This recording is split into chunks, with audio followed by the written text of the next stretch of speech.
What character would realistically learn magic in Marvel? This video is purely for entertainment and does not infringe on copyrights or laws. The rights to the novel and image belong to the original author. We do not claim ownership. Don't like waiting and want to listen to this fanfic in full now? Subscribe to our Patreon, where you'll find the best fanfics. Chapter 726, Recruiting Soldiers for the Iron Snake Regiment. Dominius Belisarius Call, the leader of the Mechanicus's onboard study activity, was lying on the ground in an indecent posture, staring at the floor of his room and observing non-stop. There was a constant buzzing sound in his head, like the sound of a fan cooling down. How could this happen? Call muttered to himself in confusion. What kind of power is this? Genic energy? It doesn't seem like it. Why does ordinary metal have such strength under its influence? He thought about it for a while and finally decided to put it into practice. Call took the long staff he had put aside. This long staff was a very powerful weapon with many functions, but to be honest, it actually looked like a two-handed hammer with a huge gear on top. Call knelt and squirmed back a few times, and began to complain in his mind that it was really troublesome to move this body with little mechanical modification. What if a team of pulleys was installed? He didn't have to allocate a small part of his computing power to control his two legs to walk. Complaining as he was, the great sage finally got a posture that he was more satisfied with. Lying on the ground, he carefully pointed the end of the staff at the floor of his room, and then pressed a few times on the staff. It soon emitted a dangerous buzz, and just as the built-in plasma was about to be fired, a hand grasped it. Huh? Call blinked in confusion. I only have two hands in this body? How come there is one more? He looked up and found that a man who suddenly appeared was smiling at him with a standard fake smile. Dominius Belisarius Call swore to Messiah that if he still had sweat glands, he would have been sweating coldly at that moment. His database had already told him who the man in front of him was. Who else could it be? The Empire's latest registered living saint, whose reputation was not well known, but only a few people knew that he single-handedly saved the Empire's revenge captain. Call even knew one thing, that the man in front of him, who looked more like a scholar than a soldier, drove the revenge to crush Abaddon to death. Call stood up immediately, and at the same time loosened his hand and put his hands behind his back. The speed was amazing. He had already activated the built-in overclocking mode of this body, just to make himself stand up faster. The parts in his body made a subtle hum, and fine steam came out of his head. The great sage calmly wiped the oil spilled on his forehead and said in a mechanical voice, Dominius Belisarius Call greets you, Sir Captain. Hello, great sage Call. The man still looked at him with a fake smile. What are you doing to my ship? A Call paused for a moment, and then immediately gave his answer. I'm studying whether the waxing of the floor is smooth, Sir Captain. The floors of the Revenge do not need waxing. The pattern array can ensure that they are always solid and clean. Really? Oh, I didn't make it clear just now, sir. I'm actually waxing your floor. Really? The man asked lightly, and picked up the huge long staff. The heavy long staff was like a toy in his hand, light and fluttering. Call watched him press a certain spot on his staff, and then the dangerous sound of plasma preheating sounded again. Why do I feel that this sounds like the sound of plasma preheating? Do the Mechanicus like to use plasma to wax the floor? The man asked with a smile. Yes, Call actually admitted it, but he spoke very quickly. We all love to use plasma to wax the floor. This is a new trend that has only spread on Mars in recent months. Of course, I personally oppose it, but I have to be sociable. Otherwise the political struggle will make me physically and mentally exhausted. Can you turn it off? At the end, he finally lost his composure, and the mechanical sound seemed a little louder. It's about to fire. I know. The man stood calmly in place and pointed the tail of the staff at himself. At that moment, Call's brain almost reported an error and stopped working, but he still used his great willpower to forcibly stop the trembling parts in his brain, and at the same time, he stretched out his hand to stop the captain's suicide attempt. The plasma on his long staff was not ordinary plasma. Even the Terminator armor could not stop it, let alone the flesh. Call did not think that the captain's flesh could compete with the Terminator armor. If he could, he would not be a living saint, but the leader of the Genestealers. However, The scene that happened next really made Call's head burst out with a huge amount of steam. At the same time, his neck also tilted to the other side uncontrollably. The electronic components were constantly making crisp sounds, and red warnings kept popping up on his electronic eyes. Call saw that the captain opened his mouth nonchalantly and swallowed the dangerous plasma ball in one gulp. The taste is so-so. He even gave a comment like a food critic. It needs to be improved. Archmago's Call. Your plasma tastes like a cake that has been sitting out for half a day. I am not. This. Archmagos was stuck for a while after each word he said, and his body began to tremble as if he had a seizure. Parts kept popping out of the joints of his joints. Shenyan showed a rather amused smile, staring at the Archmagos of the Mechanicus, who was in a running error with interest, and was almost laughing. After a full 5 minutes, the Archmagos of the Mechanicus finally recovered. He took out a wrench from his waist, removed his right hand in a few strokes, and then began to repair himself in front of Shenyan. To be fair, the Archmagos was very fast at turning the screws. No, that's not the point. The point is that Archmago's Call finally figured out who the captain was. He was thinking while repairing the part, and the mechanical component responsible for this part was overheated and burned the back of his head. Archmagos thought, how can I convince this captain to let me stay on his ship? As soon as this thought came up, Shenyan spoke. You don't have to convince me,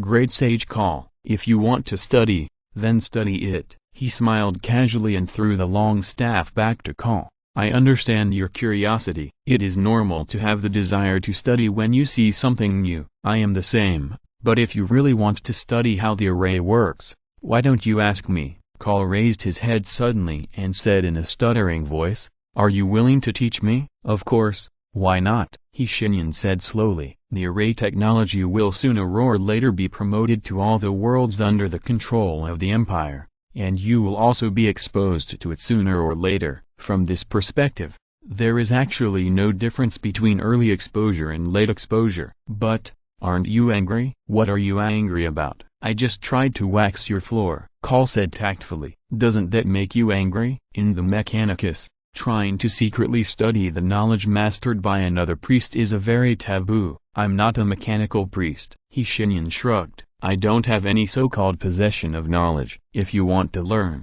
you can learn. If you don't want to learn, it doesn't matter. At this point, he smiled maliciously. By the way, Great Sage Call, do you want to learn magic? After a few seconds of silence, Call opened his mouth, and the built-in sound device in his throat made a hollow and monotonous sound.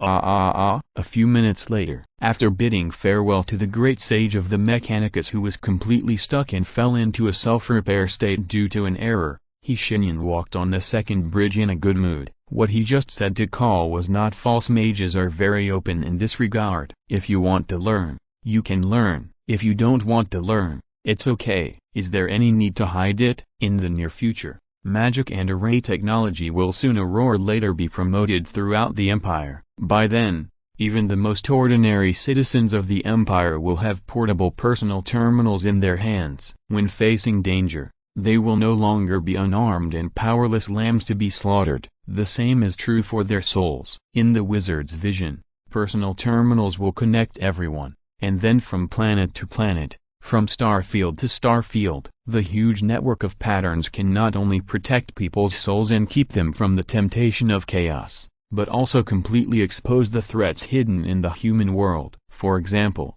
some cultists, and some gene stealers who believe in the four-armed god emperor. However, this is all later. The top priority now is to rush to the first city on the bottom deck, where the Iron Snakes are recruiting soldiers. Shenyan doesn't want to miss this kind of thing. This is the top-level event to watch. Insil, the captain of the Iron Snakes, was taking deep breaths at this time. The magic circle center said above his head, Captain Insil, your heart rate is higher than the average of the Astartes. You seem very excited. Yes, Center, I am very excited. Insil replied, we are allowed to recruit soldiers on the Revenge. What an honor. Please don't use honorifics for me, Captain Insil. This is the 13,213th reminder that I am the emotionless central processing complex. I don't need any anthropomorphic nicknames. Its words were interrupted, and Insel waved his hand. "Oh, don't use this trick.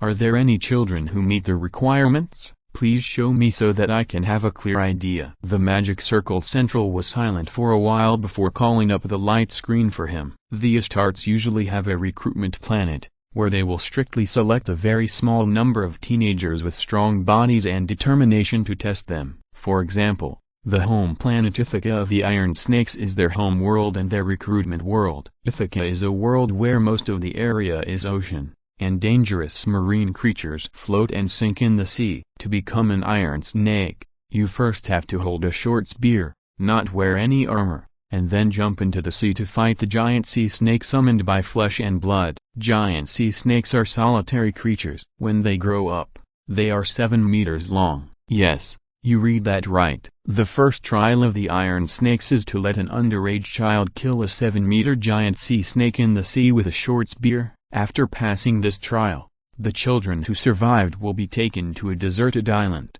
where they will receive a small number of supplies that can only support 3 days, but they need to survive on it for 6 months. When the second trial is completed, they can be taken to the Moon of Ithaca for training. The Moon of Ithaca is a fortress monastery floating on Ithaca, hence the name. Here, the children will be influenced by the culture of the war group little by little, strengthen their bodies, and hone their will and skills. They need to be prepared and then face their final trial. Transformation surgery. Thinking of this, Insel's eyes dimmed a little. He must admit that the first 2 trainings of the Iron Snakes will kill many good seedlings, and there is no need to mention the transformation.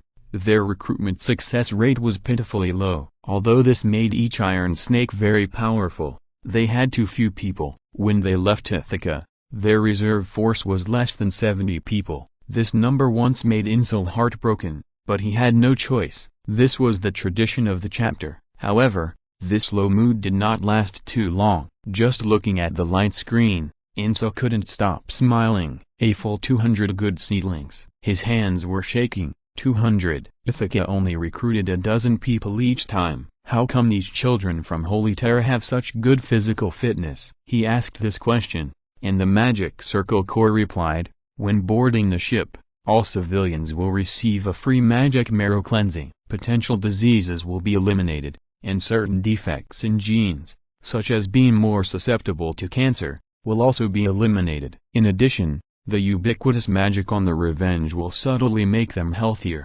longer-lived, and stronger. Insel wanted to ask a specific number, but he wisely didn't ask it. In the past 3 years of getting along, he has understood that if he asks this question, the Magic Circle Center will most likely throw him an exaggerated number. He must remain calm. Also, please stay calm. The Magic Circle Center said abruptly, the captain has returned. He asked me to inform you that he wants to meet you before recruiting soldiers. Insel's upper body shook violently, as if he was punched. He immediately replied in a deep voice, as you say. Please tell me the specific location of the captain. How can I let him come to see me? No need, Insel. I'm here. A smiling voice came from outside Insel's room. The door opened and Shenyan walked in without any change. He looked at this simple room and shook his head in dissatisfaction. Why did you make the room like this? Are you practicing hard, Insel? Insel, who was just about to greet, was choked by this question. He looked at the room with only a table and a bed, and asked carefully without any self-consciousness, my lord, is there anything wrong? Nothing is wrong. Shenyan frowned. You are a member of the Revenge, stationed here, so your room should have a more living atmosphere, at least not like a hotel room. And why are you so cautious? It's only been 3 years. How dare Insel say anything? When he first met Shenyan, he thought he was the incarnation of the Emperor. Although he met Gilliman after the Battle of Terra, he knew from the communication with the Primarch that Shenyan was not the incarnation of the Emperor, but a living saint. But Insel was not a fool. Living saint?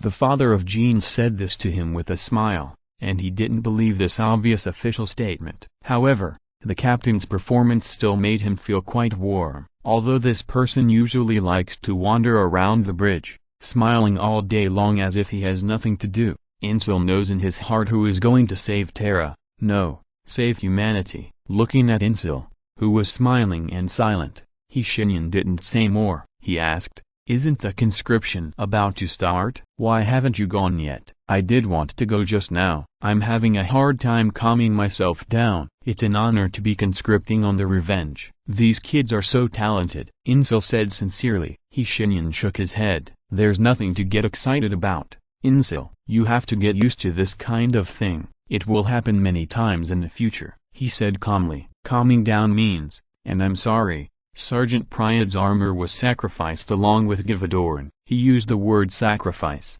The chapter master's expression became serious. Please don't say that. Sergeant Priad would definitely be proud of this. His power armor died with a warrior who deserved it. We all know about Sergeant Givadorn's fighting in the palace. His name has spread throughout Terra as one of the heroes. He died a worthy death. My lord, may the Emperor bless him. Of course he will bless him, Shenyan said. Also, I have something to tell you. I must listen carefully to your brilliant ideas. Could you please stop using the awkward high Gothic language? Incel, didn't your captain of the guard, Milish, tell you that you always use the wrong words when you speak in a flowery way? It doesn't look good to put the word brilliant ideas after listening carefully. He didn't tell me, my lord. Incel nodded thoughtfully. I'll go talk to him. Shenyan stared at him for a long time before continuing. Before I start, you have to promise me one thing. You have to stay calm. Can you do this? Incel slammed his chest armor.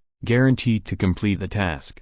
You are already very uncalm now. Forget it. Sighing, Shenyan continued. The transformation operation is a painful and long process. The 200 candidates are carefully selected by the Magic Circle Center, and they can all pass the operation. However, I also know that there must be some traditions within your regiment, such as some training and traditions before the transformation operation. I will not ask too much. After all, it is confidential. No, it's nothing to you. Listen to me, Incel. Yes, my lord. Listen, I have a new idea about the entire conscription and transformation operation, Shenyan said slowly, and Incel slowly widened his eyes. When he finished speaking, the chapter master inevitably blushed. This is simply, Emperor, he said loudly, please be sure to join the conscription with me.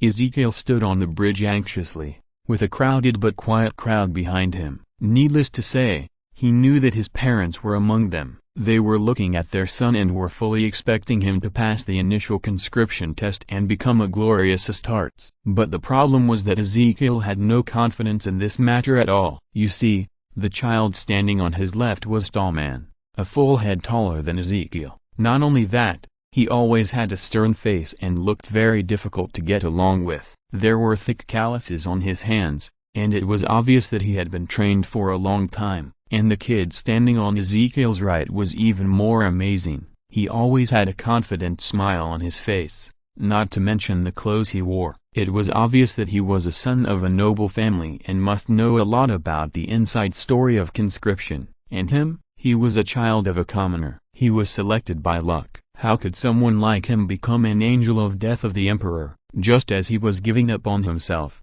a group of giants wearing iron-gray armor walked onto the bridge at the far end. They were extremely tall and walked like gods. The one in front was not wearing a helmet, revealing a majestic face. His eyes almost made Ezekiel faint. He thought he was the worst performer, but he didn't expect that the strong kid standing on the left was more nervous than him. He was panting, his face flushed, and even his fingers were shaking. Ezekiel could even hear him talking to himself in a low voice. Emperor bless me, Emperor bless me, Emperor bless me. Ezekiel pursed his lips and finally raised his elbow to nudge the child's arm. The other party looked over with a red face. Those who didn't know would think he was looking for Ezekiel to fight. Listen, you have to calm down, Ezekiel said in a low voice. They definitely don't want someone who gets nervous just by seeing them to pass the conscription, right? You're right. The child's teeth were chattering, but he managed to calm himself. My name is Dumas.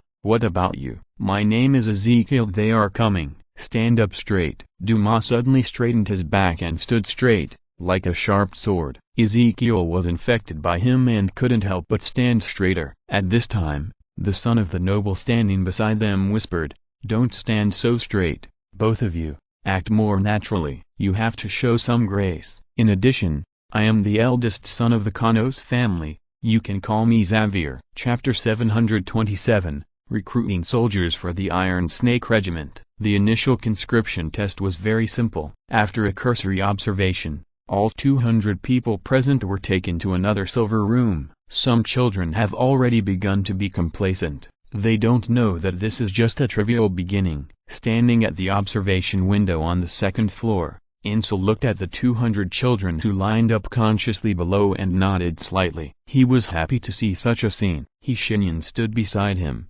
yawned, and looked lazy. "Sir, can we start the next step?" "Don't ask me, you are the commander of the Iron Snakes. I just passed by to watch the fun, but this step was proposed by you that has nothing to do with me." "Hey, Insel, hurry up, I'm waiting to see." After the wizard finished speaking, he snapped his fingers, conjured a chair for himself, and sat on it comfortably. The chair even had a matching footstool. He leaned on it and looked at the 200 children below, revealing an indescribable smile. Insel had to admit that this lord was sometimes too careless, but he couldn't say anything, so he could only cough softly. "Array Center, please start." After receiving the order, the Array Center quickly started to operate according to the plan. A pale blue light lit up in the room below, and 200 specially made simulation cabins rose from the ground. Each simulation cabin was of different sizes, and the names of these children were written above the cabin door. Needless to say,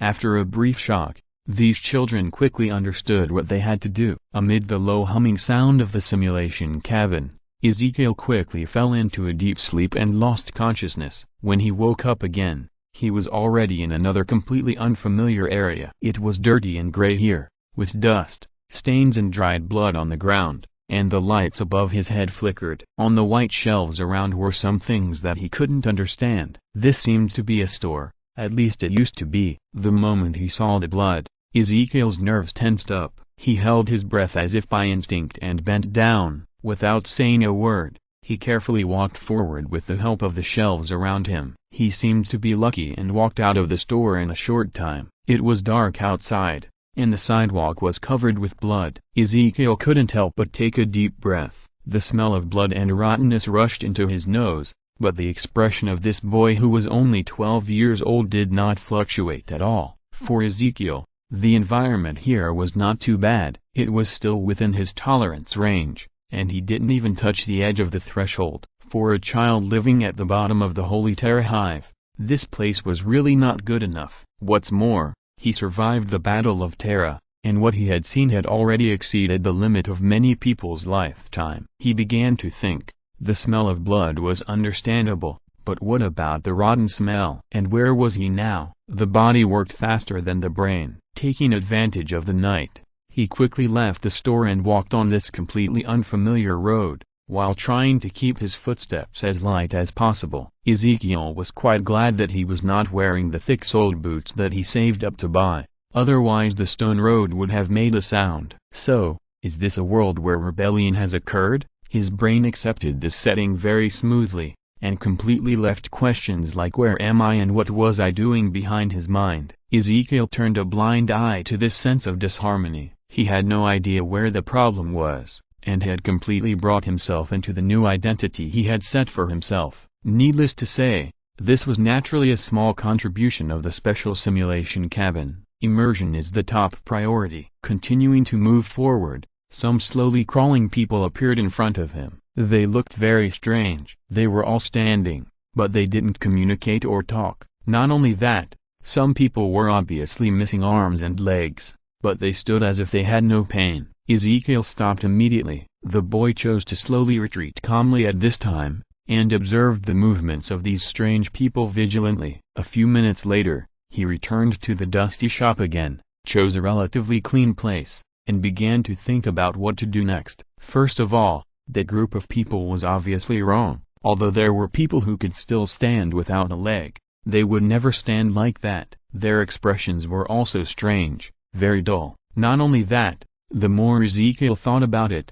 the weirder it seemed. Some details that he missed at that time had already surfaced in his mind. Those people were all covered in blood. He began to bite his nails nervously, and some terrible speculation began to take root in his mind. Could this be Nurgle's zombies? He had seen them once during the Battle of Terra. Not only were those things disgusting, but they could also assimilate people who were not wearing gas masks or who were touched by them into the same zombies. Wait, I didn't wear a gas mask either, so why am I fine? This question appeared in his mind, and then a strange voice sounded. Because you are blessed by the Emperor. Ezekiel accepted this setting without realizing it, not realizing how terrible it was to have a strange voice whispering to him in his head. The child was even a little proud at this time. No wonder I'm fine. It turns out that the Emperor is watching me.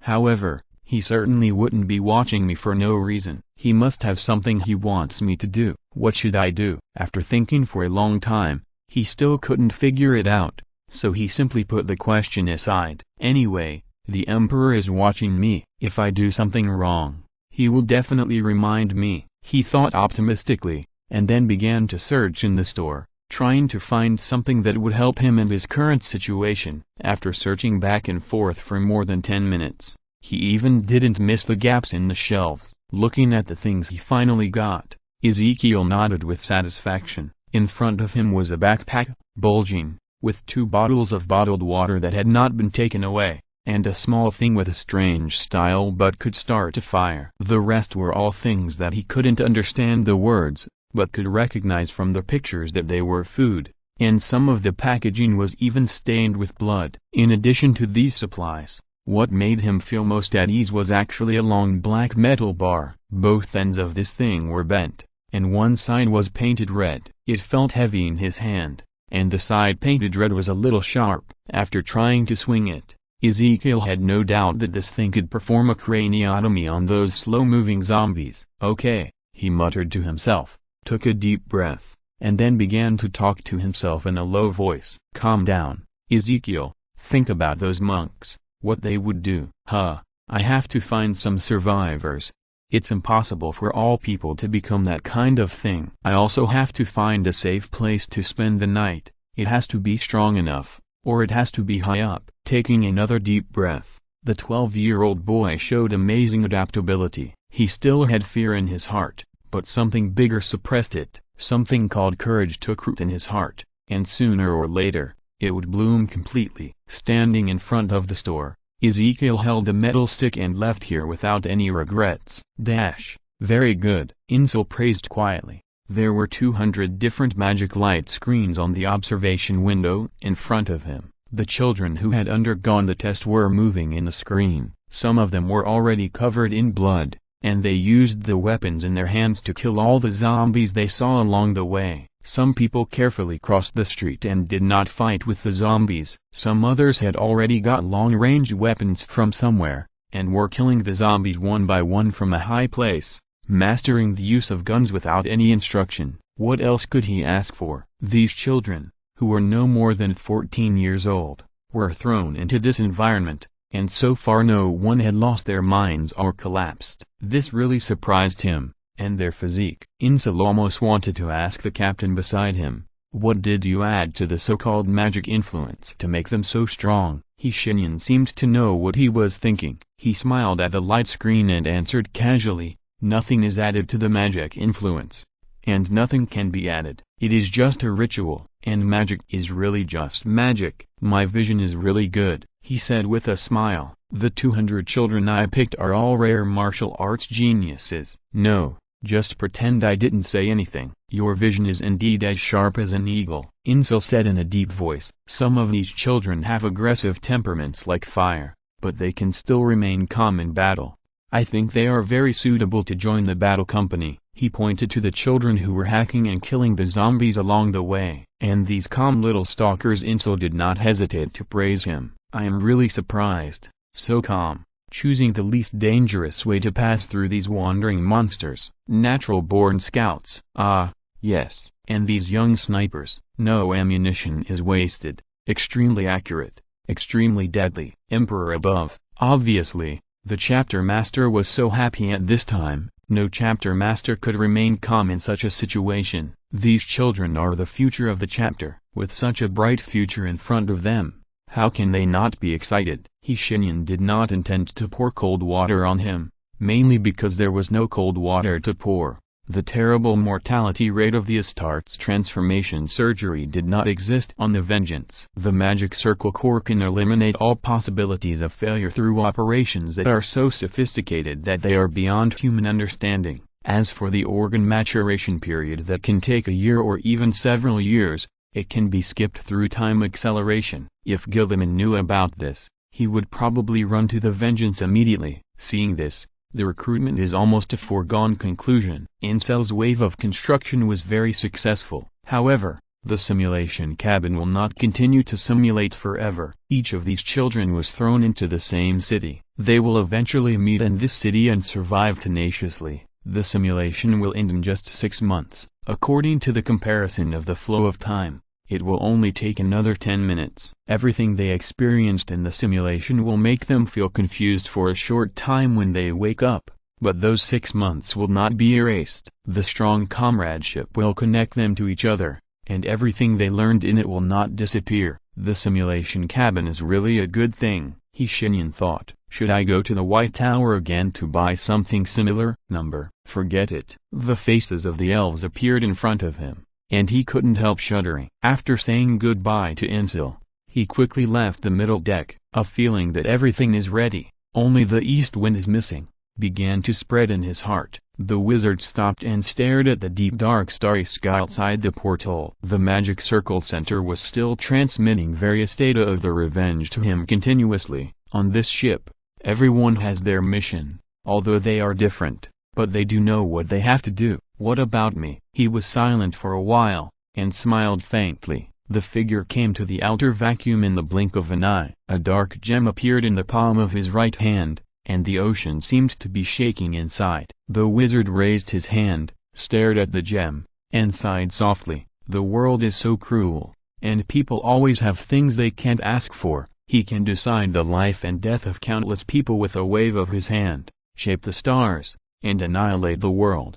but he can't go home. To this day, he has lived in different worlds for 36 years as Shenyan. For normal humans, it is a time of youth and strength, but it is also a dangerous age. A little earlier, in his early 20s, he could still act without regard for the consequences and had no worries. A little later, 40 years old, middle-aged, accepting everything. But he is not a normal person. He doesn't even know whether he is a human being now. From a physiological point of view, Shenyan knows that he has nothing to do with humans, even if he did not accept the authority of death. The huge amount of magic power he had been immersed in for so many years had already turned him into another creature in human skin. He could live for a long time, very long, so long that he could even watch the destruction of the universe. Despite this, he still had doubts in his heart. It was a question that he could never get rid of, like a thorn in the flesh, following him closely and gnawing at him. Whenever he was alone,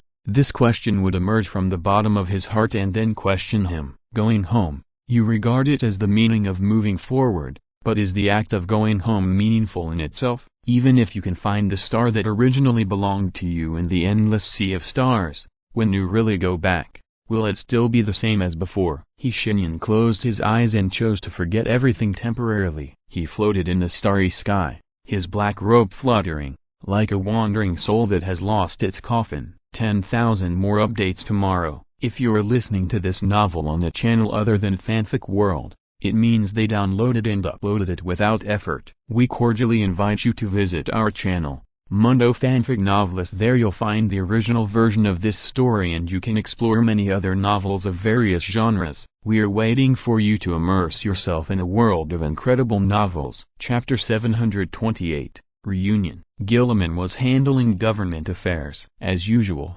this would be a long and rather arduous process. No one would like to sit at a desk and constantly review documents from all over the galaxy. Some documents even took 10 years from the time they were sent to the time they were delivered to his desk. However, he did not seem to be concentrating at the moment. The reason was obvious. Not far from him, there was another table. Jagatai Khan was sitting at this table, reading a book carefully in his hand. If it was just like this, it would be fine, and Gilliman would not look up at him every few minutes. The key point was that Jaghatai Khan had a pair of gold-rimmed glasses on his nose. After the 12th observation, the Imperial Regent compromised. He put down the pen in his hand and sighed. "What do you want, my brother?" The Khan did not answer, but just lowered his head slightly, and the sharp eyes behind the lenses glanced at Gilliman lightly, and then continued to read.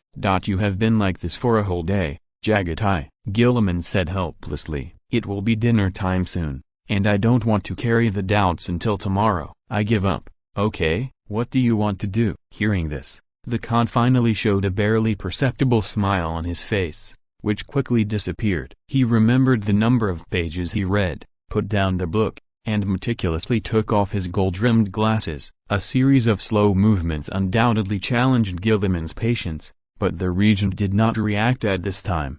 He just leaned back in his chair calmly. He was very familiar with the skills used by Jaghatai. He often used this method of not answering questions and trying to take the initiative in the conversation. He was an old hand at it. Generally speaking, Gilliman did this to gain something in political affairs. He knew that his brother, Jaghatai Khan, must be the same. The Eagle of Chungaris was not a person who shot without purpose. He was very purposeful in everything he did. Finally, after putting away his glasses that he didn't know where he got from, the Khan finally spoke. "I need you to do me a favor, Gilliman." He said so. "A trivial favor for you." Gilliman frowned cautiously. "What is it?" The Khan looked at him quietly and stubbornly, and said slowly, "These days, I have heard a lot of rumors that the Empire is planning to launch a new expedition. The leader of the expedition is the captain of the Revenge." Gilliman nodded without comment. "And I am very interested in this," the Khan said with a wry smile. "My descendants are also very interested. You will not let me and my legion be absent from such a grand revenge?" Gilliman did not answer immediately. Many times, such a short hesitation can explain a lot of things. The Khan's expression was quickly becoming serious. He did not need to ask questions because Gilliman was already preparing an answer. "Expedition, there is such a thing. I won't ask you how you know it.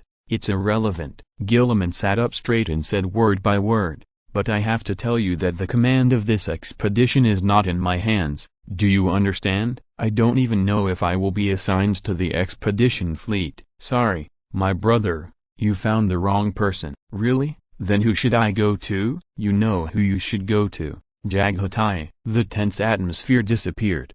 Gilliman leaned back in his chair again and waved his hand. "The exact location of the vengeance is a secret, but you can go to the chip through the transmission device on the Terra space station. If you see him, please help me bring my greetings." The Khan stood up with satisfaction and nodded to him. "I will." The hot energy fell from the sky, and the battle formation formed by a dozen bloodthirsty demons turned into ashes in an instant. However, for the demons, this is not death. They just left for a short time. In the subspace where there is no so-called time, their souls will float in the darkness and wait for rebirth. The power from the Lord of Brass will cause them to be reborn in the volatile chaotic energy of the warp, and then reappear in the material world to continue their endless slaughter. So, all resistance is meaningless. From this perspective, all resistance made by humans is futile. No matter what you do, the demons will not really die. They are just exiled. Sooner or later, they will come back. Sooner or later, they will push humans into a desperate situation. Is this really the case? To this, Frank's answer is, fuck you. Everything has meaning. Concise and clear, very much in his personal style. The Punisher never cares about these empty things. He is a very extreme but also very pure person. For him, philosophy and other things are not within his consideration. The ultimate philosophical question of mankind, such as who am I, is not even as important as whether his next shot can smash the head of the corn demon. There is no doubt that he is making a killing. He is always killing.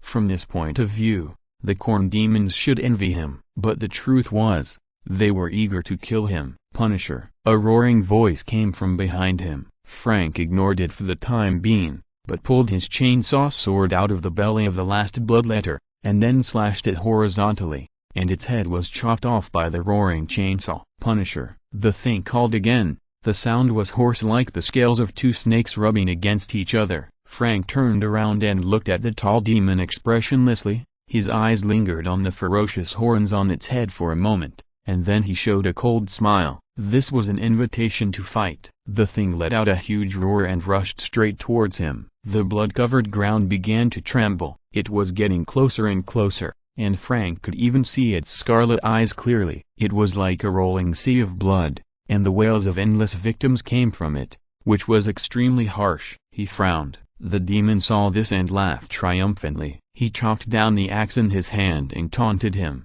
Their screams pleased me before they died. What about you? Ding! The chainsaw sword and the axe wrapped in blood flames collided with each other. In just a few seconds, they had collided with each other more than 20 times. Every blow of the demon was powerful. It roared excitedly, its long tongue sticking out from its mouth full of sharp teeth, and blood like saliva dripped on its armor, making the magic pattern made of the bones of innocent people brighter. Even between its breaths, blood flames rose and fell like tides. Frank did not speak, and the demon took his silence as a proof of its inability. It laughed wildly and pulled back the axe, forced Frank back with a sinister tail flick, and laughed loudly while standing in place. You are no different from the Astartes I killed. It mocked Frank loudly. Same weakness, same conservative. How long do you think you can block the exit of this portal? You have no chance. Mortal, you will die, and we are endless. I can smell their fear. They are behind you, right? Those weak, incompetent weaklings who only seek protection and scream. The demon laughed wildly and rushed forward again. When you die, I will raise your head and show it to them. You talk too much, Frank said coldly, which was also the first sentence he said. The chainsaw sword blocked the attack of the axe again. The demon exhaled a large amount of hot air irritably, but a wound suddenly appeared on his chest. The demon looked closely and found that Frank's left hand had a combat dagger, which was buzzing dangerously. It unconsciously slowed down its pace, and changed its open and close posture to a more cautious pace. Frank ignored its tactics. The Punisher rushed forward. The power armor worked with his muscles, and the terrifying power exploded in an instant. The rocks were crushed, and there was even a faint sound of sonic boom. At that moment, the demon's pupils shrank sharply, but it was too late. It just raised the axe, and a cold light was already in front of it. Ouch! It roared in pain, like a beast. A dagger had been inserted into its left eye at some point. The pain did not last long. The blessing of Korn and the violent nature of this thing quickly transformed it into a part of anger. The demon raised the axe as if nothing had happened, but Frank was much faster than it. What he held in his hand was not a chainsaw sword, but a pitch-black long sword with pitch-black flames wrapped around the blade. The human evil weapons collected from another universe paradise for tens of thousands of years burst into a brilliant light here. With the first sword, the hideous and twisted horns on the demon's head were chopped off. The second sword cut its left hand off at the elbow, and the momentum continued to create a huge wound in its abdomen. Viscera and blood poured out. The third sword was also the most deadly. Frank inserted it into the demon's jaw and pierced its brain. The thing made a gurgling sound from its throat, and its tall body twitched uncontrollably. Black flames quickly wrapped around it and burned it to ashes. Good, boss. The sin of humanity roared excitedly in his heart. We killed another demon. Good. Shut up. Okay, boss. Oh, the female judge is coming. She's coming. She's coming, boss. I said shut up. Frowning, Frank withdrew the black flame longsword in his hand. He turned around and Bonavia was running towards him quickly. The female judge had a blank expression on her face, covered in blood, and the heat dissipation vents of her right-hand joint made of nanomachines were still emitting wisps of green smoke. Obviously, she was not idle when Frank was fighting. In addition to communicating with the fighter plane above their heads and asking it to use energy cannons to disintegrate the offensive of those demons, she also did a lot. My lord, she nodded to Frank. After getting to know each other, there were fewer and fewer formalities between the two. Is there something? Of course I came to you for something. The female inquisitor showed a rather speechless expression. The civilians have been evacuated to a safe place, and the few surviving Astra Militarum troops are protecting them. They just need to wait for rescue to arrive, and they will be completely safe. One of the few good things, Frank commented coldly. Then what? Then you have to stop, Bonavia said helplessly. It's been more than 4 days. You have been stuck in this valley alone for 4 days without leaving. Have you paid attention to the surrounding environment? Frank turned his head to look at the ground and found that the blood of the demons had already covered his iron boots. By now, it was completely impossible to see what color the valley was originally. It was now full of blood and corpses. The bodies of the demons who died in miserable conditions were flying everywhere, and there were many ways to die. Some had their stomachs ripped open, some had their heads missing, some had their entire upper bodies smashed, and some had been neatly cut into 3 pieces. I've noticed it now, he said calmly. The scenery is nice. Bonavia stared at him for a long time before continuing. Yes, it's nice, but you can't go on. You need to rest. Those demons have been killed and repelled, and it will take time for them to cross the veil between the warp and reality. Why don't you take this opportunity to rest for a while? I'm not tired. Why should I rest? You're not tired? The pattern array shows that your muscles are overloaded. Do you want to cramp while fighting? I won't cramp. When necessary, I can use my psychic power to temporarily transform myself into a warp creature. Frank unconsciously said quite blasphemous words, and the female inquisitor's face twitched as soon as he said this. Emperor above, she had already started to recite the prayer. May you bless my ignorant soul. I still believe in you with all my heart. Please also bless the great Punisher. May he not get cramps. She almost gritted her teeth when she said the latter part. I don't know whether he will bless me or not. I am more concerned about another thing now. Frank ignored the mad Bonavia. He walked to the other side and picked up his chainsaw sword. He patiently and carefully observed the single-molecule saw blades to evaluate whether they needed to be replaced. While observing, he said, "How long will it take for the support to arrive? I have to talk to the governor of this starfield afterwards." A planet under his rule has erupted with such a huge chaos tide and cultist sacrificial rituals for more than 4 days, and his support has not arrived yet. 2 hours ago The female judge lowered her head suddenly and dodged a bullet that came from nowhere with superhuman agility. At the same time, she raised her right hand, and the nanomachine instantly transformed. The palm of her right hand cracked, and the black hole of the gun barrel protruded. After a short warm-up, a huge red energy beam shot out. There is an ambush, my lord. It's those rebels. Damn it. How could there be traitors and corn demons together? She complained, and at the same time increased the energy output. The high-temperature airflow erupted from behind her elbow joint, and a demon's body was burnt to a crisp. Frank looked at her standing there firing the energy cannon quite calmly, and even had some appreciation in his eyes. No, that's not right. He was mainly looking at the energy cannon, not Bonavia. A few minutes later, those rebels who thought they were smart and wanted to attack them in the gap after the war were all burned to ashes by the energy beam. To be honest, their decision was not wrong, and it was even quite insidious. Soldiers are always the most relaxed in the gap after winning, and their vigilance is also very low. Unfortunately, because half of Bonavia's face is mechanical, she has long possessed observation ability beyond normal people, not to mention attacking.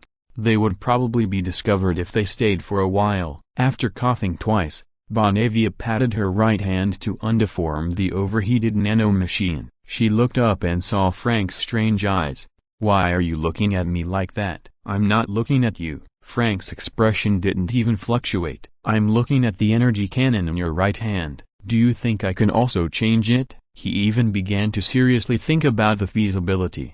But I have to cut off my right hand first, or my left hand. Is this feasible? I don't know if those craftsmen have the ability to make what I want. Bonavia simply didn't speak this time. She raised her head with a twitch in the corner of her eyes, and kept praying to the Emperor in her heart. Perhaps the divinity heard her call, and the heavy clouds in the sky were finally cut through by 4 Thunderhawk gunships, and the blue-painted fighters quickly landed on both sides of the valley. A group of Astartes came out one after another, but their leader made Frank squeeze out an unnatural smile on his face. His facial muscles had not done this action for a long time, and they were extremely stiff, like a wooden man. He walked up quickly and shook hands with the tall warrior who was in the lead. The warrior had a perfect appearance, blonde hair and blue eyes, but had a convincing temperament. At this moment, he patted Frank's bloody arm affectionately. Long time no see, Frank. I didn't expect you to be here. Me too,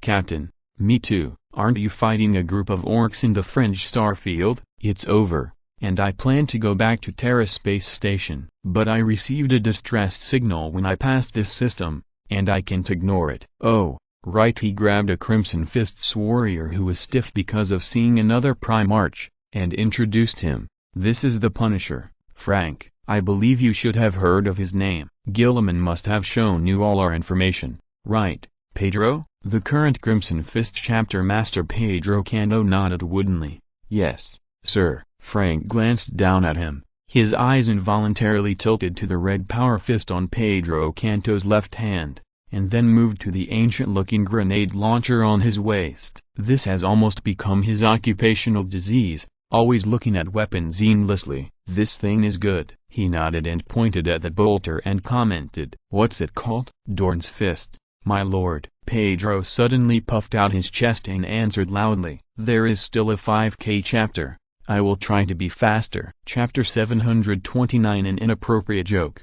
That really surprises me. Steve nodded with a smile. So, Fulgrim's army is back? Not all of them, only a few of them, Frank replied. He was lowering his head to replace the single-molecule saw blade of his chainsaw sword. His saw blade was enchanted with a pattern. It was sharper and stronger. Frank liked things that were both strong and sharp. The two were sitting on Steve's ship and talking to each other. The portal had been completely closed. The civilians were taken away. Steve had contacted a garden world along the way and planned to settle these people there. The Astra Militarum followed them as a matter of course. Their original organization had been disbanded, and it would be good for them to go to the Military Affairs Department to report on their work. The governor of the Star region had also been dismissed. He was now in prison, miserable, and with his fat body, he would probably suffer a lot in there. A few months or a year later, a new governor arranged by the Military Affairs Department and Holy Terra would take office to replace him,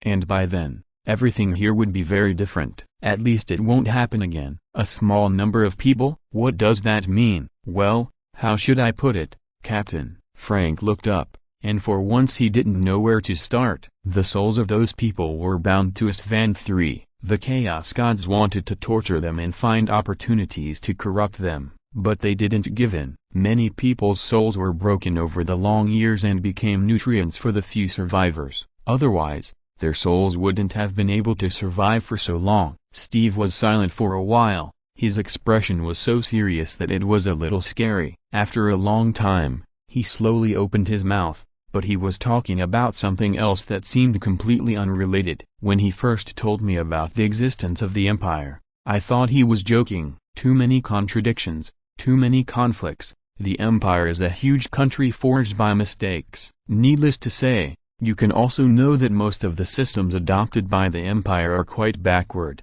oppressive and unreasonable. However, after personal field investigation, I don't think I can comment on these things. Steve frowned, and the deep marks between his brows made his face look majestic without anger. Productivity is a very important thing, Frank. You may not be familiar with this theory, but I have to say this. In the case of insufficient productivity, we can only ensure that most people survive, rather than live with dignity. Human rights, the right to education, free medical care. All these things have nothing to do with most civilians living in the galaxy. They are the oppressed, they are the producers, but they do not enjoy the treatment they deserve. I am very angry about this, but after the anger, I know that this system cannot be changed now. Time, we need time. He raised his head and closed his eyes. Just like those broken souls, their sacrifice brought light to others. However, those who were saved still waited for more than 10,000 years. So I have to say this, even though I hate it very much. Steve exhaled a breath of turbid air. But we, them, all of us, we all have to sacrifice, because the human race as a whole has not yet escaped from the darkness. Only after we get out of the darkness, we are qualified to talk about other things. Frank thought silently, and he was very familiar with the theory that the captain said. In the years before he became the Primarch, he had been fighting crime persistently. He killed people, killed many people, men, women, young and old. All people were completely equal in his eyes, drug dealers, pimps, human traffickers, to senior government officials who embezzled tens of millions of dollars in disaster relief funds. He treated them all equally. In the long killing, even with Frank's steely mind, he inevitably questioned the meaning of doing so. He killed for a full 17 years. 17 years, on his Earth. During this period, aliens came, and they came many times. The end of the world happened, but it was all prevented. There were even a few times when several gods came to mess things up, but they were solved. 17 years, crime remains the same. The world seems to have not changed at all. His name makes many people shudder, but the world has not become better because of this. More people have devoted themselves to crime. They used to be fathers, sons, mothers, and daughters. There are many reasons for them to do this,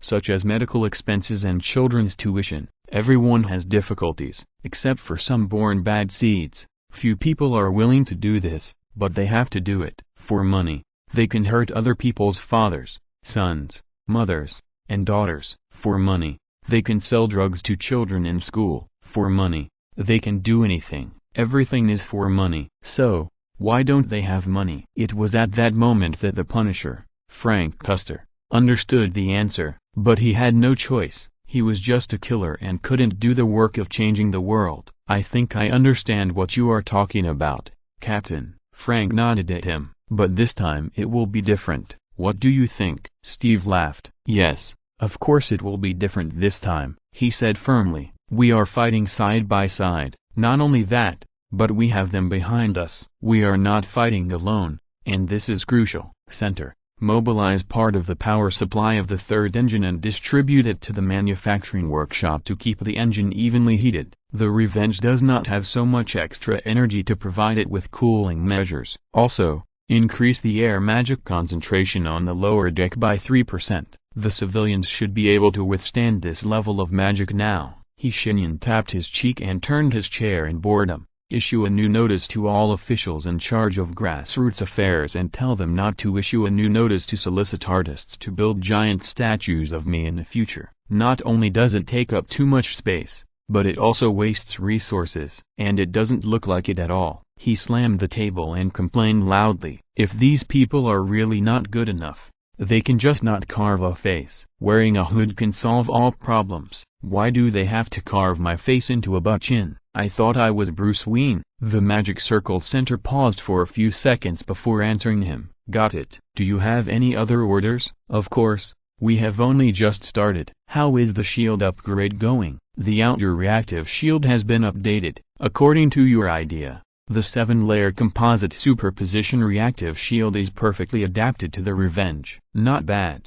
Shenyan smiled with satisfaction. This feeling of renewal was very good, just like decorating his own house with his own hands. He continued, add a new protocol to the magic furnace on the second deck, which can bypass the fundamental restrictions to supply energy to the shield in an emergency. In addition, remember to report to me the specific situation of each production workshop at all times. The batch of new enchanted bolt guns should also be ready. Let's call it the Gividron type. The wizard was silent for a while, and said to himself, Gividron composite magic bolt gun. Not bad. It fits his identity as a sniper. Angron should be very happy about this. The Magic Circle Corps faithfully executed his orders, and every one of them was thoroughly implemented. It will never slack off, never get tired. Because of this, it is always efficient. This is a rare quality, but sometimes it is too efficient. The wizard was still immersed in his emotions, and it immediately interrupted him. Captain, we have received a transmission signal from the Terra space station. Oh? Transmit directly to the Revenge? Yes, Captain. According to the message, the people on the list use a code name, called the Eagle of Chongaris. Shenyan curled his lips and leaned back. Approved. Set the transmission location to the first city on the bottom deck. Let him feel this atmosphere, and the adaptation time should be set within 2 days. You should know how to find an excuse for me, right? Understood, Captain. The Magic Circle Center replied without any fluctuations. I would say you went to the warp and are having a friendly debate with the demons of Slaanesh. Change it. You went to the warp and are having a friendly debate with Slaanesh himself. Shenyan slapped himself on the forehead. I shouldn't have upgraded you, the central. You have learned to make fun of me. Ha, you can say that. At least I really want to see his expression. Dash. A blue light flashed, and without telling the white scars, Chagatai Khan, who came alone, patted his neck uncomfortably. This teleportation technology is completely different from what he knows, but the feeling of magic passing through his skin still gave him goosebumps. Regroup and calm down. He walked out of the teleportation portal, and the scene outside stunned him for a moment. Blue sky, white clouds. The temperature is suitable, and the breeze gently brushes his face. Not far away is a huge city. Silver-white is the main color, and there are many suspended vehicles coming and going at the gate of the city. He looked down and found that he was standing on a mountain peak. At the foot of the mountain was a piece of cultivated land. Where is this? A suspended sphere flew over from nowhere,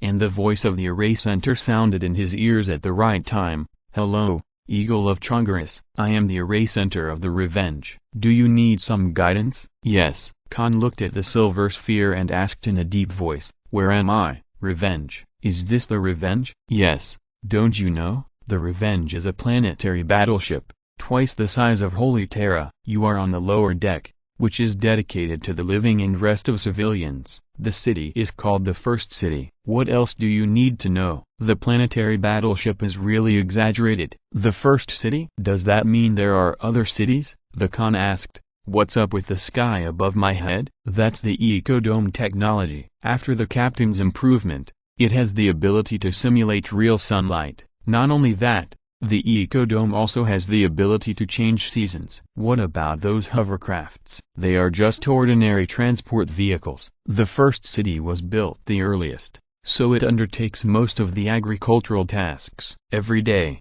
a lot of food is produced here and sent to other cities by transport vehicles. How many cities are there in total? Currently, the fifth city is under construction. It is expected to be completed in 2 months. In just a short conversation, the Khan had already walked down the mountain. The civilians working in the fields had healthy complexions and strong muscles in their arms, without any thinness. When the Khan passed by, they all greeted him loudly, and the voices of "May the Emperor bless you" were heard continuously. They seemed to be very familiar with the Starts, and did not worship them as gods like some ignorant civilians. The Khan nodded to them one by one and carefully observed their work. He found that the movements of these civilians were surprisingly skillful, and everyone had a relaxed expression, just like, "Are they doing this voluntarily?" Khan asked softly. Yes, all the imperial citizens who are responsible for farming are volunteers. They can obtain 70% of the crops produced from their own farmland. They can decide whether to stay or leave,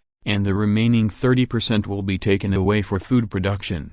However, in the near future, this number will be reduced. Reduced? Don't the other people on the Revenge need to eat? Yes, Lord Chagaris Eagle, but they will not be paid any citizen points for this part. As long as the fifth city is completed and the manufacturing industry starts running, citizen points will be useful. They can buy some new clothes, toys and furniture for themselves or their families. All of these require citizen points, and citizen points need to be obtained through labor or selling crops. The voice of the Magic Circle Center was still steady. The farmland is allocated to them, they maintain it, and they plant it, so the output should be given to them. Now it is only necessary. Most of the energy of the Revenge is allocated to the manufacturing workshop, and there is no extra magic power allocated to food production. Otherwise, we will not take away any crops. This time, the Khan was silent for a long time, long enough for him to walk to the gate of the first city. He raised his head and stared at the huge and towering city wall without saying a word. There were no guards at the city gate, only 4 balls floating there, emitting blue light to scan people or vehicles entering and leaving. No need to remind, everything was in order. This had nothing to do with the human city and Khan's impression. He couldn't help but sighed. Instead of choosing to enter the city, he turned and left the city wall. He began to walk in the woods beside, admiring the beautiful scenery. After a while, he asked, "So, when can I meet the captain of the Revenge?" "Please wait a moment." The suspended sphere emitted a burst of blue light and began to spin in the air. A minute later, the core of the magic circle replied, The captain is now playing a friendly match with Slaanesh in the warp. He is expected to return in 2 days. You can temporarily tour the Revenge for 2 days. In addition to the lower deck, the second deck is open to you. It is the residence of the Astra Militarum and the Astartes. They train, live and meditate there. Master Eagle of Chongaris, are you okay? Chagatai Khan, with a complicated expression, took a deep breath. This is a joke, right? As this sentence was spoken, a man in a black robe appeared in front of the Khan. He had a smile on his face, but it did not make him look gentle. This smile mixed with his mysterious temperament gave the Khan a very dangerous feeling. To be honest, his first impression of the captain was not very good. Hello, Chagatai Khan. Please forgive the inappropriate jokes of the Magic Circle Corps. It is still learning, and it is not clear where the limit of jokes is. Hello to you, Captain. From what you said, this is an abomination intelligence? I would not call it this word. The Magic Circle Corps is only somewhat similar to artificial intelligence, but it is fundamentally different. You don't have to worry about it being contaminated. At this point, the captain smiled, and the Khan noticed a golden light flashing in his black eyes. This can be guaranteed. After a moment of silence, Chagatai Khan decided to skip this topic. He got straight to the point and asked directly, "My legion and I want to join the expedition you initiated." Oh, the captain nodded without much surprise and snapped his fingers. A blue light flashed, but in the blink of an eye, they appeared in a room decorated very warmly.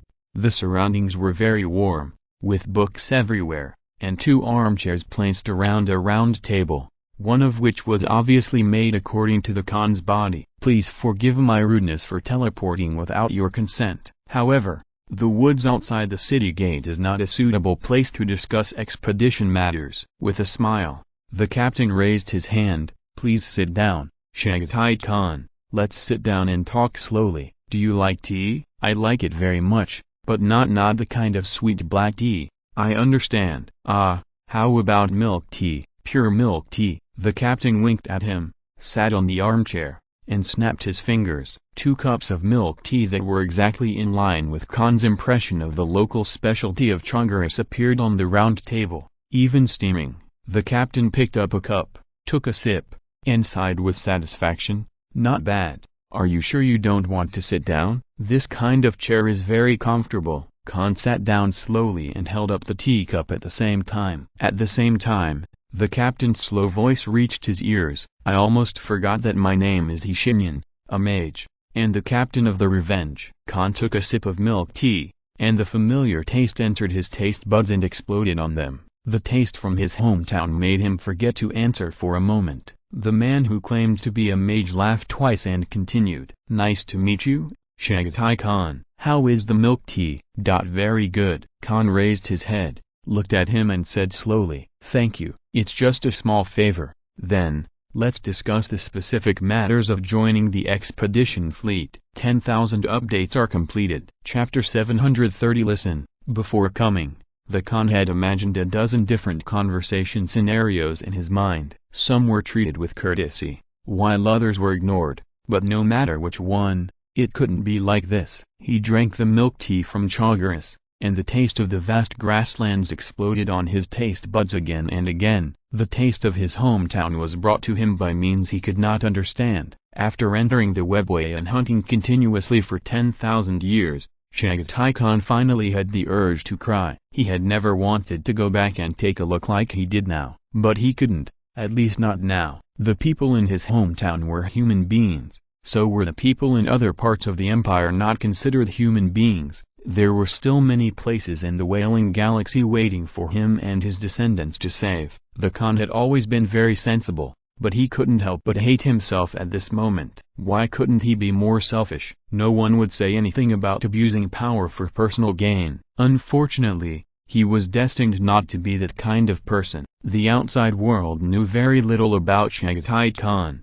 and there were many misunderstandings. Many people even mistakenly regarded him as a barbarian. They would never know how wise and determined this Primarch was. Putting down the empty cup of tea, the Khan spoke slowly with a hoarse voice. Before we start the conversation, I must thank you for what you have done. It may be insignificant to you, but for someone who has been away from home for a long time, it is really precious. After saying this, the Khan noticed that the captain's eyes had some subtle changes. It was extremely difficult to detect, but he still found it. Suppress the doubts in your heart and remember them firmly. The Khan did not say more about this matter, but continued to extend the topic. What do you mean by the specific details of joining the expedition fleet? Don't I need to apply? Faced with this question, Shenyan just spread his hands, smiled and asked back, I don't even know what the word application means, Chagatai Khan. Ha, no kidding. Seriously speaking,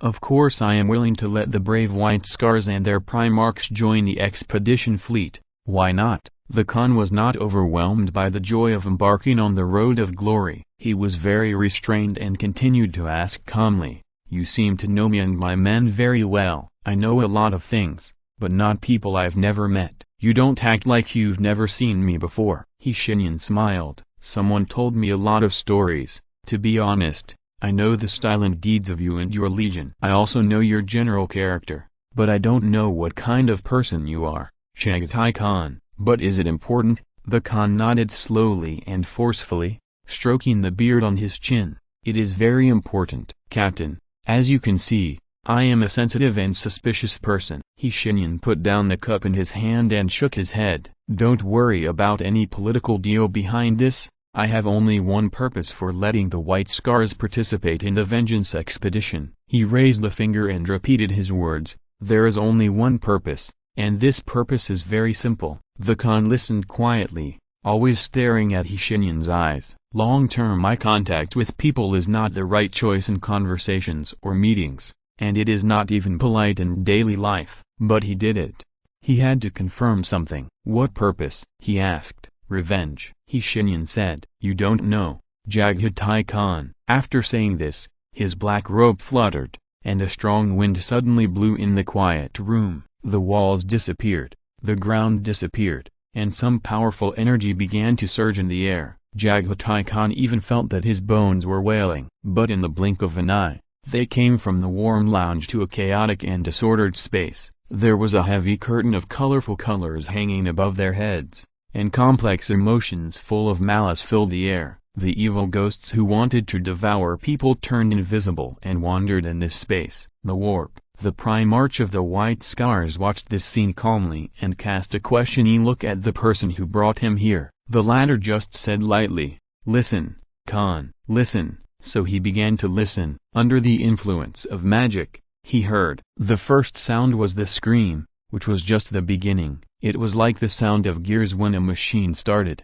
After it, thousands of wails came. Chagatai groaned from his throat. His extraordinary mind and physical fitness could not bear this huge amount of horrific harmony. His ears began to bleed, as did his nose. It was as if someone was stirring his temples with an electric drill. And those voices did not stop. They mixed together and transcended everything. It was like a never-ending death singing group, shouting desperately in the tide of the warp. These were the sounds of countless humans who had been pierced, skinned, and corrupted by the plague into zombies that could not even be looked at directly. They were also driven by fear and conspiracy, killing their loved ones at the play of a dead god, or making irreparable mistakes. Their screams kept echoing in this warp that had lost the concept of time. Death was just the beginning of an eternal torture. The Khan felt cold all over, but the sounds did not stop. Instead, they became more and more. Every minute and every second, new dead joined this horrible choir and contributed their own screams. He raised his hands tremblingly, and the pendants tied together on the shoulder armor kept jumping, colliding with the shoulder armor, making a monotonous echo. Chagatai Khan's face was already covered with pain and rage, and his calm heart could no longer be maintained. He let out a furious roar, and in this roar, there was a very deep sorrow. No. Yes, the wizard said. This is the truth. The Emperor cannot protect everyone. There are always some people who cannot find peace even after death. But, in fact, there is another thing.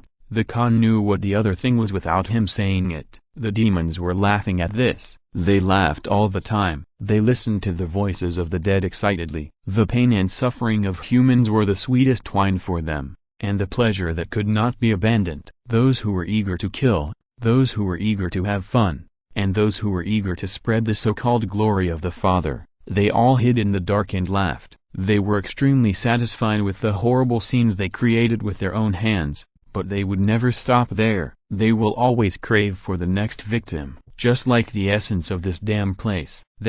No, number. Here, this space. Jagatai's eyes rolled up, and only the whites of his eyes could be seen. His forehead and neck were full of bulging veins, as if he was enduring great pain. Hatred, anger and sadness surged in his heart, almost driving him crazy. It didn't matter whether his mind was firm or not. What he heard was the reality of the world. No normal person could withstand this terrifying darkness. However, at the boundary between madness and clarity, the Khan suddenly understood one thing: as long as the subspace exists, it will destroy humanity itself bit by bit. It is a murderer that will never be satisfied. Sooner or later, it will murder all mankind. You heard it, Khan. You also understand. The mage's whisper sounded in his ears, bringing a moment of clarity. You are the third person in history to hear this voice. What do you think? Khan could not answer, and could only make a painful sound from his throat. A snap of fingers sounded. They returned to the warm room again. The room was still warm. The teacup he placed on the table was already full at some point. The steaming hot milk tea was waiting for the drinker. Khan knelt on the ground. Blood gushed out from his eyes, nose, ears and lips. It gathered on his chin and dripped onto the ground. After a while, it formed a pool of blood. He gasped and looked at his own embarrassed face inside. He was silent for a long time. After a while, he stood up from the ground. The blood disappeared in a blue light, along with the blood on his face. A warm wet towel appeared in his hand. Khan raised his head. The man was looking at him deeply, with no sadness or joy in his eyes. There was only calmness. Was it really like this? Number. The steppe eagle once again glimpsed the truth. Hidden behind the heavy calm was the anger that was enough to extinguish the stars. He smiled bitterly and began to clean his face with a towel. His strong body was working, and the injuries he had just suffered were healing quickly. Even the mental trauma was the same. A wonderful power soothed his soul, and the Khan calmed down involuntarily. He sat back in his chair, sorted out his words, and spoke again. Now, I understand. Oh, the eagle of Chongaris closed his eyes, then opened them again, looked straight at the wizard, and asked a rather impolite question. You are not human, right? From a physiological structure point of view, I am no longer human. Unfortunately, the same is true for the two people in this room. Your power is beyond my imagination. I can't understand why a being like you can appear in human form and talk to me calmly. The Khan paused. Just like when I understood his essence. Sure enough, the title is not wrong. Chagatai Khan. You do have the sharp observation ability of an eagle. Shenyan smiled calmly. You are right. I can indeed abandon my current form of existence in exchange for a more powerful power. I can do it if I want to. Elementalization, regularization, or becoming a god. But the key is never whether I can do it or not, but whether I want to. You cannot understand why I use the appearance of a human. Let me tell you why. Because I am originally a human. He pointed to his chest. No one can deny this. Chagatai Khan, just as you always think that you are the Khan of Chongaris, so do I. I always firmly believe that I am a human. That is why I am so angry about their fate. And that is why I want to launch this revenge expedition. The hand he pointed at his chest stretched out and stopped in front of the Khan, with his 5 fingers naturally separated. The Khan heard him ask, so, are you still interested in this expedition now? Without hesitation, the Khan held his hand. Kato Sicarius was playing chess. Yes, there is a sense of ridiculous to say, but the Emperor's death angel, the most powerful killing machine in Istrit, the second leader of Clement's fourth hand, is really chess. I felt a little impatient. In the scholars, there are 4 rules that have been widely circulated. Second, do not discuss the Gene Father and the damned, mysterious, misbehaving elder alien who broke into the Gene Father's lounge without permission in public. Thousands of words omitted below. Third, do not discuss the specific matters of the Astartes Codex with anyone outside the chapter and the successor. If someone asks, just say you have no idea. Fourth, Do not play chess with second Captain Cato Sicarius, unless you want to be dragged to the chessboard by him all day. For example, now, Marius has coughed 7 times, and Sicarius is still thinking hesitantly. He is thinking so carefully and so absorbed that Marius doesn't know how to evaluate it. His emperor. We are playing Go Bang, Sicarius. Is there something wrong with your brain? Exclamation mark. The chapter master couldn't bear it anymore, and immediately slammed the table. Cyclius. Sicarius was startled, raised his head quickly, and looked at his chapter master alertly. What's wrong, sir? Nothing. I just want to remind you to play faster. I want to, sir, but your chess skills are too advanced, Sicarius said distressedly. I can't think of the next move for this move. What is your intention for this move? He pointed to the 3 diagonal white pieces. Is there such a way to play in Go?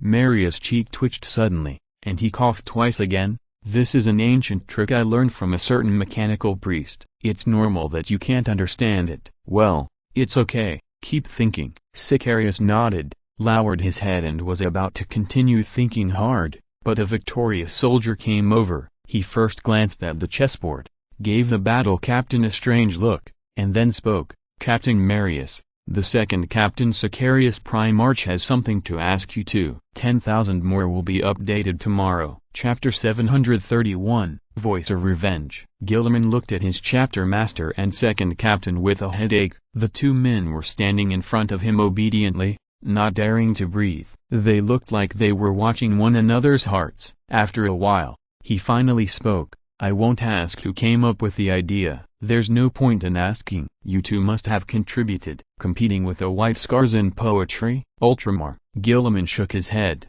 feeling his temples throbbing. In just a few days, the Ultramarines had lost 2 Thunderhawk gunboats in this gambling game. Although this was nothing compared to their rich family background, it was only a few days. If it took longer, would the glory of Macragge have to be renamed the Eagle of Chugris? Besides, where did they get the courage to compete with a group of White Scars 1,000-year-old veterans in poetry? You are Ultramarines, not the Blood Angels. Besides, even the Blood Angels probably wouldn't dare to say that they can be the White Scars in poetry. They are not really barbarians. The more he thought about it, the angrier he became. Guilliman simply sighed and forced himself to shift his attention to another thing.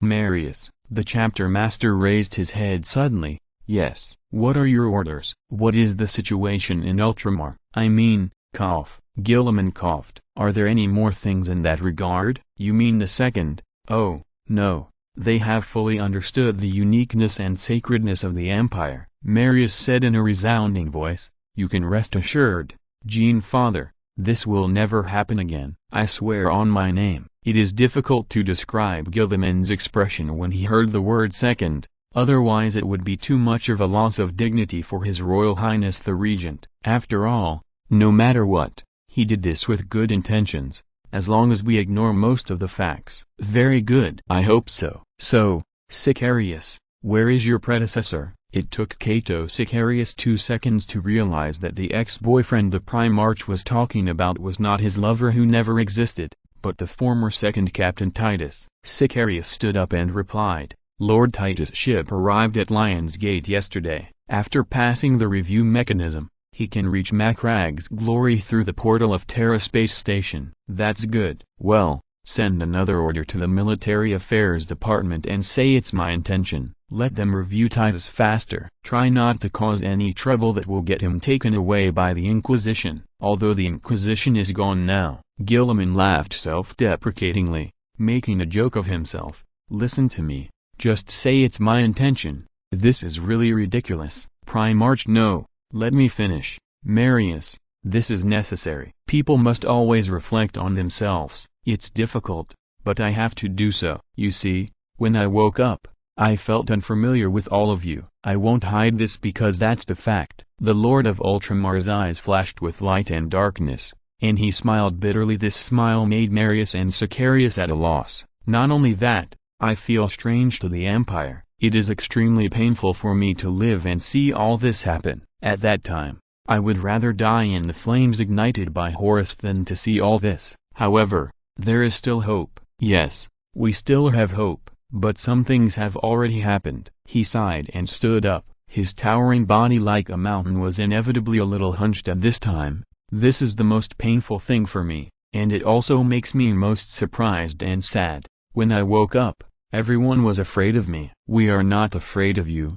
Primarch. We respect you. Gilliman glanced at Sicarius who was speaking, revealing a comforted smile. Well, you are not like that. But what about the civilians? What about the bureaucrats on Terra? Those recorders, mechanical priests, and wandering merchants who have come into contact with me. Everyone, the Inquisition, the State Church, and even Ultramar. Yes, even the 500 worlds of Ultramar are afraid of me. 10,000 years have passed, and I seem to have become the embodiment of some kind of fear. He laughed out loud. It's simply the top of the drama. This is what Kurz has always dreamed of, not me. I just want to make the world a better place, but the world has been burning. It's not your fault. Marius paused for a while after saying every 2 words, like a stuck machine. He blushed and was very uneasy. Maybe. The Lord of Ultramar waved his hand, indicating that they could leave. He put his hands behind his back, came to the porthole, and stared at the dark galaxy. After a long time, he whispered to himself, "Revenge is about to begin, Robert." He was wrong. Revenge has already begun. Death occurs in unknown corners, and death occurs all over the galaxy. It is one of the most common things in this era. The galaxy is too big enough for some people to live and work in peace, and big enough for others to taste the taste of death endlessly. "Give me a magazine." The sergeant with a missing leg shouted this sentence over and over again. His voice was drowned in the sound of gunfire, but he still shouted stubbornly, "Give me a magazine, give me a magazine, give me a magazine," over and over again, over and over again. Finally, a hand handed him a magazine. The unconscious sergeant took it instinctively, replaced the magazine, loaded the gun, changed the shooting mode, put it against his shoulder, and leaned out of the bunker. The low sound of the laser gun passed by, and was also drowned in the gunfire. This shot killed a rebel. His forehead engraved with blasphemous patterns was directly shot through. The body without any clothes fell among more corpses, twitching constantly, and blood splattered everywhere. We rolled in the mud, killing each other with guns and drowning each other with blood. Hatred drove us to do this. We hate each other because we are human beings. We are human. Yes, Zito muttered to himself, wiping his still bleeding neck. Half an hour ago, or an hour ago, he didn't remember and didn't care. Anyway, not long ago, a beam of light from a laser gun grazed his neck. If it weren't for his good luck, Zito would have died on the spot. But it was useless. They were beaten back by the rebels. These sons of bitches had bombers, land artillery, and tanks. What the loyalists had was blown up at the beginning of the rebellion. The most precious thing they had now was their faith in the Emperor. Emperor bless me. Zito leaned out from behind the bunker and carefully assessed the current situation. He shrank back after 30 seconds, and at the same time gave his own conclusion sadly, "It seems that we will all die here today." Turning his head, he pushed the sergeant who continued to shout, "Give me a magazine," because his magazine was empty. "Sir, are you still conscious?" His officer, whose leg was blown off by a shell and whose brain was damaged, did not even look at him, but waved his arms and shouted loudly, "Give me a magazine." "Sir, I only have one magazine left. The nearest squad to the 2 of us is on the other side of the trench, and they are not in a good situation. Considering your condition, I don't think I can leave you here and go ask them for ammunition." Damn it. The sergeant's mind was briefly recalled by the chattering, and he stared at Zito angrily. "Why are you still so long-winded at this time, idiot? Can't you give me a grenade and run over yourself?" "I am lame. But I'm not stupid. You kept shouting 'Give me a magazine' just now. Give me a grenade." "Yes, sir." Zito took the last fragmentation grenade from his belt. This good thing can be devastating when used against unarmored targets. He kissed the fragmentation grenade and then stuffed it into the officer's arms. The sergeant looked at him and nodded. "Good boy. This is my soldier. Now get out of here, go find that squad and retreat behind the line. The 3rd company was wiped out except you, so after I die, you will be the sergeant. Understand?" "Yes, sir." "Get out of here." Zito ran over, not fast, but safe enough. It took him 5 minutes to cross the long trench to reach the squad. The first person he saw was the dying Keynes, who was now missing one of her once beautiful blue eyes and was lying on the ground gasping for air. "Emperor, are you alright?" "No." "Damn it, can't you see? What are you running over for? Isn't the third company?" And Keynes didn't continue. Her words and the words that Zito was about to say were interrupted by an explosion. The source of the explosion was behind Zito. Needless to say, it was the sergeant's work.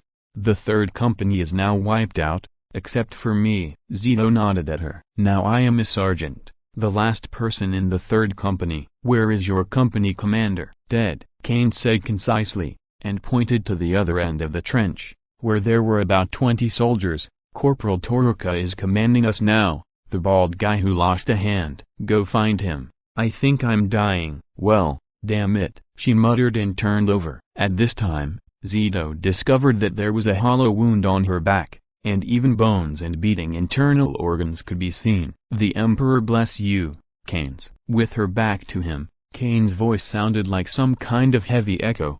"He has been blessing me. Go, Zito." Zito ran over and briefly explained his identity, so the Corporal Torikasa, who was missing a hand, immediately gave him a task. "I need you to go to the rear of the position." Corporal Torikasa roared, and he had to do so because a shell had just landed 70 meters in front of them, blowing up the bodies of the traitors everywhere. Amid the trembling of the ground and the dull sound of the continuous machine gun fire, the corporal continued to roar. "Then tell the headquarters, we need support." "No one is available. The communication line with the rear has also been cut off by these beasts." "Damn it, we only have 4 companies left now, and one of them is half crippled." "This mission can only be entrusted to you, Sergeant, because my soldiers and I have to hold our positions." Zito took off his hat, wiped his face, and nodded repeatedly. Okay, where can I go?" The corporal pointed to a dark cave behind him and almost screamed. "There." Zito ran in. The cave was a tortuous underground tunnel, and there was an emergency light flashing on the wall every few hundred meters. He heard his footsteps and the sound of his heavy breathing. The barrel of the laser gun kept hitting his lower back, making that side hurt, but Zito was too lazy to separate and take care of it. He didn't have time. He had to get to the rear as quickly as possible. He had to do it, otherwise everything would be too late. Otherwise this ancient world would be taken by chaos. "Fucking chaos, dog," he cursed, saliva splashing out from between his lips and teeth. Fuck. After running for 17 minutes, Zito almost collapsed to the ground. The scene in front of him also changed a little, from the unchanging winding tunnel to an iron-gray concrete building, and an open door appeared in front of him. Without hesitation, Zito rushed in, but what appeared in front of him was not the headquarters, at least not the headquarters he imagined, but a distorted place. Hundreds of wailing faces were hung upside down from the ceiling, and blood and pink and purple paint were smeared on the walls into uncomfortable patterns. Then, the trembling Sergeant Zito of the 3rd Company heard the sound of the blade cutting through the skin, and he realized that something the worst had happened. A man's scream rang out. It continued, mixed with curses. "You cowardly traitor! I curse you, I curse your corpse. The wrath of the Emperor's revenge will fall on you, and you will pay the price." "Ah!" He let out a fierce scream, followed by a voice that was eternally distorted by some evil force. "Well said," he commented, "but it's not enough. You can only scream and curse here, and then I will cut off your tongue." "You said the wrath of the false Emperor will come? Ha, you little mortal, you are wrong." Zito stared at the figure in the dark, looking at his sickly-colored armor and the human skin on it, and felt an urge to vomit, but the thing continued. "He won't care whether you live or die, because you are worthless. In this empire that is about to collapse, the most abundant thing is human life. As long as there is a need, he will throw you to every place where you are needed to die." The person who spoke laughed wantonly. "Do you really think you are needed and a protector? You are wrong, villain. You are nothing." Zito didn't know if he was crazy. He actually heard a trace of pity from the voice of this thing. "Just like me, we are nothing, just dust. We will die eventually, so I chose to do something pleasant before I die. Now, I will spread this joy to you. I hope you like it." Sergeant Zito silently picked up the gun and prepared to aim. A huge force came from behind, knocking him to the ground. He knew that his spine was probably broken. An iron hand reached out from the darkness, picked up his light gun, looked at it for a moment, and then broke it casually. "You should be more careful. There is a mortal here spying on you," the attacker said. "It doesn't matter. His gun can only bring me insignificant pain and a moment of pleasure, and that's exactly what I need. Do you want this? The flesh and blood of a person should not be enough for you to complete your enjoyment. Well, I am happy to share. He is left to you." A malicious laugh came from above, and the attacker grabbed one of Zito's legs and dragged him deeper into the darkness. "Thank you for your generosity, brother. Ah, we are so pitiful that we can only have such a pitiful enjoyment before Lord Idon returns, aren't we?" Sweat dripped from Zito's face because of the pain. Despite such treatment, he still did not give up resistance. Pulling out the dagger from his waist, he immediately wanted to end his life. These talking things were traitorous Astartes, and he was no match for them. He had to kill himself immediately, lest his life give pleasure to these things and lead them to further depravity. However, just as he aimed his trembling hands at his neck, the attacker bent down, his face emerged from the darkness, and Zito screamed immediately. This was not a face that humans should see, and no creature with any sense should see such a face. It was the source of pain, the twisted desire, and the embodiment of madness. The attacker chuckled. "Oh, dear, you want to commit suicide? You should ask for my advice first, instead of doing it yourself. Don't think of taking away all the happiness." He took Zito's dagger, stabbed it into the gap of his armor and twisted it hard, sighing with comfort and pain.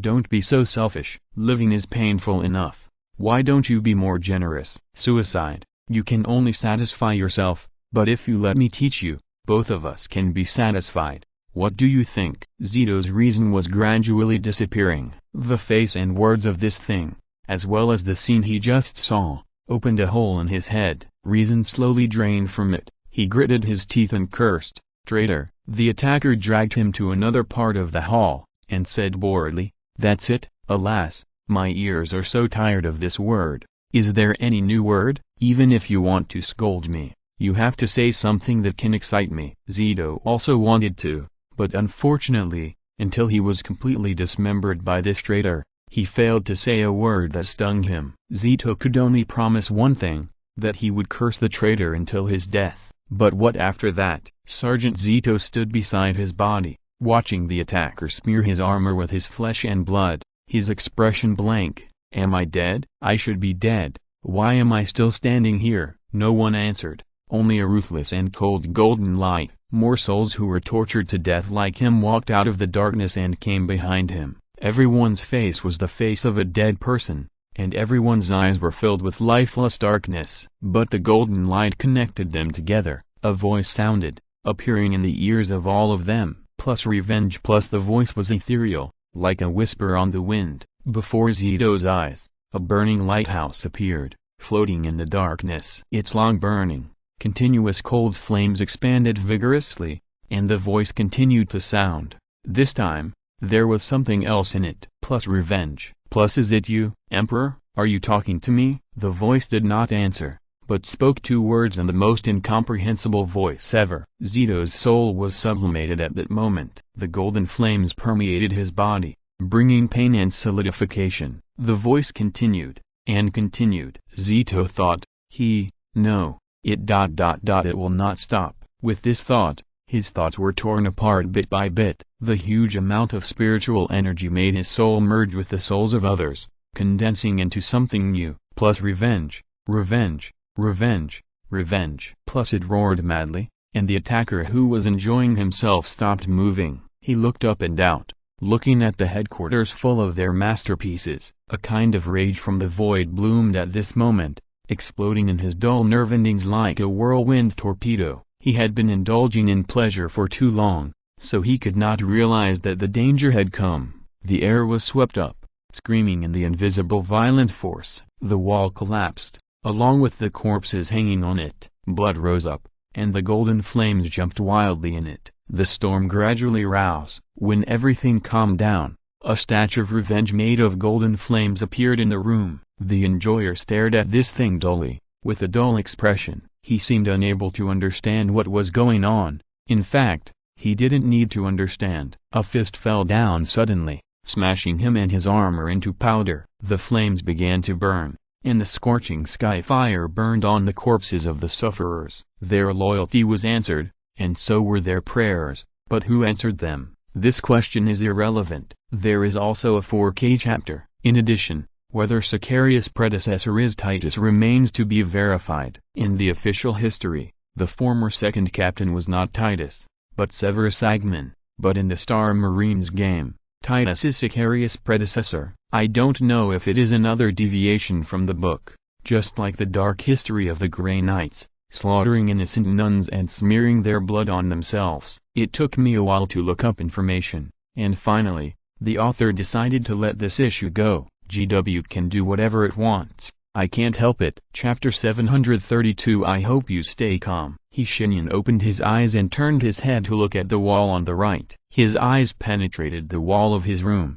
penetrated the outer deck of the Revenge and the magic furnace inside, penetrated the inner shield and the outer shield, and finally, his eyes fell on the other side of the galaxy. There, a statue called Vengeance was exercising its responsibilities. The wizard narrowed his eyes. What he and the Emperor had expected had come true, but the result was not the best one. There are 1,000 different personality fragments in the divinity that are entangled with each other. Although they will gradually entangle with each other over time, and eventually lose their self-awareness and become a true protector. But for now, they still have a certain degree of danger. The call of the loyalists on that planet attracted the side of the divinity that represents revenge. This side is the craziest, and it wants nothing more than to kill all traitors and enemies. Moreover, it will not last for a long time. The souls of the loyalists are not enough to support its appearance for a long time, and their power is limited. Although this is not a bad thing, it still needs to be vigilant. Shaking his head, he casually said, "There is still a long way to go. What do you think?" The Array Center answered appropriately, "I don't know what you are talking about, Captain, but if you answer literally, I think, yes, there is still a long way to go." In addition, today's report is now available for review. Do you need to check the details? Let me see. A light blue light curtain rose, and the 120,00 word report reported in detail all the regulations from the 4 cities on the lower deck to the current maintenance status on the upper deck. There was even a link at the end, and when you click on it, you will see a 50,00 word analysis of the operating status. Shenyan sighed and began to comfort himself with Gilliman's experience. It's nothing. Gilliman has to deal with government affairs every day and only sleeps 3 hours a day. Why not trick him to come to the ship as the vice captain? No, then there will be no one to deal with government affairs. TSK, the Corps once again caught his cold joke just right. Maybe we can clone Lord Gilliman. You need to restrain your sense of humor, Corps. It's okay to make such a shameless joke with me, but it may cause a myocardial infarction if it's someone else. The order has been received, and the humor logic is being rewritten. Oh, by the way, the mage suddenly asked, have you sent him the warhorse I designed for Chagatai? At the same time, in Chagatai Khan's room, he looked at the huge metal warhorse in front of him, not knowing what expression to make. Khan received this gift 10 minutes ago, and it appeared in Khan's room with a burst of blue light. Then the Magic Circle Corps explained, a gift from the captain. I hope you like it, Chagatai Khan. Did he like it? Of course he did. The huge body, black surface, deep blue flames in the eyes, the magic furnace in its body is running steadily, making a slight hum. Khan took a deep breath. He put his hand on it, gently pressed against its back. Feeling the extreme cold, the metal creation immediately moved, as if it had self-awareness, and turned its head, staring at Khan with its dark blue eyes. Hello, Khan greeted softly in Chongaris. An impulse was brewing in his heart. He wanted to ride the horse and start running. This impulse was soon spoken out. Can you give me a place? I want to ride it and try it. Of course, please wait, Khan. After serving in the Death Watch for 41 years, Titus was finally able to return to his brothers. This description was a bit wrong. In fact, he still had to wait for a while. The Military Affairs Department was reviewing him. Hello, Brother Titus, hello to you too. Sitting in a comfortable chair, Titus looked at the room in front of him with a little discomfort. The brown wooden walls and the dancing flames of the stove beside made the place look too warm, and he couldn't help but feel a little confused. But in less than 100 years, the aesthetics of the military officials have jumped from the original solemn style to this warm style. Their changes are really big. The official sitting opposite him is relatively bloated, but it is not because of obesity. Most of his upper body has been replaced by some kind of machinery, which is why he looks a little bloated. Noticing Titus's eyes, the official smiled. "Ah, I noticed that you are observing my, mechanical body.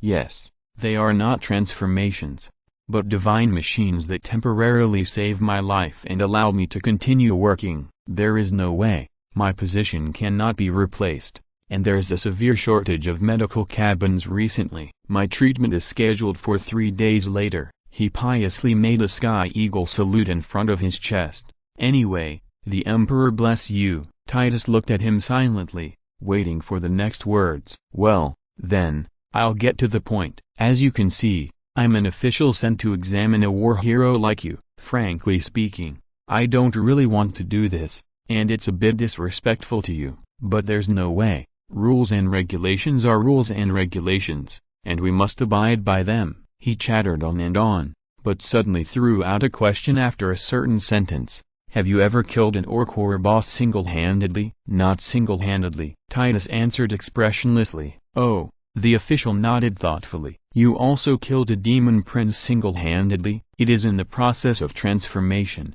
not the so-called demon prince. Its ritual is not yet completed and it is very weak." "Did you expose yourself to a huge amount of warp energy during the process?" Titus patiently answered these questions that he had asked thousands of times, and the answer was always the same: yes. "Did you feel uncomfortable afterwards?" "Never." "Are you sure? Please speak freely. There is only me here, and there are definitely not a dozen guards ambushing behind the wall waiting for my order to come in and take you down at any time." "Ha." The officer laughed dryly twice, and his expression suddenly turned into a pool of dead water. "It's just a joke. You shouldn't care, right?" Titus nodded expressionlessly. "Good joke." "So, you killed an orc war boss and a demon prince during the mission, and your body was exposed to a huge amount of warp energy and you were safe and sound."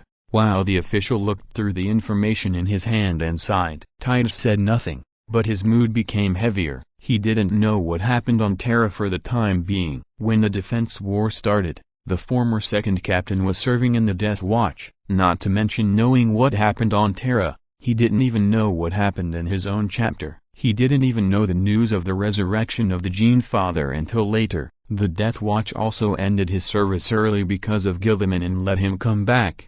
That's what Titus thought. He didn't know that the Inquisition was gone and the Death Watch was naturally disbanded. Titus returned to Terra in a small battle cruiser, meditating in his windowless room the whole time. As soon as the ship arrived at Lionsgate Starport, he was taken to the military affairs office in the starport for review. The whole process was done in one go and very smoothly. Based on the previous reviews, Titus felt that he would probably not be able to return to the chapter. The officer stood up and smiled at him, but what he said surprised him. "You are really a hero." The officer took his hand enthusiastically, swinging it up and down, with a very happy expression. "It's an honor for me to meet such a hero." "You have passed the review. Congratulations. Welcome to Holy Terra." "Please wait here for a moment." "Okay." "I need to notify an adult to take you to the Terra space station." "Terra space station? What is that?" The officer walked out of the door, and Titus's expression began to become more and more strange. He looked around the small room with an overly warm decoration style.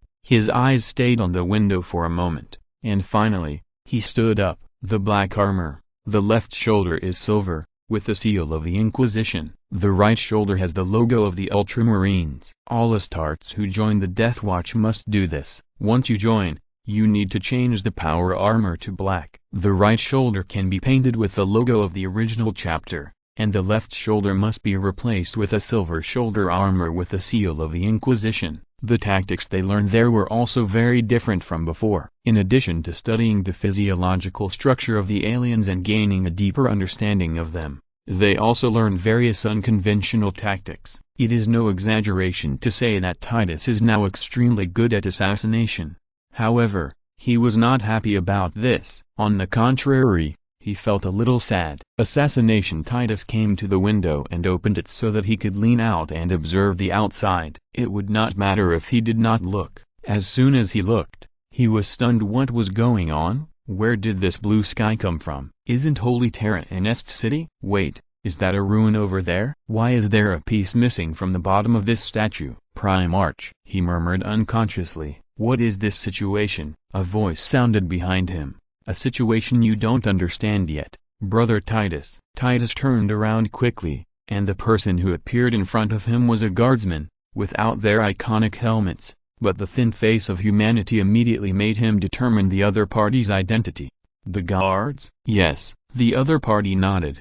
His tone was blank. You can call me Lictor. I'm here to take you to the Terra station. There, you can go through the portal to the glory of Macragge, where the Imperial Regent Gilman is waiting for you. May I ask a question? No problem. We have plenty of time. What is the Terra station? Lictor raised his eyebrows. He quickly understood why the warrior was so confused. I see, you don't know, right? Know what? Nothing. Lictor shook his head. Even he couldn't help but feel a little sympathetic at this moment. That look made Titus frown. Brother, I hope you understand that although I have no obligation to explain to you, and I am very willing to explain to you what the Terra space station is, you have missed too many things. Let your battle brothers in the regiment tell you the details. I understand. It would be best if you could understand. Oh, just take it as my personal suggestion. Lictor looked at him and sighed. I know you joined the Death Watch and have been killing aliens there, but sometimes,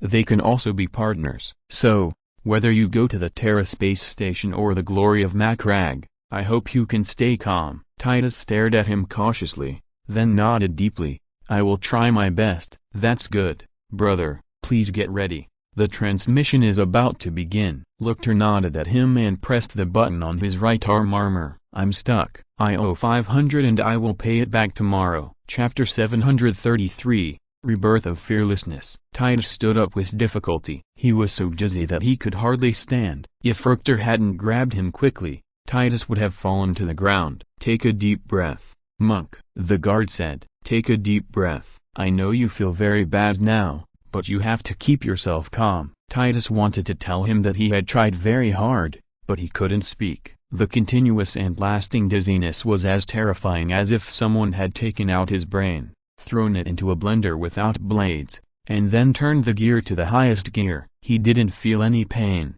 but he was dizzy and had the urge to vomit, not to mention speaking.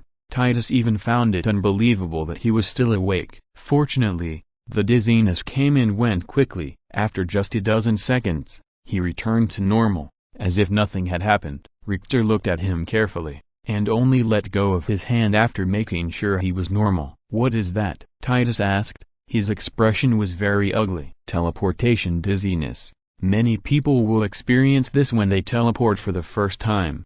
Don't worry, it's normal. Also, welcome to Terra Space Station. The Imperial Guards led him forward calmly. Titus observed the space station and evaluated in his mind what kind of building it was, but he couldn't tell. He couldn't tell at all. The ceiling and the walls were all silver, clean and tidy as hell. It had nothing to do with the Imperial buildings and ships in his impression. There were no candles on the ground for lighting, and the signposts that appeared every few hundred meters gave him an unspeakable sense of weirdness. In his impression, the mechanical servants or dead babies with wings that appeared every few hundred meters should be there. Moreover, this place was too clean, so clean that he felt something was wrong. There were no complicated carvings and gloomy statues, and there were not even paintings or windows on the walls. So, Titus asked directly, please allow me to ask, but, Lord Lictor, what exactly is this place? Terra Space Station.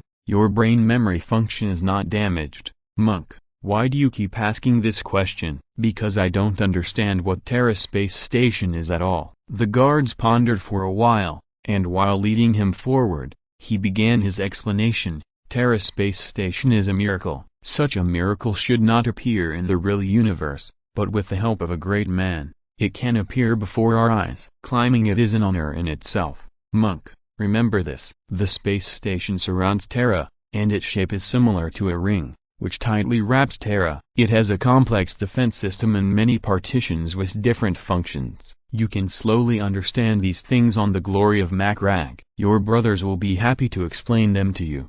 Great man? Titus wondered puzzledly. Who can bear such a title? As if the guards had read his mind, the footsteps of the two echoed in the empty corridor. Lictor said lightly, "If you are lucky enough, you will see him." After saying this, he stopped talking, completely silent, just like the most vivid impression that the guards left on the world. This journey lasted for 17 minutes. Titus didn't know that this was because his first teleportation result was not very good.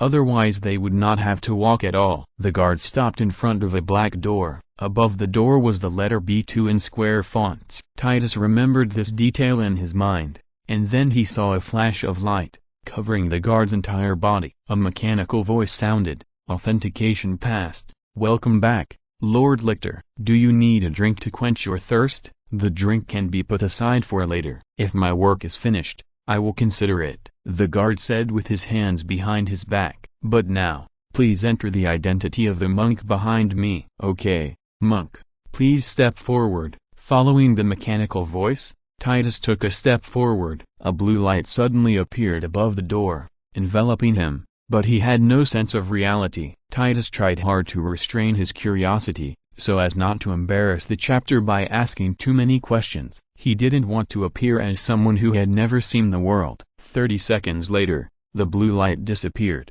and the mechanical voice sounded again. "Identity entry successful, Brother Titus from the Ultramarines chapter. Welcome to Terra Space Station. According to the arrangements for the handover of military affairs, you are here to teleport to the glory of Macragge, right?" Titus glanced at the custodian, who raised his chin, indicating that he would answer it himself. "Yes, the status of the handover is being updated. Please wait for the update to be successful. You can stay on the Terra Space Station for up to 15 days. If you exceed 15 days, you need to report to the Military Affairs Department. In addition, due to your physical condition, the transfer time is scheduled for 3 o'clock in the afternoon of the day after tomorrow. Please follow the instructions to arrive at the transfer location 20 minutes before the start of the transfer." Physical reasons? There is nothing wrong with my body. You have multiple hidden injuries that cannot be healed and persistent minor injuries. Your mental state also has certain problems. You became dizzy after the first transfer. According to the regulations,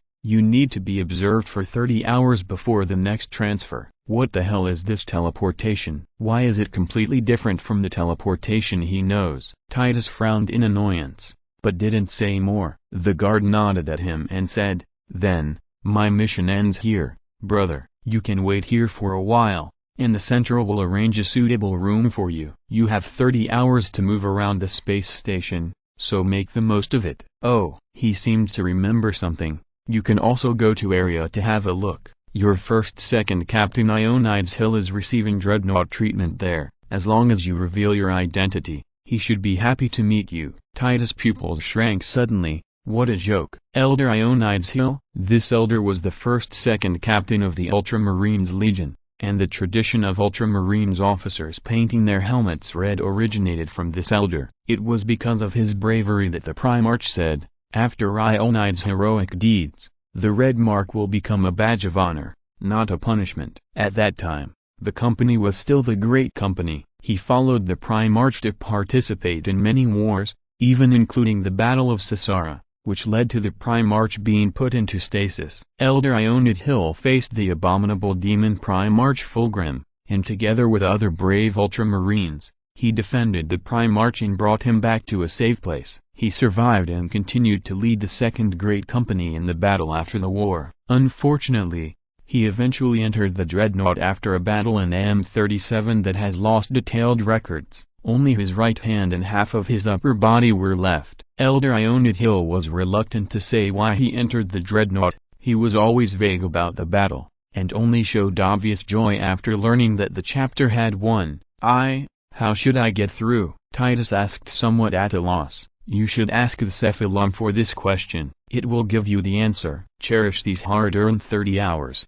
brother. I'm going to have a drink. Titus looked at the Admiral in shock, pulling the corners of his mouth, as if he wanted to smile at him, and for a moment he even forgot to ask him what the Cephalon was. His mind was full of that stiff smile. The Admiral smiled. What's going on? 1 standard Terra hour later, Titus suppressed his excitement and got off his vehicle. This hoverbike was different from the motorcycles he remembered. The body was streamlined and incredibly fast. But even so, it took him 1 standard Terra hour to reach the location of Elder Ionid Hill. What appeared in front of him was a slightly empty hall, and a dreadnought was standing quietly in the center of the hall. Its surface was mottled and unrecognizable, and scars were everywhere. This was not because the Ultramarines neglected maintenance. How could they be disrespectful to an elder? The reason why the surface was so mottled was because the elder did not want his honor scar to be taken away. Titus still remembered this story. Elder Ionid Hill's argument with the chapter master for his right to retain his scar has been circulating for centuries. Next to the dreadnought, there were 3 mechanical priests in red robes. They were gathered together, seemingly discussing something. Titus walked closer and coughed softly. The voice began to echo in the hall. A priest turned his head and looked at him. His red mechanical eye trembled a few times, especially the symbol on his right shoulder armor. He quickly stepped forward and said, "Brother Titus from the Ultramarines, right? We received a message from the Central. You want to have a conversation with Elder Ionid's Hill?" Titus said carefully, "It doesn't have to be a conversation. It's an honor for me to see him in person." After saying this, he stared at Dauntless with respect and said nothing. The priest knocked on his head, and the sound of metal collision was a bit harsh. Elder Ionid's Hill is not in that god's machine now. He has recovered. Recovered?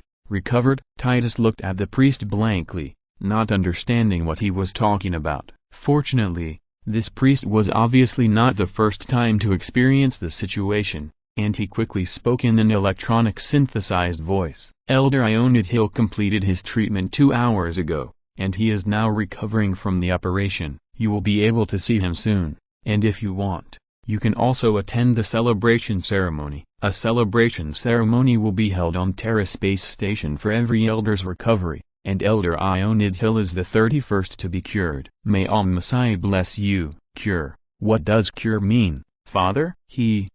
Titus couldn't even speak clearly. It seems that this is your first time to the Terra Space Station and you know nothing about it. Well, Brother Titus, this is it. The Terra Space Station is a promised land, the priest said very seriously, and even the electronic synthesized sound could not conceal the reverence in his words. It is a treasure that we can never dig out completely. Under each piece of metal is hidden enough for us to learn for a lifetime. Oh, Messiah, brother, can you imagine it? The mechanical priest suddenly opened his hands and said loudly, "A miracle." There is no doubt that this is Matthew, why are you knocking on my head? The mechanical priest named Matthew put down the wrench in his hand and said, "The question asked by this monk is what treatment means, and your answer is too far off the topic." He took over the work of the priest and began to explain to Titus, "There are countless treasures on the Terra Space Station, including the precious technology to treat the dreadnoughts and let them be reborn. Please forgive me for not being able to reveal the details to you,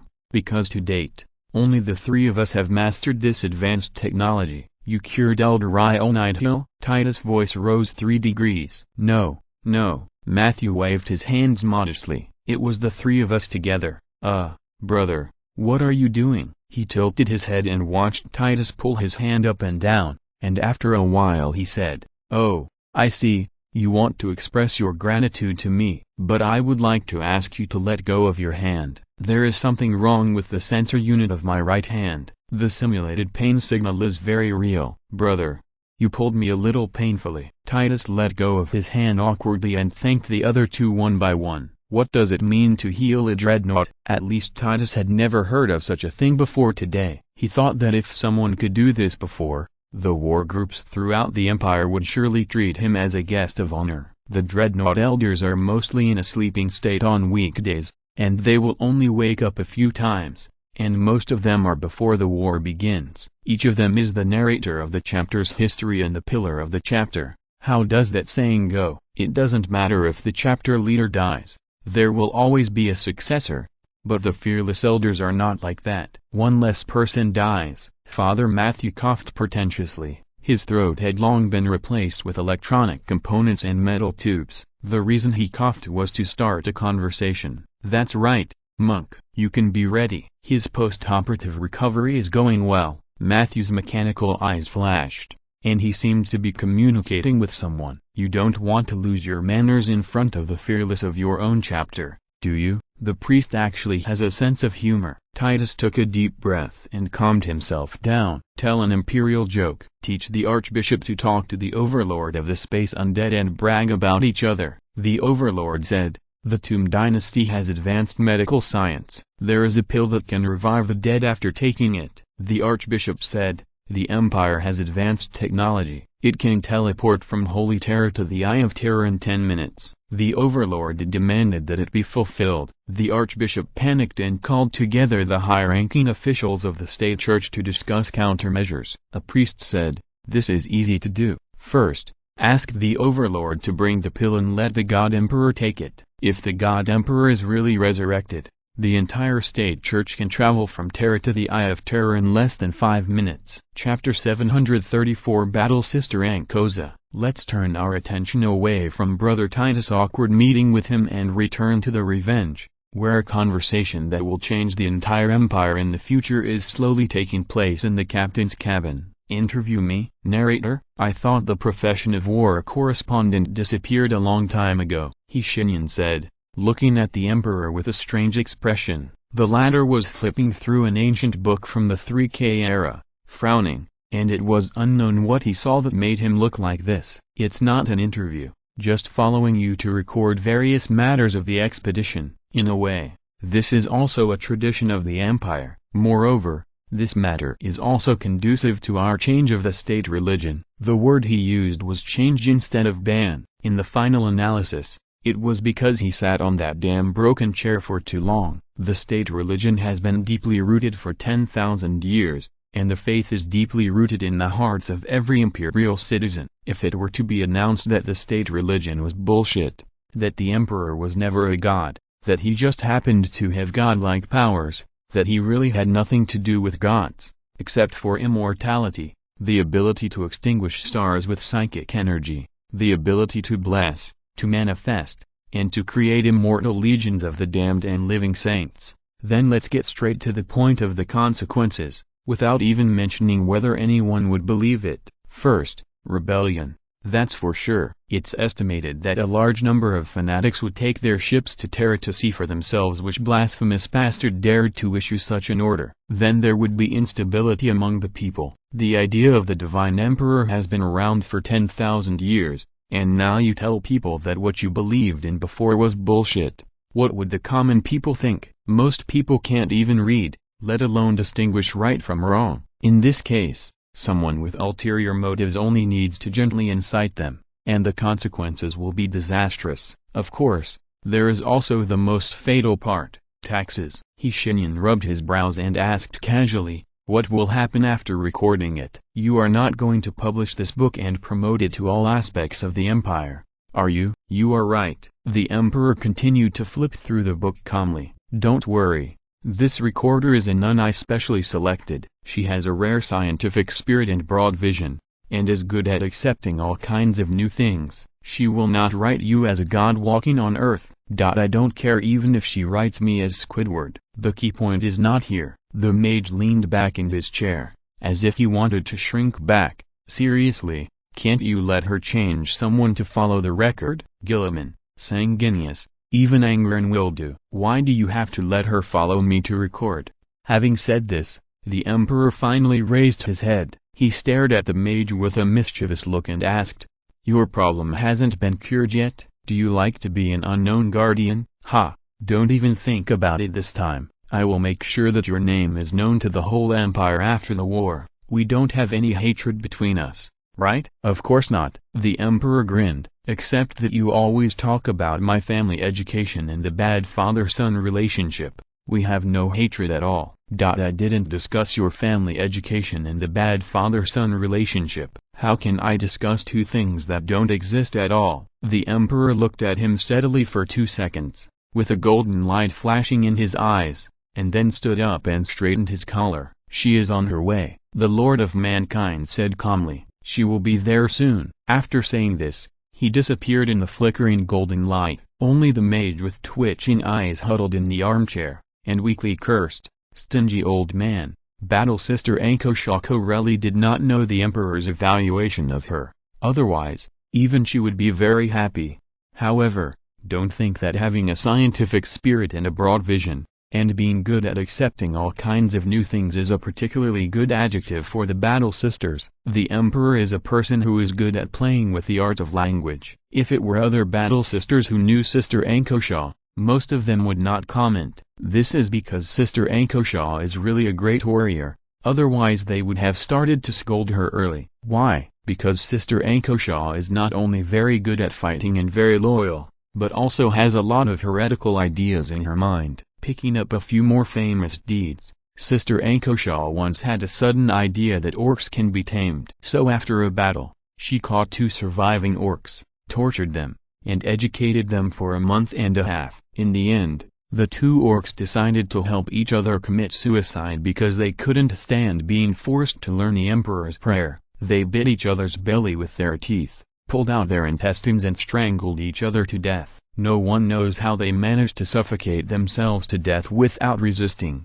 But there are several phrases written in blood next to the orcs' bodies. For example, "the white-haired devil under the golden seat" and other more blasphemous ones, which I won't mention here. According to speculation, this should refer to Sister Ankosha. After this incident, the High Sister summoned her specially, and no one knows what they talked about. Anyway, after 2 days of private conversation, Sister Ankosha's behavior was tacitly approved. She completely let herself go, and even questioned the existence of the machine soul in front of the mechanical priest. It was the Emperor's blessing that the Red Priests did not fire at her on the spot. At this point, I believe you have already outlined the image of a nun who acts crazy and recklessly in your mind. If you really think so, you are wrong. Sister Ankosha is not sick. No, I mean, when she is normal. This is not what I mean. In short, she is really normal when she is normal. For example,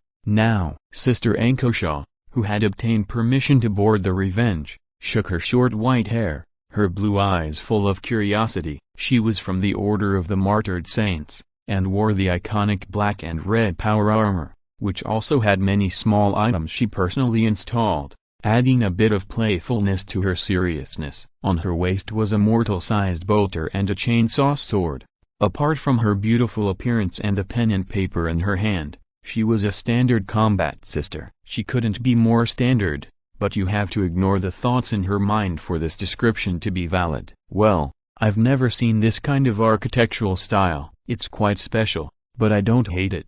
According to the introduction of the Magic Circle Center, the sunlight and blue sky here come from the ecological dome. It's a great design. I'm even more curious about the captain. He must be an extraordinary genius. Sitting in the central park of the first city, she wrote on her brown paper, "These things will be published after the expedition is over, and her name will be passed down to the future generations of the Empire along with the Revenge expedition." However, Sister Ankosa didn't really care about this. What she wanted to do most now was to meet the mysterious captain. "My sisters were quite jealous when they sent me away." Lisa and Lizu almost cried. "In fact, I don't really understand why the Emperor chose me. My faith in him is not very firm. In the words of my sisters, I am simply a heretic." She laughed when she wrote this, but this heretic has gone further than them. I can't help but have some guesses. Does the Emperor prefer those sisters who regard him as a person? I don't know the answer to the question yet,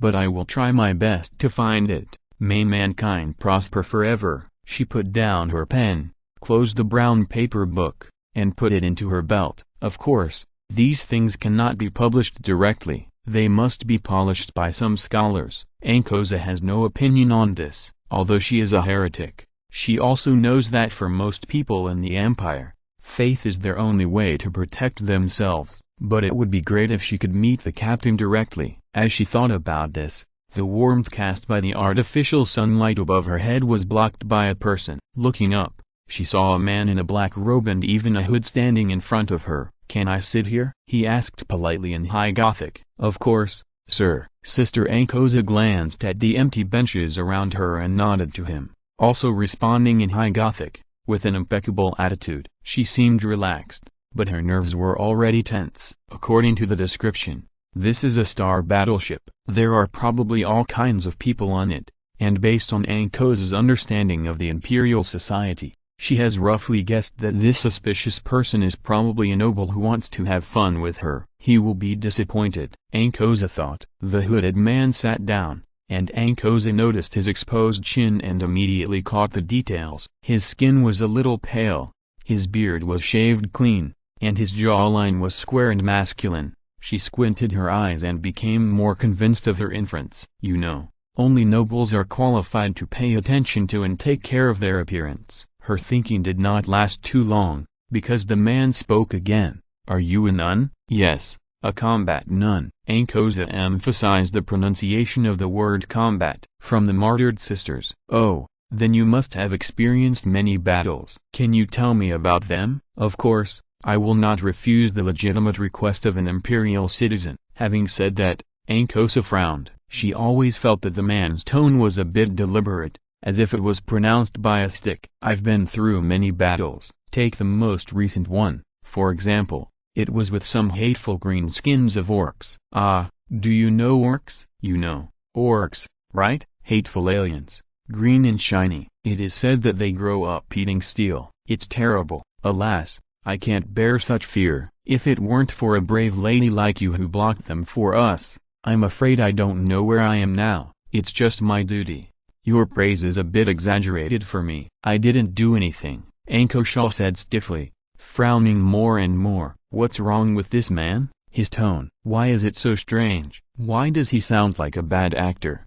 However, in the spirit of science, she began to plan to correct some of this man's ideas. In fact, the orc's diet does not include steel, but it is not ruled out that some extremely stupid orcs will try it. "Sir, what's wrong with your eyes?" The man turned his head, with a blue light emitting from his eye sockets, and Ankosa's breath was choked. She heard the man say faintly, "What's wrong?" Cold sweat trickled down her forehead. Ankosa wanted to reach out for her sword, or leave this place, or use shouting to attract the attention of the center of the magic circle. But she couldn't do any of the above. She could only sit there quietly, unable to even speak. A huge sense of oppression began to descend, and the sense of disharmony that had existed from the beginning was becoming more and more serious. The man looked at her, and the blue light in his eyes surged, like the surging tide, in which there was a great power that she couldn't understand. This power almost made her addicted, and her brain began to feel dizzy, which was one of the prices of looking directly at the extraordinary power. Her heartbeat began to beat slower and slower, and at the same time, she felt that her neck could move, and an idea suddenly appeared in her brain. "Look away, stop looking directly, and this pain will end." However, Ankosa did not look away. On the contrary, she gritted her teeth and stared at the blue eyes with her stubborn character and iron willpower. She said to herself. "I can't give in." The stalemate lasted for a while. Just when she was about to give up, the man sighed and looked away. The oppressive feeling disappeared instantly. Ankosa began to breathe heavily. The inner layer of the power armor was completely wet with sweat. She estimated that her underwear was also soaked, and she couldn't help but feel a little annoyed. Then, a soft golden light flashed. Her discomfort was swept away. Ankosa watched the man take off his hood, revealing a pale and handsome face. At this time, this face was smiling helplessly. "You just don't know what giving up means, right, sister? Who are you?" she asked in doubt. "What is the golden light?" "Octopus brother." The man restrained his smile and said expressionlessly, "Just kidding. My name is Shenyan, the captain of the Revenge, and the main interviewee during your revenge expedition. By the way, sister, have you always been so brave?" "Brave?" Ankosa pursed her lips and smiled shyly. "No,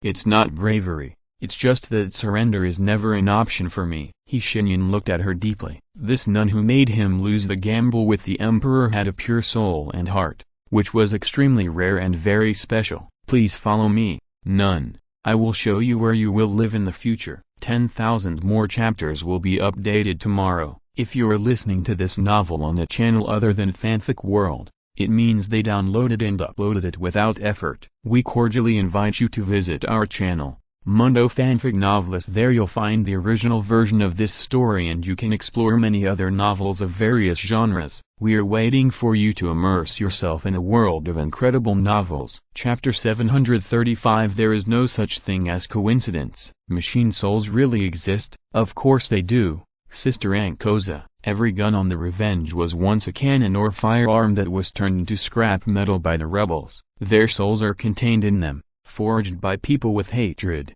and shaped by me with magic. As you can see, machine souls do exist. Sister Ankosa squatted in front of the operating table of a cannon and observed it carefully. The black cylinder seemed to swallow all the light, dark and heavy, and seemed to contain the power of destruction. Can I touch it? I mean, can I touch the machine soul? Sister Ankosa asked cautiously. Emperor, I always thought that machine souls did not exist. Only those soldiers who have passed the training are qualified to touch the machine soul and operate the cannon. Unfortunately, Sister Ankosa, you are not qualified now. Shenyan shook his head and took her through the long silver corridor. There is a naval gun operating platform every 15 meters. Ankosa couldn't help but imagine in her mind what it would look like when they fired. It must be spectacular. She didn't feel depressed because of her rejection. The sister had completely adapted to her new role. Although she didn't really believe in the theory that the emperor was an omnipotent god,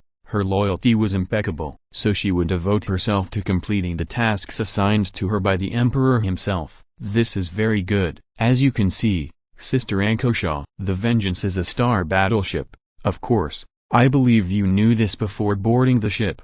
However, it is still a bit shocking to see it with your own eyes, right? Yes, my lord, she said respectfully. I have never seen such great buildings. Every place you just took me through is a miracle among miracles. Miracles? They are more than miracles, sister. The mage shook his head, but did not say more on the topic. For now, I have shown you all the places you can see. Sister, it's getting late, so please wait a moment, my lord. Sister Ankosa said quickly, I understand that you must have a mountain of affairs to deal with every day. I am very grateful that you can take half a day out to take me on a tour in person. However, I have another question to ask you. The mage looked at her steadily for a while, then nodded. Ask. Why did you name this expedition Revenge? You should ask why not, Sister Ankosa. The mage replied calmly. In this galaxy, survival is not an innate right. It is the result of the desperate struggle of people whose names can no longer be found.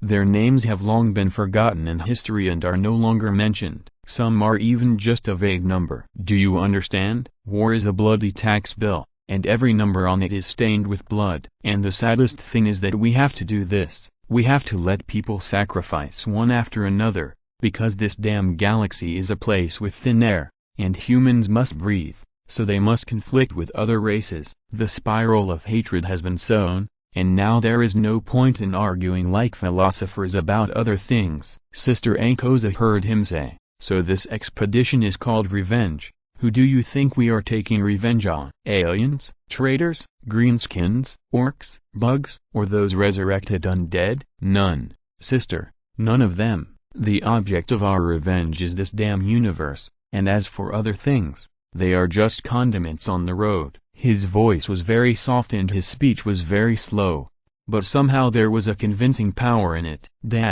I think this is unreasonable, Fulgrim said. Phoenix's expression was very worried at this time. He frowned, and his long hair was casually scattered behind his head. The array has never made a mistake so far. How could it point us to a wrong path? Nothing is perfect, my brother, even my father is the same, let alone the array. The archangel gently persuaded the phoenix, who had become a little stubborn since his resurrection. It can indeed plan the most reasonable route according to our situation, but that is based on the premise that there are no warp cracks on the road. You have also read the report. If the array thinks that its previous inference is wrong, Then we may have to change the route back to Terra Space Station. Angren also nodded. When he was not fighting, he liked to wear a beige robe. This was completely different from the impression of Angren by the other two, but what could they say? This man didn't even have the infamous nail behind his head. The array is not omnipotent, the Lord of Red Sand said with his arms folded across his chest.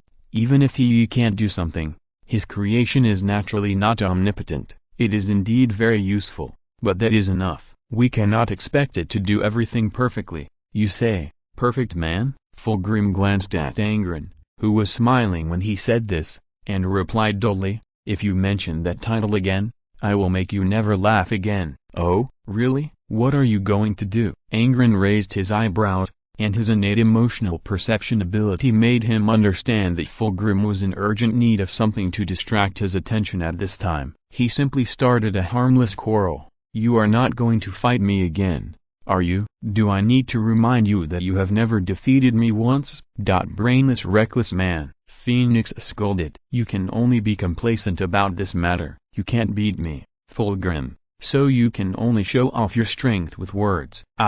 Phoenix said angrily, pointing at Angren. I won't bother with you. Sanguinius looked at the two guys quarreling with amusement. This kind of scene has happened many times. He is no longer surprised. He even thinks it is a bit warm. However, some things cannot slip away in the cheerful atmosphere. Some things must be solved. He tapped the table with his fingers, and the wings behind him were still smooth.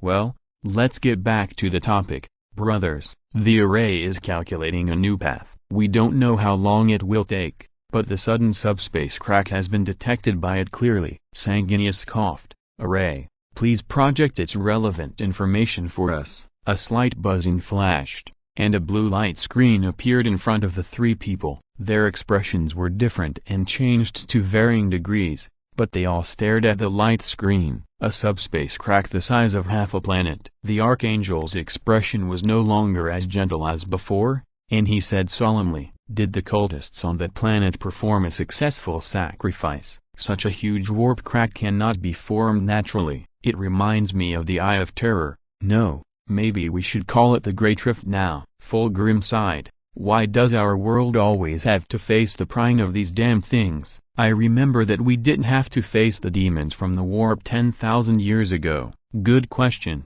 Fulgrim. Angren smiled and said, do you think it has something to do with your betrayal? Phoenix turned his head and looked at him, his face expressionless, but his eyes seemed to be burning with fire. He said slowly and sincerely, are you sure you want to tell me this at this time? Of course. I'm kidding. The Lord of Red Sand stood up and began to pace the room. His wisdom was no less than that of Sanguinius, especially when it came to war. Angren's sense of smell was always very sensitive. First of all, we must be sure of one thing. We must reach a consensus. This warp rift was not passively generated. It must be man-made. There is no such coincidence. Agree.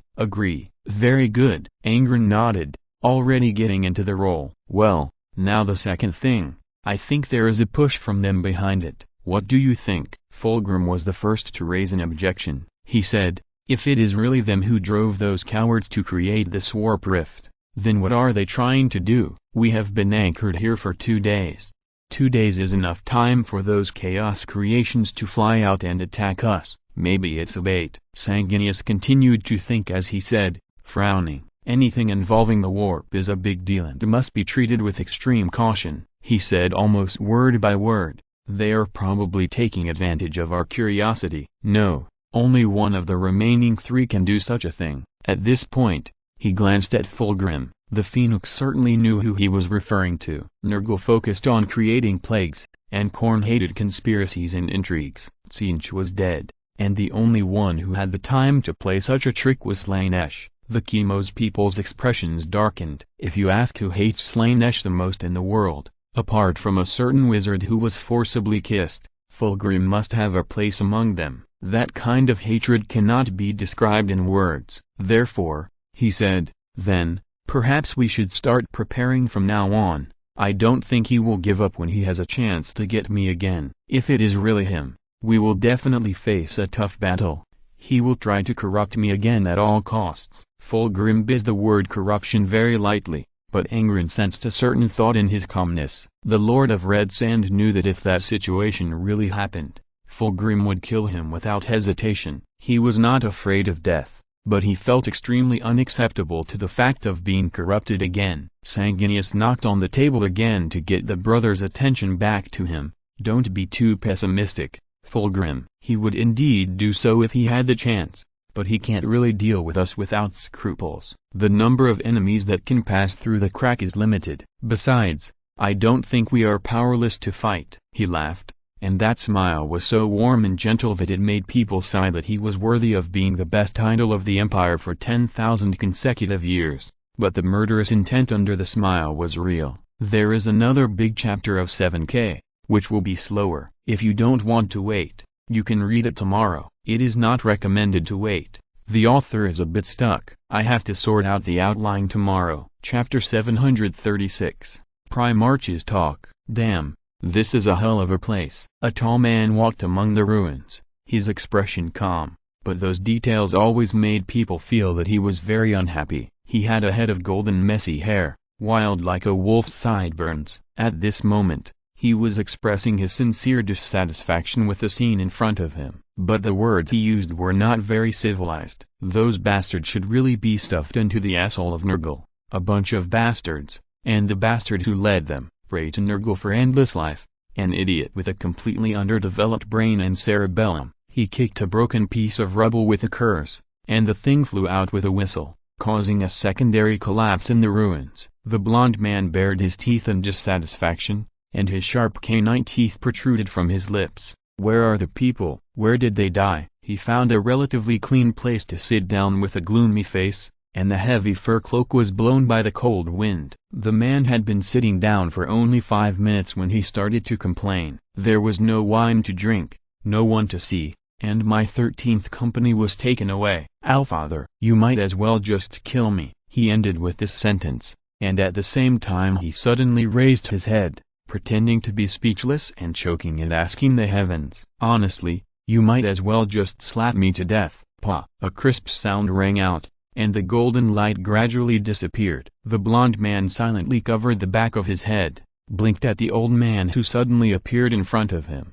The old man was wearing a simple robe, revealing his withered hands and arms. He had an eye patch on one eye, and his hair and beard were all white. He looked shockingly old, but his single eye was shining with endless wisdom. Allfather, Leman Russ lowered his proud head and saluted his father. Your 13th company has returned to the Space Wolves. The 200 of them are doing very well. At least they are better than when they followed you. I haven't eaten anything decent for 10,000 years. Are you greedy? The old man asked with a smile. What do you think? Russ muttered. The last time I drank was 3,100 years ago. That wine was for mortals. It was barely tasteless in my mouth. What's wrong with you? Wait, why do I feel you? He looked at the old man in doubt, and his voice trembled when he spoke again.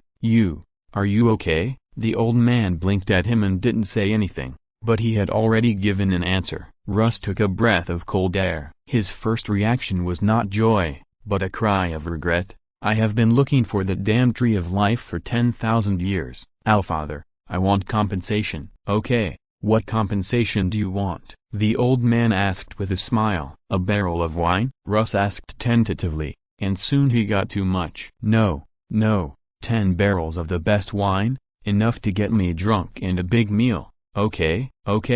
Do you want me to find you a few more people to drink with? The old man's smile became brighter. Who do you want to drink with? Leon, Russ answered without hesitation. He must miss me a lot.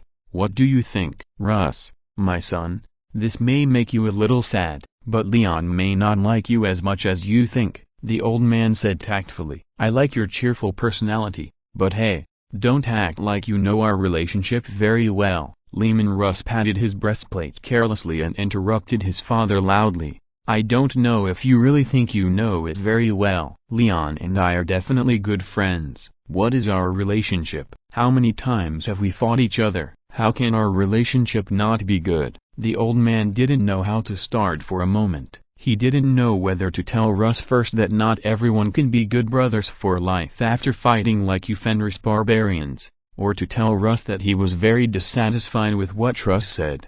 Lion is still in the warp, and I haven't found any trace of him yet. So, you have to find someone else. Haven't found it yet, I mean?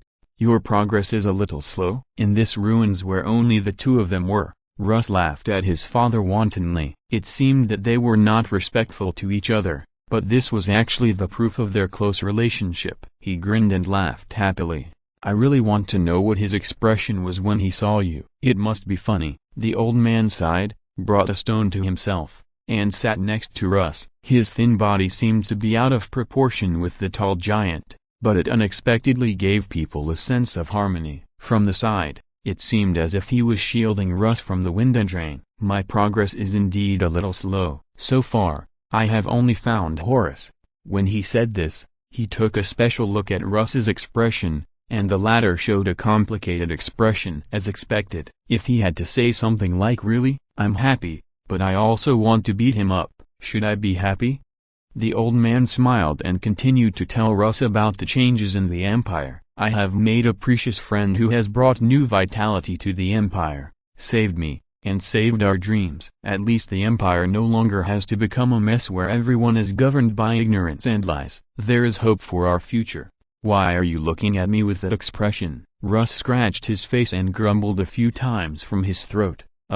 Father? Why does this man sound like he is dead? You won't let him die too, will you? No matter how good-tempered the Emperor was, he couldn't help it now. He raised his hand and slapped Russ on the back of his head, grabbed his hair angrily and began to curse in Fenris dialect. You want to piss off your father to death, right? You are so careless when you talk. Is your father such a person in your heart? Forget about drinking. There is no food either. No. Leman Russ was flexible and apologized immediately. I was wrong. How could you let him sacrifice? He must be alive and well now, with 24 beautiful women serving him every day. Why did you hit me again? If the Emperor was angry before, he has now entered the second stage. He looked at his unruly son with a gloomy face, and did not hit him anymore. He just crossed his arms and stared at him coldly, then slowly called out his full name. Leman Russ. Russ was startled and did not dare to show any wit anymore. He lowered his eyebrows and responded with a tone of flattery that was enough to make the space wolves laugh at him for 10,000 years while being beaten by him. What's wrong, Allfather? The Emperor looked at him for a long time, but in the end he couldn't bear to get angry with his son who did so much dirty work and worked hard without complaint.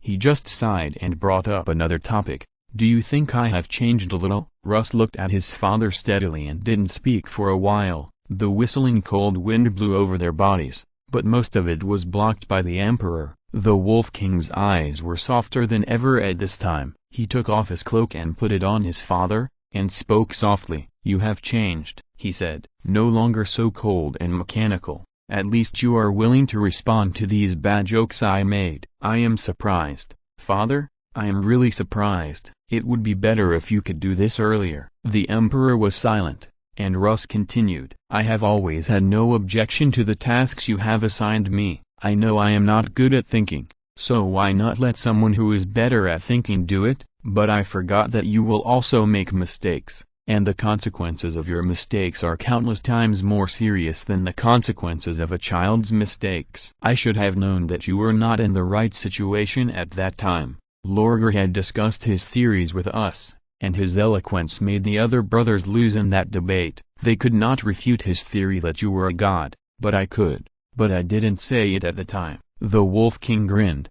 If you are not a god, then you have never lied to any of us, and whether you are or not is actually up to you. Am I right? Plus you're right, but the facts are not so. My son. Plus the Emperor did not speak, but his voice entered Russ's mind. His expression was very sad, and there were almost tears in his eyes. He even grabbed Russ's cloak tightly, looking no different from an ordinary old man. Sadness enveloped him. Plus there is a divine nature in me. It was not big at first, but its mass was amazing. My human nature has been fighting with it, but it rarely gets the upper hand. Plus that's why I treat you differently. I can't decide my personality because I don't know when my divine nature and human nature will take the lead. I am gentle and tolerant to you, but I am a complete jerk to Angren and Lorgar. Plus people think I can do everything, but they are wrong. I can't even decide what kind of face I should show to others, even to my closest sons. I can't talk to you with my true face. Plus father. Russ opened his mouth and seemed to want to say something, but the emperor shook his head. He spoke again, his voice hoarse and dry, like a machine that had been stuck for 10,000 years and started again. Fortunately, I still have a chance to redeem my mistakes. A second chance is much more precious than anything else. There is no regret medicine in the world, Russ. After saying this, his figure gradually dissipated in the golden light, leaving only the cloak swaying in the wind on the stone. Russ tied his cloak behind him silently, and heard his father's last words. I will take you to your brothers. They need you. Yes, father, the Wolf King answered meekly, just like he did 10,000 years ago. Shaking his head, Russ stood up from the floor. He sighed a little, although the All-Father said that he was no longer a full-time emotionless riddler like before. His determination to teleport you whenever he said so had not regressed at all, and his method seemed to be even more brutal. He felt as if he had been punched in the stomach, and his internal organs were displaced. He didn't know whether the Emperor was taking revenge on him, but Russ was too lazy to think about these things. Wiping his mouth, he held on to the silver wall, but his hand suddenly sank into it. The seemingly non-threatening and neat wall had swallowed up most of his left hand, submerging his elbow and making him unable to move. Even his strength could not break free. Russ raised his eyebrows, whistled, and then laughed. Interesting. Which brother of mine created this? Could it be Ferris? He raised his head and shouted to the empty corridor in front of him. Hey, Ferris, are you there? Are you alive? Russ, a suspicious voice came from behind him. Russ turned his neck with difficulty, trying to turn his head to see who was calling his name. But a human neck cannot twist 360 degrees, and he could only see a glimpse of golden hair in the end. It can't be you, Leon. I knew the old man was lying to me. Bird? He looked at Sanguinius, who walked in front of him as if someone had grabbed his throat, and he was speechless for a moment. The good-tempered angel didn't care about his nickname of Little Bird, but just smiled softly. Wenzin, remove the restraints. This is my brother. Who are you talking to? Oh, damn, this thing really loosened itself. Russ showed a cunning look, walked to Sanguinius, first gave him a hug, then poked Sanguinius with his elbow with a grin. Is there an abomination intelligence on this spaceship? How about this, brother? You get me a barrel of wine, and I won't tell our father about this. What do you say? Russ, why can you always make weird jokes in places like this? That's naturally because my sense of humor is different from ordinary people. Sanguinius shook his head helplessly.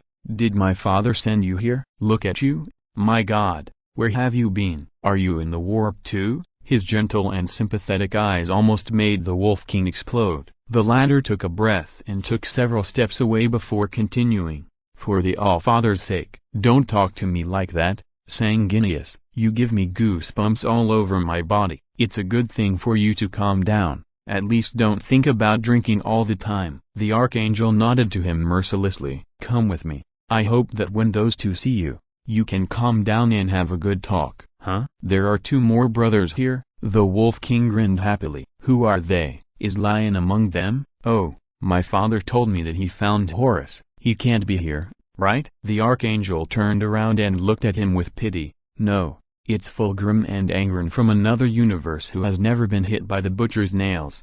The smile on Russ's face disappeared, replaced by a grinning expression. Are you kidding me, Sanguinius? Let's publish them separately, in case you are waiting too long. There are also 3K chapters. It's strange, just when I thought I was stuck, inspiration came. Could it be the blessing of Slaanesh? Chapter 737, Primarch's Talk. Angron sat in a chair, staring at Fulgrim. To be fair, the relationship between the two had improved. At least it was no longer like the beginning when they looked down on each other. At that time, Fulgrim thought that Angron was an idiot who had no nails and spoke more venomously. Angron felt that this Fulgrim, who had betrayed once, was nothing like the iron-willed man he knew. However, time would reveal some things. Both of them could see the precious qualities in each other, especially after experiencing several wars. They could see it more clearly, but this did not mean that they could get along completely in a friendly manner. Brotherly friendship was impossible, at least not now. HMPH. A light snort appeared in the quiet meeting room. It was the first sound to break the silence between the two since Sanguinius said that he had to deal with the overheating of the array. It was not very friendly, but at least it was a good start. Angren grinned. "What are you humming about? What does it have to do with you?" "Oh." Angren looked around, then spread his hands and shrugged. "So far, I am the only living person here, so I think it should be my business." "Come on, Fulgrim. What are you humming about?" Phoenix frowned. "You just don't know what silence is golden, right? I remember that you started to break the silence. Your ability to put the blame on others needs to be improved." Fulgrim. "Ha, not bad." Fulgrim sneered. "You, a reckless man, can actually use idioms and illusions. Your intelligence has actually evolved." "Same here." Angren showed a malicious smile. "Should I call your son Saltarvitz to listen to what you have to say? He should have a new understanding of his father's true face." Fulgrim's eyes twitched suddenly. He took a deep breath, and then said something that almost made Angren jump up and punch him. "At least I still have a son." Angren gritted his teeth and his expression was gloomy, but in the end he did not do anything. He just pointed at Fulgrim and tapped him with his finger several times before slowly speaking. "You wait for Fulgrim. You wait." Phoenix showed a winner's smile, stood up complacently, and walked to the porthole to look at the scenery. After a while, he heard the sound of the conference room door being opened, so he asked without turning his head, "Have you finished dealing with the overheating of the array?" "I really don't understand, Sanguinius. You have to deal with this matter yourself." "Huh?" As he spoke, he noticed something wrong, so Fulgrim turned his head, and saw not Sanguinius, but a blond giant wearing a fur cape, standing there as if bringing winter and strong wine. The man looked at him and Angren with a grin, almost a mad laugh, and then slammed the table. "Aha, Allfather, what day is it today? 2 traitors are sent to my face." "Russ!" Fulgrim screamed, and immediately raised his hand to stop Russ from drawing his sword. "Wait, brother, stop, things are not what you think." Compared to his calmness, Angren was much more irritable. The Lord of Red Sand stood up suddenly, and a dark shadow jumped out of his shadow and climbed up his body. The hideous power armor reappeared, blood wrapped around it, and high-temperature steam gushed out from the gaps on the back of the armor, distorting the air and raising the room temperature to an extremely dangerous level. "Calm down, Angren, let me explain to him." Fulgrim was still trying, almost jumping between the two men to stop them from fighting. "You too, Russ, he's not the Angren you know." "Really? I think he looks like him." Hee. "Nice armor, man." Russ raised his eyebrows and laughed wildly. "You traded your offspring's life for that thing, didn't you?" "It's over." Fulgrim closed his eyes in pain. If he said this, blood would be shed today. Russ didn't know the situation, but Angren would definitely not allow such slander to appear in his ears. In another universe, the World Eaters were the model of the Astartes. Angren never killed any of them, or corrupted them into monsters with the butcher's nail. To his surprise, the imagined roar and the sound of swords clashing did not appear, only a muffled sound. When he opened his eyes again, Russ was sitting on the ground with blood on the corner of his mouth, and Angren had taken off his power armor and was squatting on the ground staring at Russ. "Let me make it clear to you, Wild Wolf," he said calmly, "I'm not the person you know, and you'd better not say such things to me, understand? I can sense your emotions. You want to test us, right? Haha." At this point, the Lord of Red Sand smiled disdainfully and said softly, "Do you know, Leman Russ, in my world, you are the traitor. You and your wolf cubs have the blood of innocent people on your hands. So you have no right to doubt me. I am the one who should doubt you." The Wolf King looked at him for a long time and smiled generously. Then he stretched out his hand. Angren glanced at him and snorted coldly, but still pulled him up from the ground. At this time, the Archangel came in from outside with a complicated expression. The first thing he did when he entered the door was to apologize. "I'm so sorry," he pursed his lips, his face full of guilt. "No matter what I said, Russ didn't believe it. He insisted on trying it himself. I really couldn't do anything." "Oh, don't be so depressed, little bird." "Russ, with blood on his lips, was not polite at all. He still smiled in a way that deserved a beating. At least the result is good, isn't it? Ah, there is such a thing? Angren from another universe? Turning his head, he looked at Angren for several seconds, and the latter looked at him fearlessly. Finally, he laughed again. Not bad. Not bad. Much better than that idiot. You are also better than the idiot, I know, but to a limited extent. Angren replied expressionlessly. Seeing them like this, Sanguinius also breathed a sigh of relief. He smiled sincerely. It's good that the misunderstanding is resolved. Don't do it next time, Russ. They looked happy, and only Fulgrim, who was the most anxious just now, was still stunned, looking like he was deceived emotionally. The corners of the Phoenix's eyes kept twitching, as if he was sick. He returned to his seat in silence and sat down without saying a word. Fulgrim, what's wrong? Sanguinius asked with concern. Fulgrim looked at Russ, whose mouth was bloody but he was smiling happier than anyone else, then turned his head to look at Angren, whose face was gloomy but with a faint smile on his lips, shook his head and said nothing. 10 minutes later, the four Primarchs, whose misunderstandings were completely resolved, were finally able to talk properly. Russ was the most active one. After the 13th company was taken away, he wandered in the warp alone for almost 7,000 years. Not having wine to drink was one thing, but having no one to talk to was really killing him. So, he wants me to come here to help you solve this damn warp crack? The Wolf King said loudly. That's easy. Give me some people and a ship. What are you going to do? Sanguinius asked with a frown. Solve the warp crack, Russ said as a matter of course. Since we can't figure out how it was formed,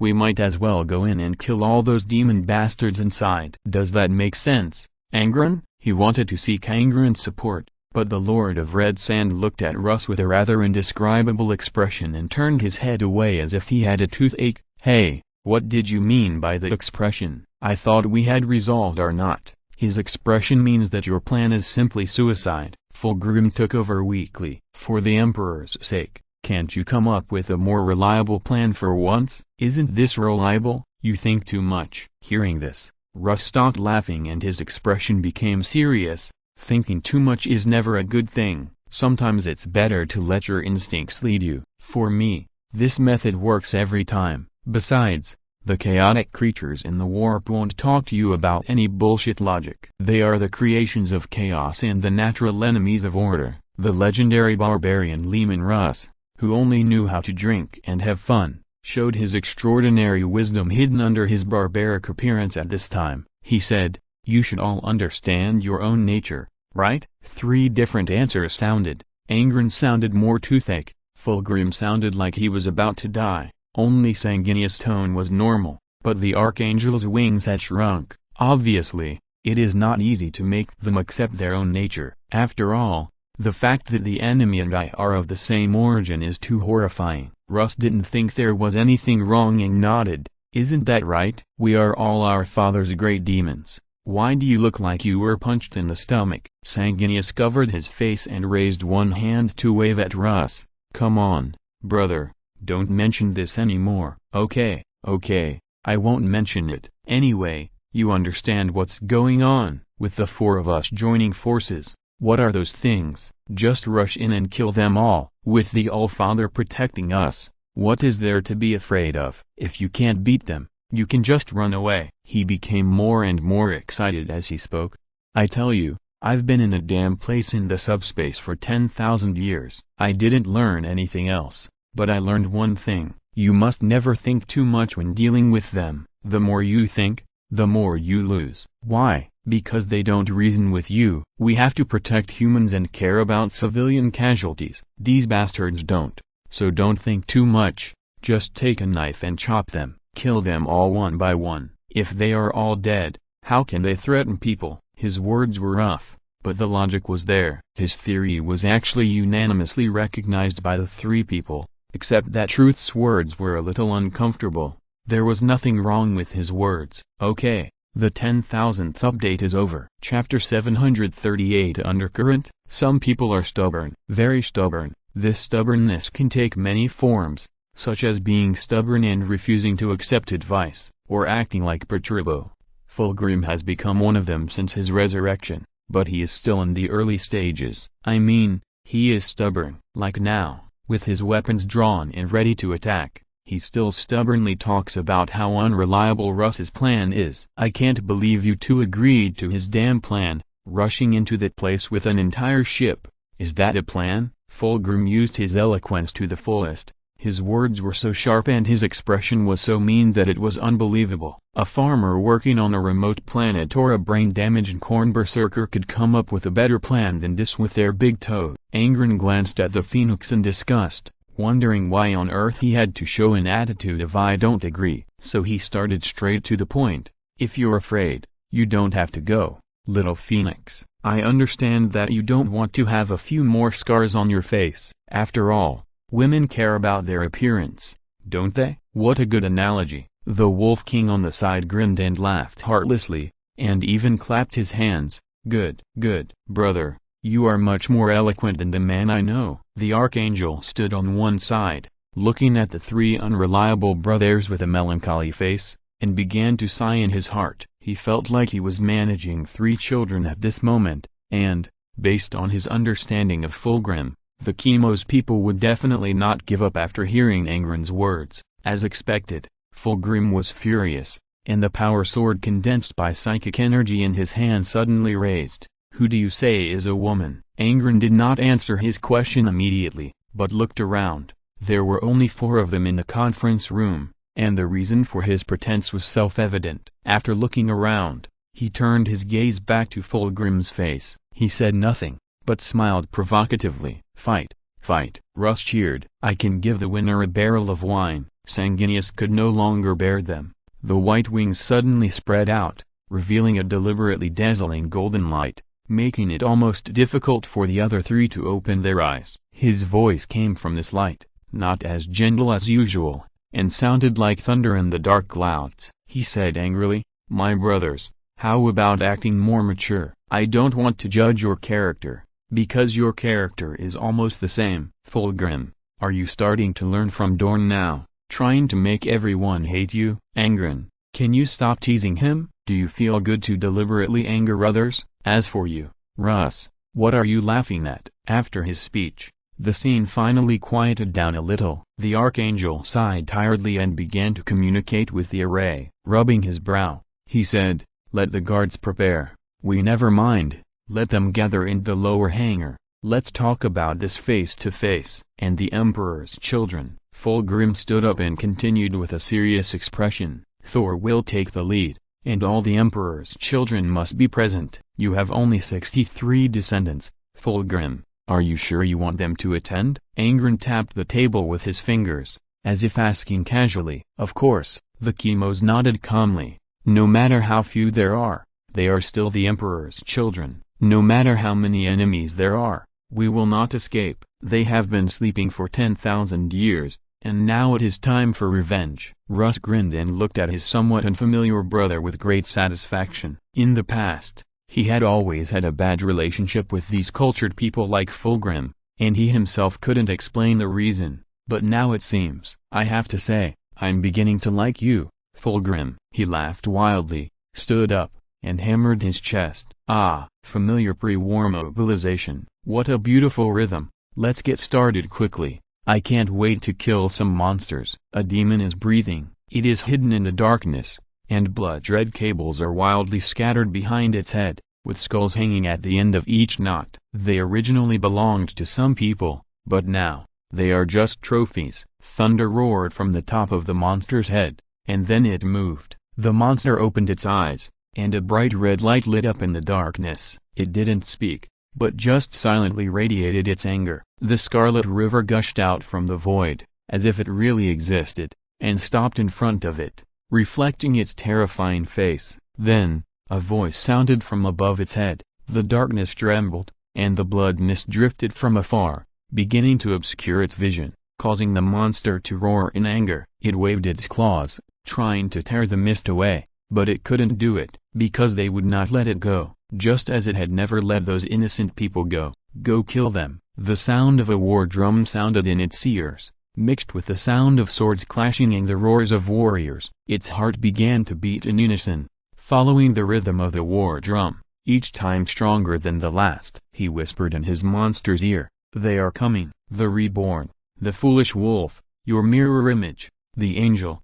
Go kill them, my warrior, go kill them, and bring me their skulls." The monster did not move, did not respond. Every inch of its muscle was tempered by this sound, becoming stronger and more terrifying. But its soul was not. Its broken soul was surging. For a moment that was so short and terrifying, it became him. The scarlet eyes returned to their former color, but they were turbid and full of pain. The monster bent down, hunched over, and scratched his chest with sharp claws, as if he wanted to dig out his heart. He failed, and a sigh sounded in the darkness. In this world, nightmares are continuous, and nightmares are real, and the so-called awakening is destined to exist only for a moment. Soon, it came back. The voice laughed wildly with satisfaction, and 888 worlds trembled at this laughter.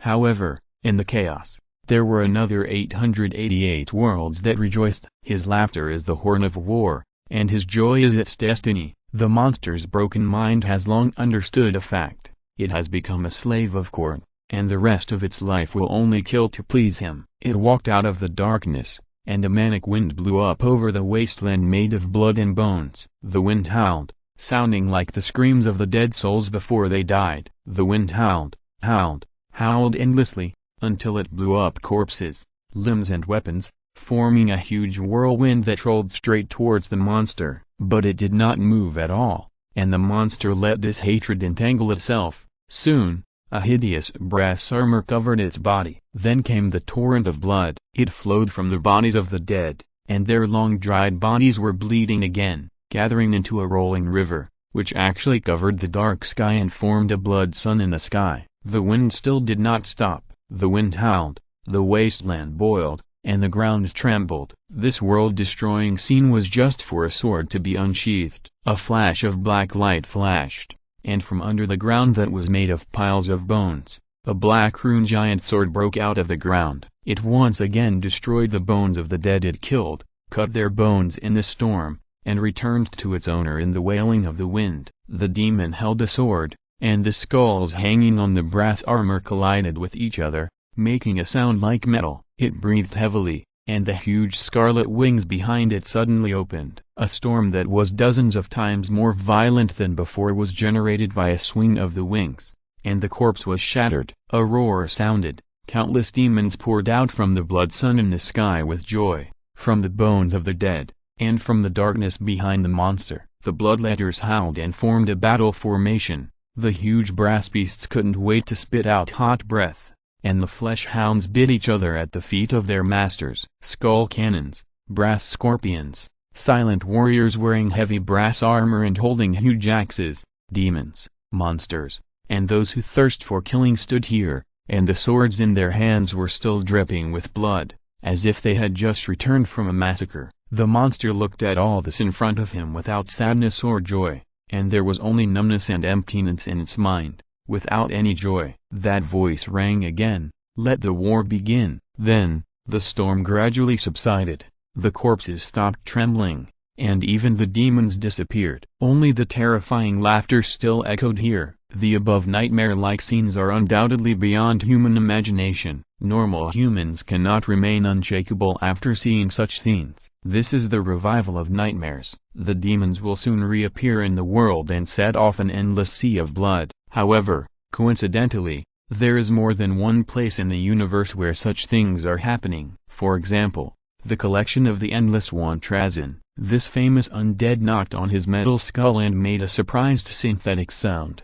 "Oh, where is my collection?" The display case in front of him was empty. It originally contained the precious collection he got in a transaction. It was a person who once pursued perfection, but later fell into darkness. The Lord of Pleasure made it a manifestation of a nightmare, but dreams will eventually wake up. It was captured, trapped, and traded without dignity. Trazyn had been quite fond of this new collection. Who else in the universe could collect a living slain-ish demon prince besides him? But now it was gone. The Endless One was not angry, but tapped his bones thoughtfully. The visual sensors of his body were frantically warning him that there was an excessive amount of psychic energy raging here, But Transcend was not panicking at all. On the contrary, he asked very calmly, "Honorable Salishi, why did you come here in person to steal my collection?" A chuckle sounded from the darkness of his collection hall, and the mixed voices of men and women uttered elegant words lightly. He did not deliberately appear seductive,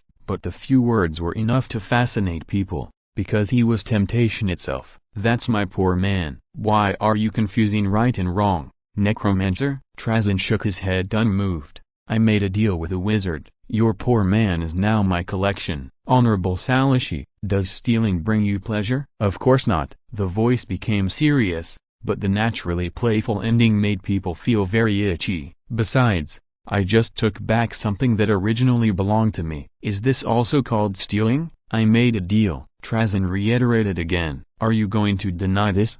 He sighed. His voice was sad. If Transcend was not a necromancer, he would probably kneel down and beg for his forgiveness now. "I like your boldness, necromancer. Are you interested in playing a game with me?" After the sigh, his voice suddenly sounded in Transcend's ears, and his breath was as fragrant as orchid, and the deadly musk began to spread around. Transcend's body did not have the sense of smell, but he still smelled this smell in some way. He knew that this was already a threat. "Forget it, noble Sali. You can take your things. I have no objection." The Endless now only wanted to send this great god away quickly. He never thought that Slaanesh could do this, or rather, he never thought that Slaanesh could be so shameless. "That's not what you said just now." "Ha, I know you won't let this matter go, so do it, necromancer. Try to see if you can catch it again, even if you ask others for help.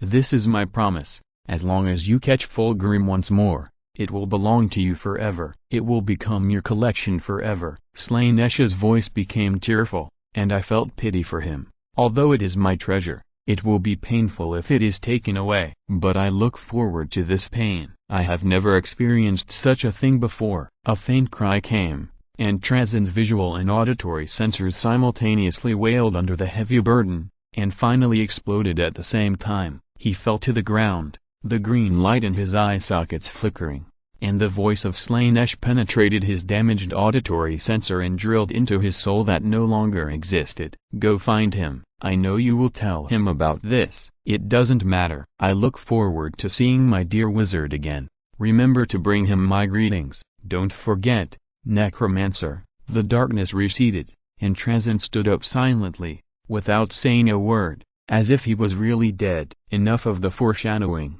Starting tomorrow, blood will flow like a river. Chapter 739, Fakes and Cowards. The familiar feeling is back, Saltarvitz thought. He stood in the scorched earth, with the other 62 Emperor's children beside him. The spaceships roared over their heads, and there were many blood angels waiting to attack. But now is not their time. Although they have their own specialties, the Emperor's children do not think that their fighting power will be inferior to the Blood Angels. Unfortunately, they are now only 63 people. What can 63 people do? Saltarvitz has an answer for this. Exactly the same as before, a voice came from behind Saul, and the breathing grid changed his voice, making the originally cheerful tone seem extremely terrifying. "We are the vanguard again, Captain, always like this." "Are you happy about this, my brother?" Saul asked without turning his head. He didn't need to turn around to know who was talking. "Ha!" The man laughed loudly and came in front of Saul,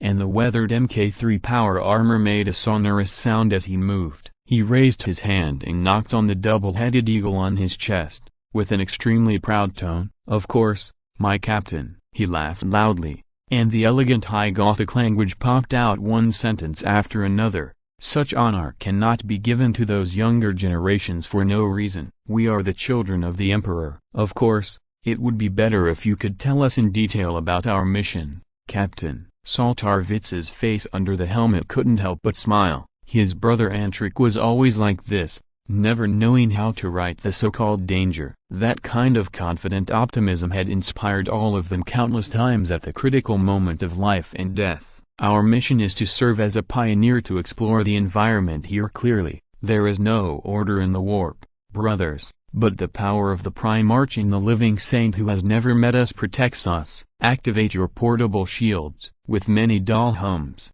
Light blue shields appeared on the Emperor's children. These composite magic shields can provide them with additional protection. After testing, Thor was surprised to find that the defense provided by this magic shield, which is just a small sphere, is even higher than that of the Mk3 Iron Armor Power Armor. Is there anything better than this? Yes. The ground began to shake, and a large number of demons suddenly appeared on the other side of the scorched earth that was originally empty. They roared and hissed, and the bloody smell was so thick that even the breathing grid could not stop it, as if it turned into a dark cloud and swept over. However, none of them launched an attack. Instead, they stood in place.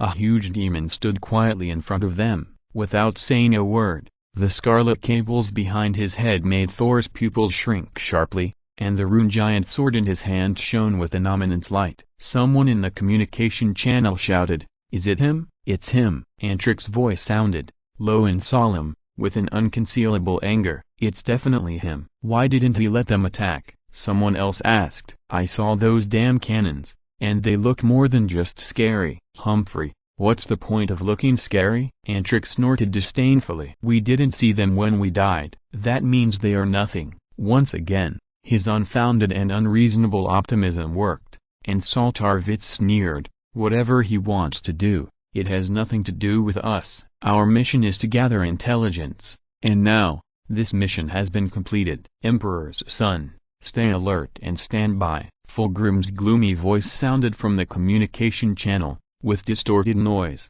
"A company of blood angels will land from the air, 300 meters to your right. They will carry some heavy firepower. Make good use of them." At the end, his voice became softer. "Listen, my sons, don't put yourselves in excessive danger. None of you are allowed to die. This is my order." At this time, on the spaceship, Russ raised the same question as the Emperor's son.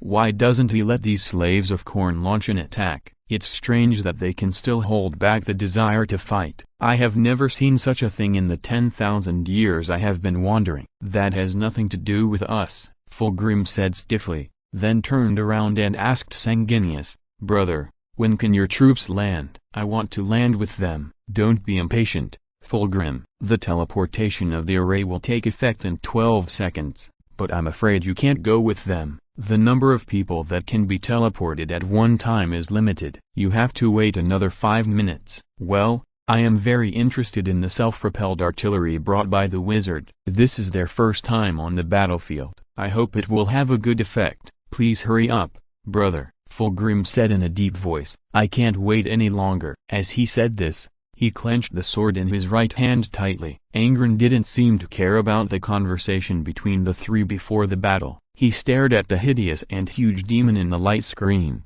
His expression was calm, but there was a storm gathering in his eyes. After a long time, he said, "He is waiting." "Ah, brother, as if we can't see it." Russ grinned. "No, you don't understand." Angren replied in a low voice, shaking his head. "He's waiting for me." This sentence made the Wolf King raise his eyebrows. He bared his teeth, and his fangs protruded from his lips. "Don't tell me. You want to?" "Yes, that's what you think." Angren nodded at him, and the dark armor appeared from the shadows again, climbing up his body. The air became sticky, and a Primarch radiated his power in the warp without reservation. The walls and the ground of the cockpit began to tremble uncontrollably. When the trembling subsided, Angren had finished dressing. Scarlet blood appeared with his will, entwined in every gap of the armor. The eyepiece lit up, and high-temperature steam followed, burning away the blood, leaving only the dark and calm will. Russ looked at the ferocious armor made for him with envy, and he wanted to pull Angren out to wear it himself. Not only that, he even asked, "Where did you get this treasure? Can I have a set too?" The Lord of Red Sand didn't want to pay any attention to this heartless wolf. He nodded to Sanguinius and said, "Let the array throw me down, don't teleport." What? Sanguinius didn't understand what he meant for a moment. Even the Archangel was confused by this shocking idea. He frowned and asked in disbelief, "What are you going to do?" "I'm going to jump from here." "Don't look at me like that." "Yes, I know this is 10,000 meters above the ground, but so what? We are in the subspace." Angren's face under the helmet showed the most ferocious smile. It would be unreasonable not to give my hometown a welcome ceremony. Scorched earth. The demon looked up quietly, staring at the spaceship in the air. It did not order the demons to attack, but it did not let them stand still. However, the most violent creatures seemed to sense something. Even the cruelest bloodthirsters stayed in the battle array without moving. A voice sounded in its mind and kept circling. "You want to bring me a glorious battle?" The demon did not answer. "Ah, my warrior, good idea," he said happily. But this joy only lasted for less than half a second. The god of war, the god of battle, the god of victory, the god of death and massacre cast an expectant look from his throne. The sky changed color, and even the chaos of the warp succumbed to his power. His voice sounded in the hearts of every demon, and his will turned into a storm and began to rage in the far end of the scorched earth. Khorne roared, "Then let the glory be bestowed upon you, Angren. This will be a duel that no one can interrupt. Come, come, use your will and determination to offer me the most glorious battle in the world." The roar had not yet faded away, and the sky that changed color was slashed by a meteor that fell at a high speed. The heavy dark clouds dissipated, and the strange scene behind it was exposed completely. But the blood-red meteor did not stop at all. It fell violently into the battle formation of the demons, turning the scorched earth into boiling magma. Countless demons died at this moment, but they still did not move without authorization. The smoke and dust of the explosion scattered, and the demon squinted his eyes. It saw a black shadow that was slightly shorter than it was slowly walking out of the smoke. So it laughed. For the first time, the laughter was like thunder, echoing above the scorched earth. The demon took a step forward, and the rune sword was raised. "Come, fight." The black shadow did not answer, because the sound of the axe and the sword colliding was the answer. Then, golden lightning burst out at that moment, and all things were robbed of their original colors by this brilliance. At that moment, the world seemed to be left with only black and white. The demon roared wildly, and the armor on his chest was torn deeply, and a deep scar that could be seen to the bone had appeared. "You will die," the shadow said in a voice more terrifying than the demon. "Today, you are just a fake, and you dare to dream." The demon rushed forward, and between the flapping of its wings, blood-red airflow appeared. Many demons behind it and even the skull cannon died because of this attack that was just a premeditated attack. But no one cared. The blood of the demons flowed from their corpses, and the blood gathered more and more. It was like an annotation of some kind of disaster that was about to come. In just a few seconds, the axe blade had collided with the giant sword hundreds of times. With each collision, a violent cyclone was shot out from the place where the two weapons collided. The ground shook, cracked, and turned to powder. A deep pit began to form rapidly in just a few seconds. However,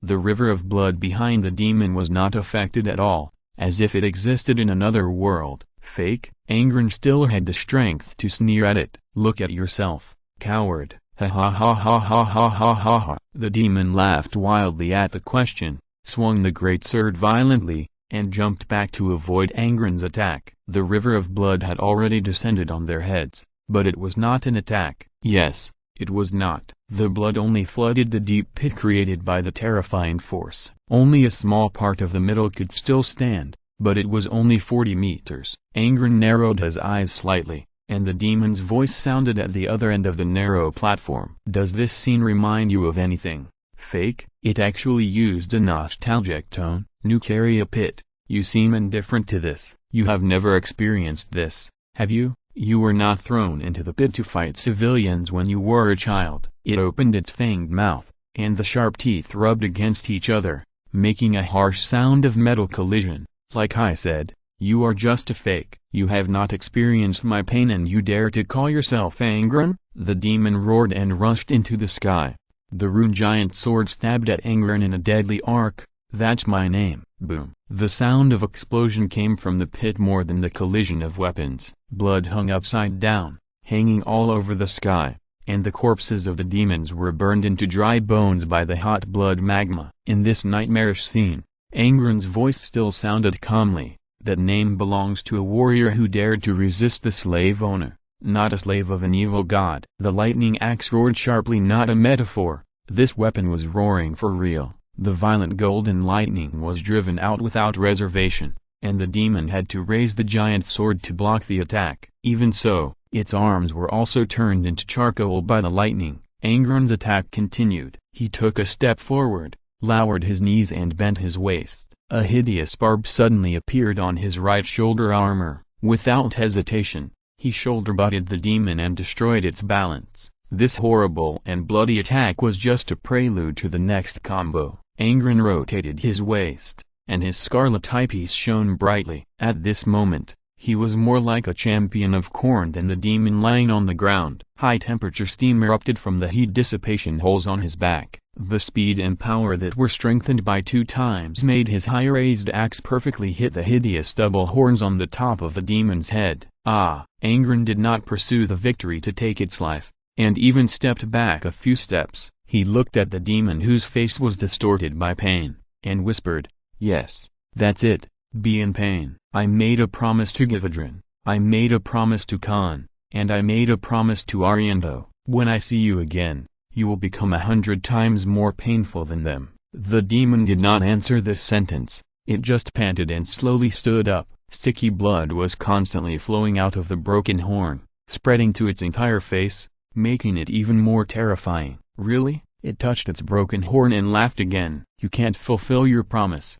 because I have already suffered 100 times more than them." "In what form?" "In the form of being willing to be a slave and killing innocent people." "How many innocent people have you slaughtered, coward?" "You should ask the person who made me what I am now, a fake." The demon replied with a smile, and there was no anger or hatred in this smile, only sadness. "Who pulled me out of a fight I had decided to die in, and who forced me to watch my brothers and sisters die." "Yes, it was him." "And what's the most ridiculous thing, fake, do you know?" It asked itself and answered, "It's what he said. I said that no matter what plans he had for me, they would never be completed, because the real Angron had died in the forest outside Nakoria, along with his brothers and sisters. But he said that it didn't matter, and a ghost was enough for the plans he had made for me." After these words, the raging rage rose endlessly from the demon's broken heart. Its soul seemed to be burned out, and its eyes burst into an emotion deeper than hatred. This emotion even affected the reality of the warp. The energy of chaos responded to its call and entangled its giant sword. The incomparable hatred turned into the most powerful poison in the world,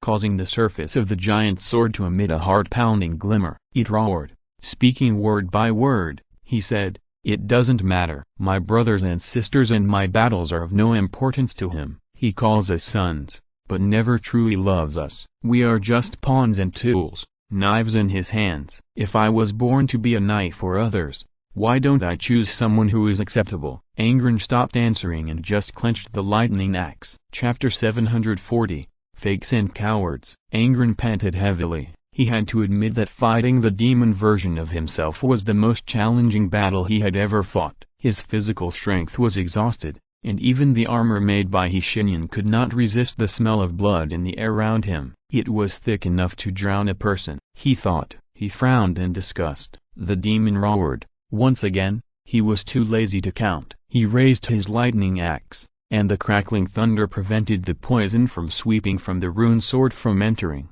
But it also prevented the demon from hurting the hands holding the sword. Angron could clearly see the grin on its face. The grin was a look of victory, so he smiled too. Retracting the axe, he retreated violently, deliberately leaving a flaw for the opponent. The demon would not miss this opportunity, even if it knew it was a trap. It would not let it slip away. The urge to kill and make its opponent bleed overwhelmed everything. "Die!" It roared and rushed forward. The sense of oppression was unparalleled, just like a titan charging at Angron. The Lord of Red Sand silently put down his axe and let it touch the ground. With a bang, the violent thunder surged forward, abruptly stopping the titan's charge and causing it to fall to the ground. The stench of carbonized flesh and blood rose, but this miserable scene only existed for a short second. The demon jumped up from the ground, and the blessing of the Lord of War surged in its veins. Its broken body was regenerated at a rapid speed, which was beyond the limit of human comprehension. Angron was indifferent to this. He had seen too many monsters that he could not understand and had long learned how to deal with such things. How to deal with it? It's simple, just kill it. You cannot win this battle, Angren said, his tone firm as if he had seen the future. "You are still a slave, and you have never changed." "Slave," the demon laughed. "Who are you to judge me? You have never experienced what I have experienced. You have not been thrown into a deep pit and forced to kill countless people before you learn to speak. You have not been trained as a slave gladiator. You have not been implanted with those damn nails, and you have not killed the man you regard as your father with your own hands." "Yes, I have not experienced it." Angren pulled off his helmet, and it dissipated into thin air. Since the beginning of the war, he showed his face for the first time, and for the first time he really touched the smell of hell. The demon saw that there was a hint of cold sneer on his face. "But you never thought of resisting, did you? You never thought of resisting Korn. On the contrary, you are happy with the future that the evil god has arranged for you. You kill in his name, not even in your own name. Do you really like killing, or is that just an idea that he instilled in you, just like the so-called glory of gladiators that those slave owners instilled in you?" The demon stopped laughing, and Angren's smile became more and more intense. "I look down on you, coward." He raised the axe, and lightning spread to his right hand. "Now, I will kill you." As the voice fell, some kind of dull explosion sounded, and huge smoke and dust suddenly rose from the ground. The demon's pointed pupils swept around, but could only capture a black shadow. A look of astonishment appeared on its face. How could it be so fast? Without time to think more, relying on combat experience, it raised the rune sword in its hand and firmly protected its head and heart. The left hand was placed on the sword guard, ready to hold it with both hands and launch a counterattack. However, the imagined attack did not come, only the thunder became louder and louder. Golden lightning appeared out of thin air, and laid a net around it, making it unable to move. "What tricks are you playing? Fake?" it asked coldly, flapping its wings at the same time, and a blood-red airflow rose suddenly, trying to tear the encirclement created by the lightning. The blood power bestowed by Korn has unparalleled power. The torrent of blood seems insignificant, but it can tear the armor of the Titans or the surface of the warships cleanly. However, they have no way to deal with this lightning. Once they come into contact with lightning, they will be extinguished in an instant, like fire meeting water. Natural enemies. But there are also limits, a voice said in the demon's heart. That thing will speed up the loss of his physical strength. Seize this opportunity. Angren's voice came from a very far place, sounding like some kind of echo. "You can't escape, coward," I said. His voice quickly drew closer, and in an instant returned to reality. "I'm coming to kill you." The demon raised his sword at the critical moment. Boom. Two terrifying forces intersected with each other, and the artificial doomsday scene erupted in this pit that was already several thousand meters deep, causing it to expand again and become deeper. The battle between them caused indelible damage to this scorched earth. The demons had already retreated far away and started fighting with the Astartes. At this time, there were only two people who were lucky enough to see this battle. Or rather, only one person could be considered a human. Roar! The demon roared, holding the lightning axe firmly in his left hand. The thunder was raging on the surface of its body, but it ignored the pain and just smiled grimly. "You are not strong enough, idiot." There was a huge wound on its neck. The skin, blood vessels and even bones were cut off, leaving only the last bit of it still connected. Despite this, the demon's head still did not fall off, and was even repairing rapidly. The flesh and blood were healing quickly, and the terrifying scene was extremely terrifying. After all, the thunder could only cause it a temporary wound. This is the warp, the place blessed by Korn.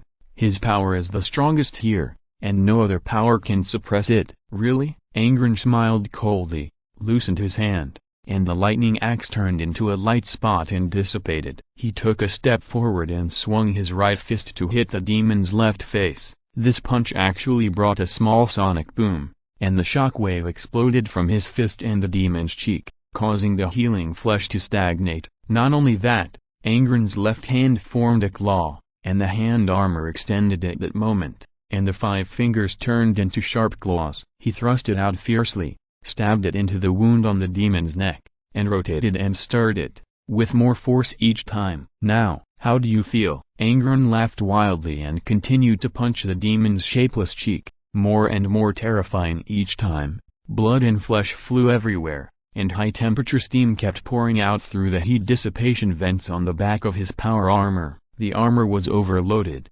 providing him with more powerful power. At this moment, he was more evil than the demon. Enough! The demon screamed wildly, and swung the giant sword with all his strength, forcing Angren back. But the damage caused by his left claws remained deep. The demon knelt weakly on the ground, covering his neck. Its deformed skull and lost flesh were healing rapidly. Blood gushed out from its fingers like a flood, extremely sticky. It did not waste this precious breathing opportunity. The brass armor shone slightly, and the blood of its master activated it. The armor began to emit a fascinating brilliance. In the scarlet light, the intact demon stood up again, flapping its wings, holding the sword, and twitching its cheeks nervously. Needless to say, the battle began again. This time, the situation was reversed. The brass armor on the demon no longer provided only protection, but a more powerful and more corrupt blessing. It screamed, and countless souls that had been killed by the demon came here from a distant wasteland according to the instructions of the god of war,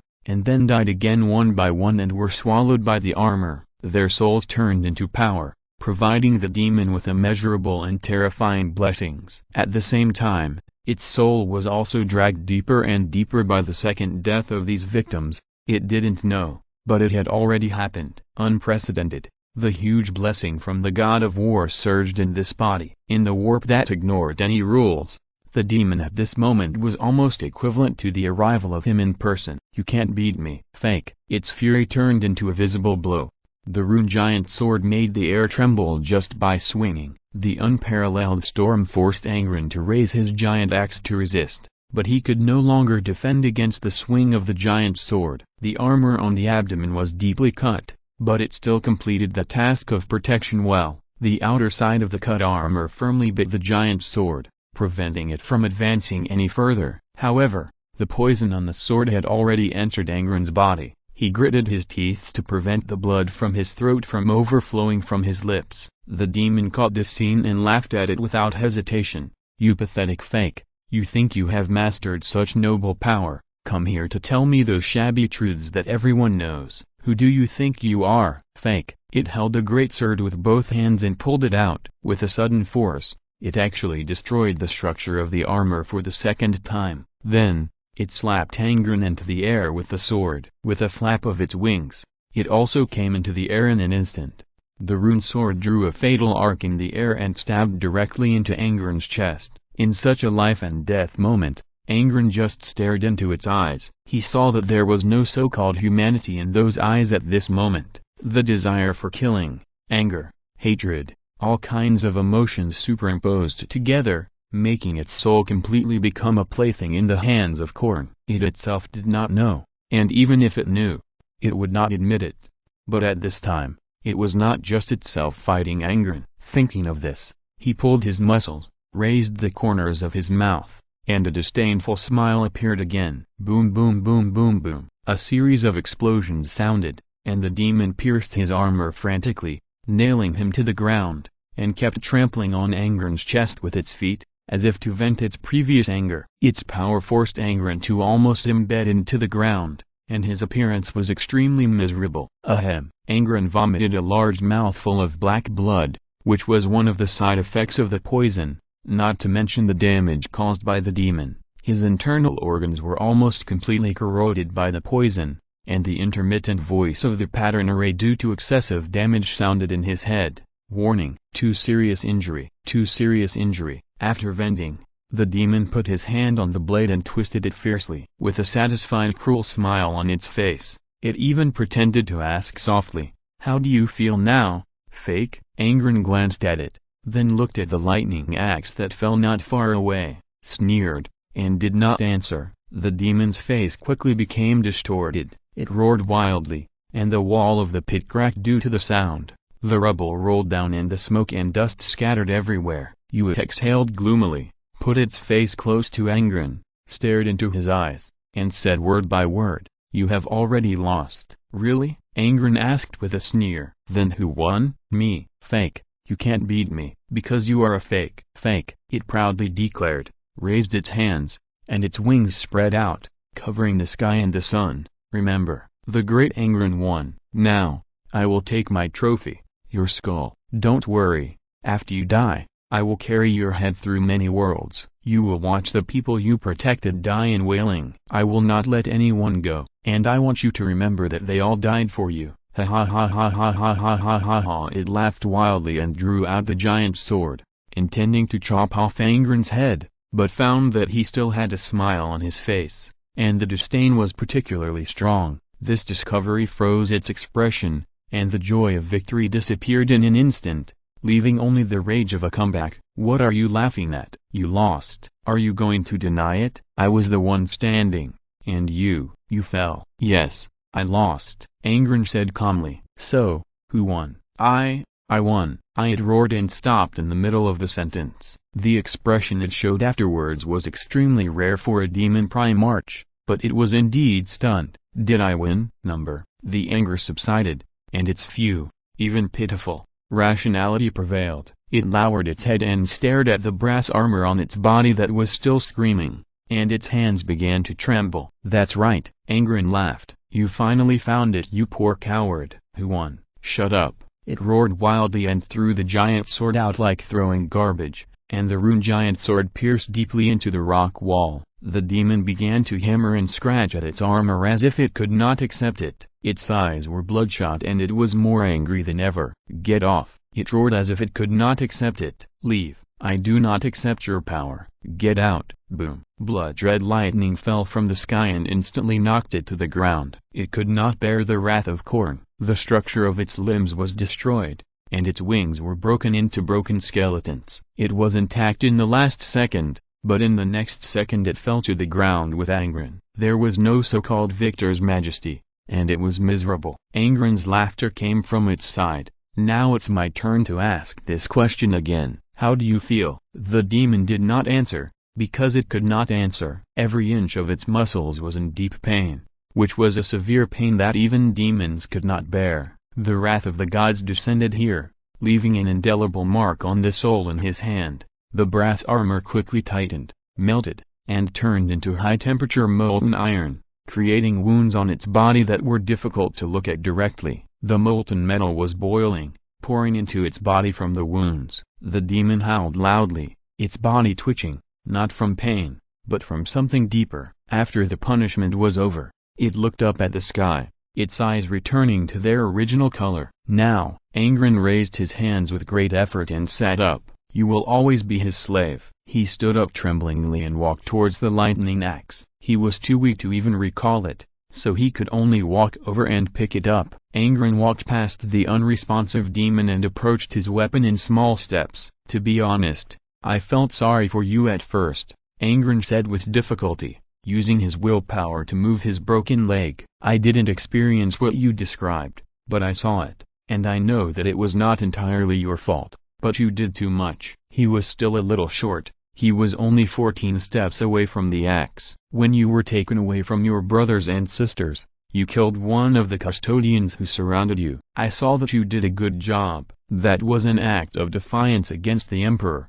But what did you do after that?" At the word Emperor, the demon's fingers twitched on the ground. 8 more steps. "When you first met them, you immediately slaughtered some innocent world eaters. They even tried to gain your approval by getting butcher's nails on themselves and becoming madmen like you. But you still felt that they didn't deserve your approval, so you even abandoned them all and went to a wild world to stay alone for 2 years before confound you. You ordered your children to conquer the target world within 31 hours. If they didn't complete it, you would kill them by 11 strokes. If anyone refused, like your centurion Mago, he refused, so you killed several innocent world eaters who were just passing by. While you were unconscious, your memories were absorbed by the archivist Theseus. He told Mago about this, and the centurion began to stop the legion from implanting butcher's nails on other brothers in a panic, because Theseus let him know how terrible these things are. They didn't succeed.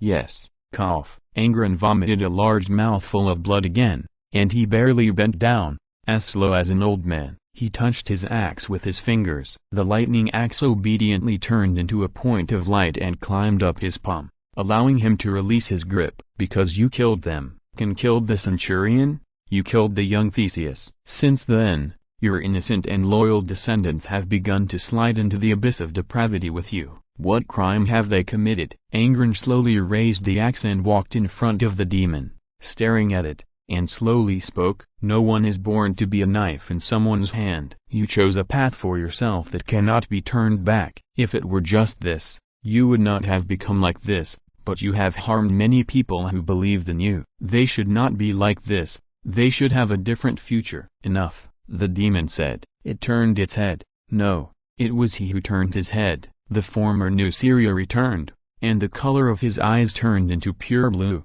like the sky on the peaks of Nuceria. It was also like the lake where he and his brothers and sisters used to fetch water in the forest. "You are not a fake. Who are you?" he asked. "Another you," he answered. "Ah!" The man lying on the ground sneered weakly. "There is such a thing. Then, tell me, the other me, what did you do?" Angron was silent for a long time, then said briefly, "I made them better people." "Really? That's right, I see." The Nuceria raised his hand, but not to attack. His innate talent began to be used for the first time, and his talent for sensing emotions began to shine. He knew clearly that the other party was telling the truth. "I see," the Nuceria said, "so I am the one who doesn't deserve this name. Do it. It has temporarily lost consciousness due to the torture of the evil god, so I can come out and say a few words. It will be back soon." Swinging his arm down, crisp and neat, Angron swung down the axe.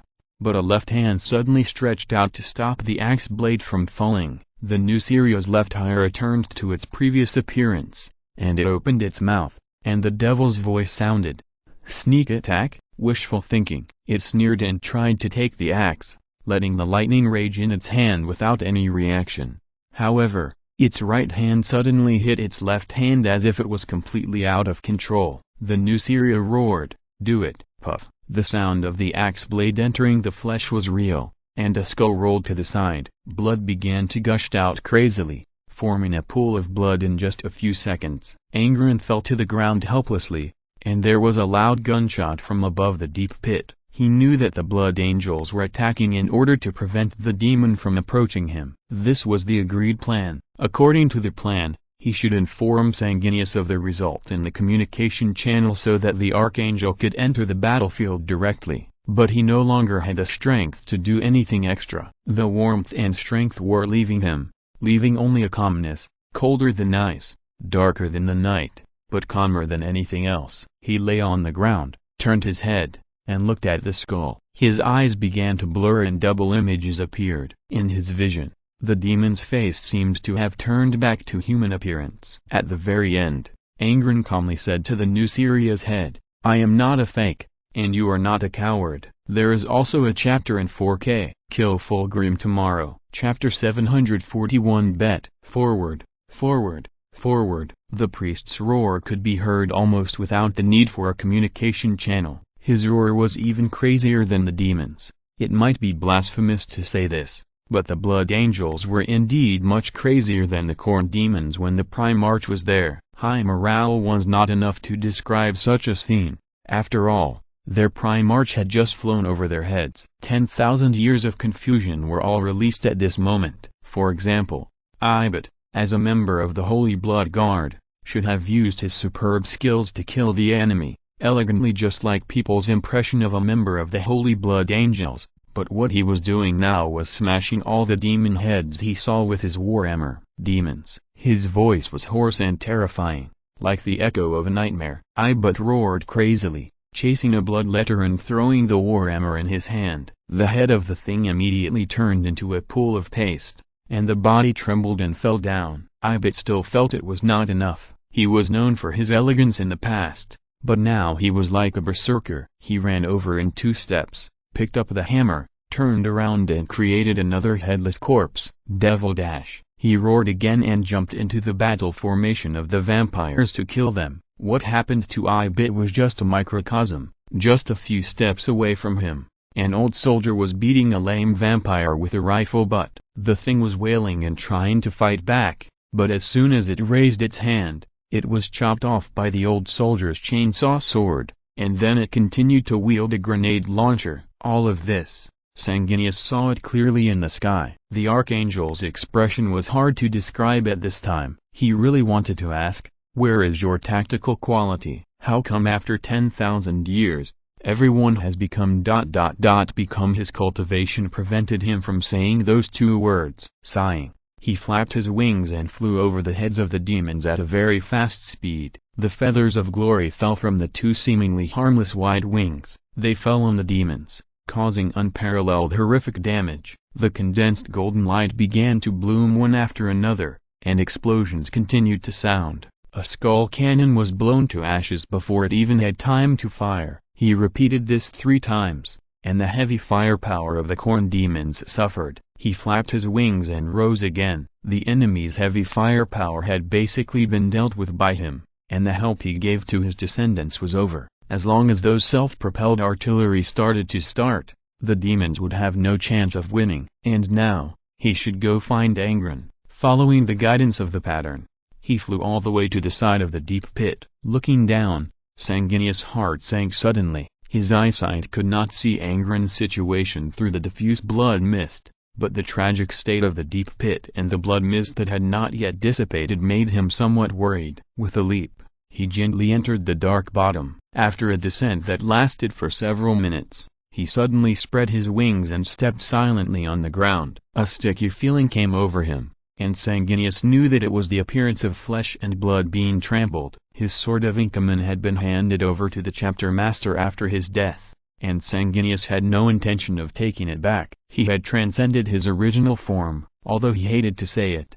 weapons were no longer necessary for Sanguinius. He walked into the bloody mist with bare hands and fearlessly. The further he went, the gloomier his expression became. The traces at the bottom of the deep pit were worse than he thought, with blood and mincemeat everywhere. There were traces of knife and axe cuts everywhere, and the ground looked miserable as if it had been bombed by a whirlwind torpedo. "Angren, where are you?" He couldn't help but ask this question, but suddenly lowered his head and frowned. Sanguinius sighed softly, because a kind of coldness had climbed up his spine. A familiar voice once again entered his mind and whispered to him, "You are my most promising warrior. Are you here to pay your respects to your brother's body?" he asked. "No, I am here to witness your defeat," Sanguinius replied with disgust. He laughed loudly. No matter what happened before, Khorne no longer regretted it. "Why don't you continue to move forward? Believe me, you will not be disappointed." The chill dissipated,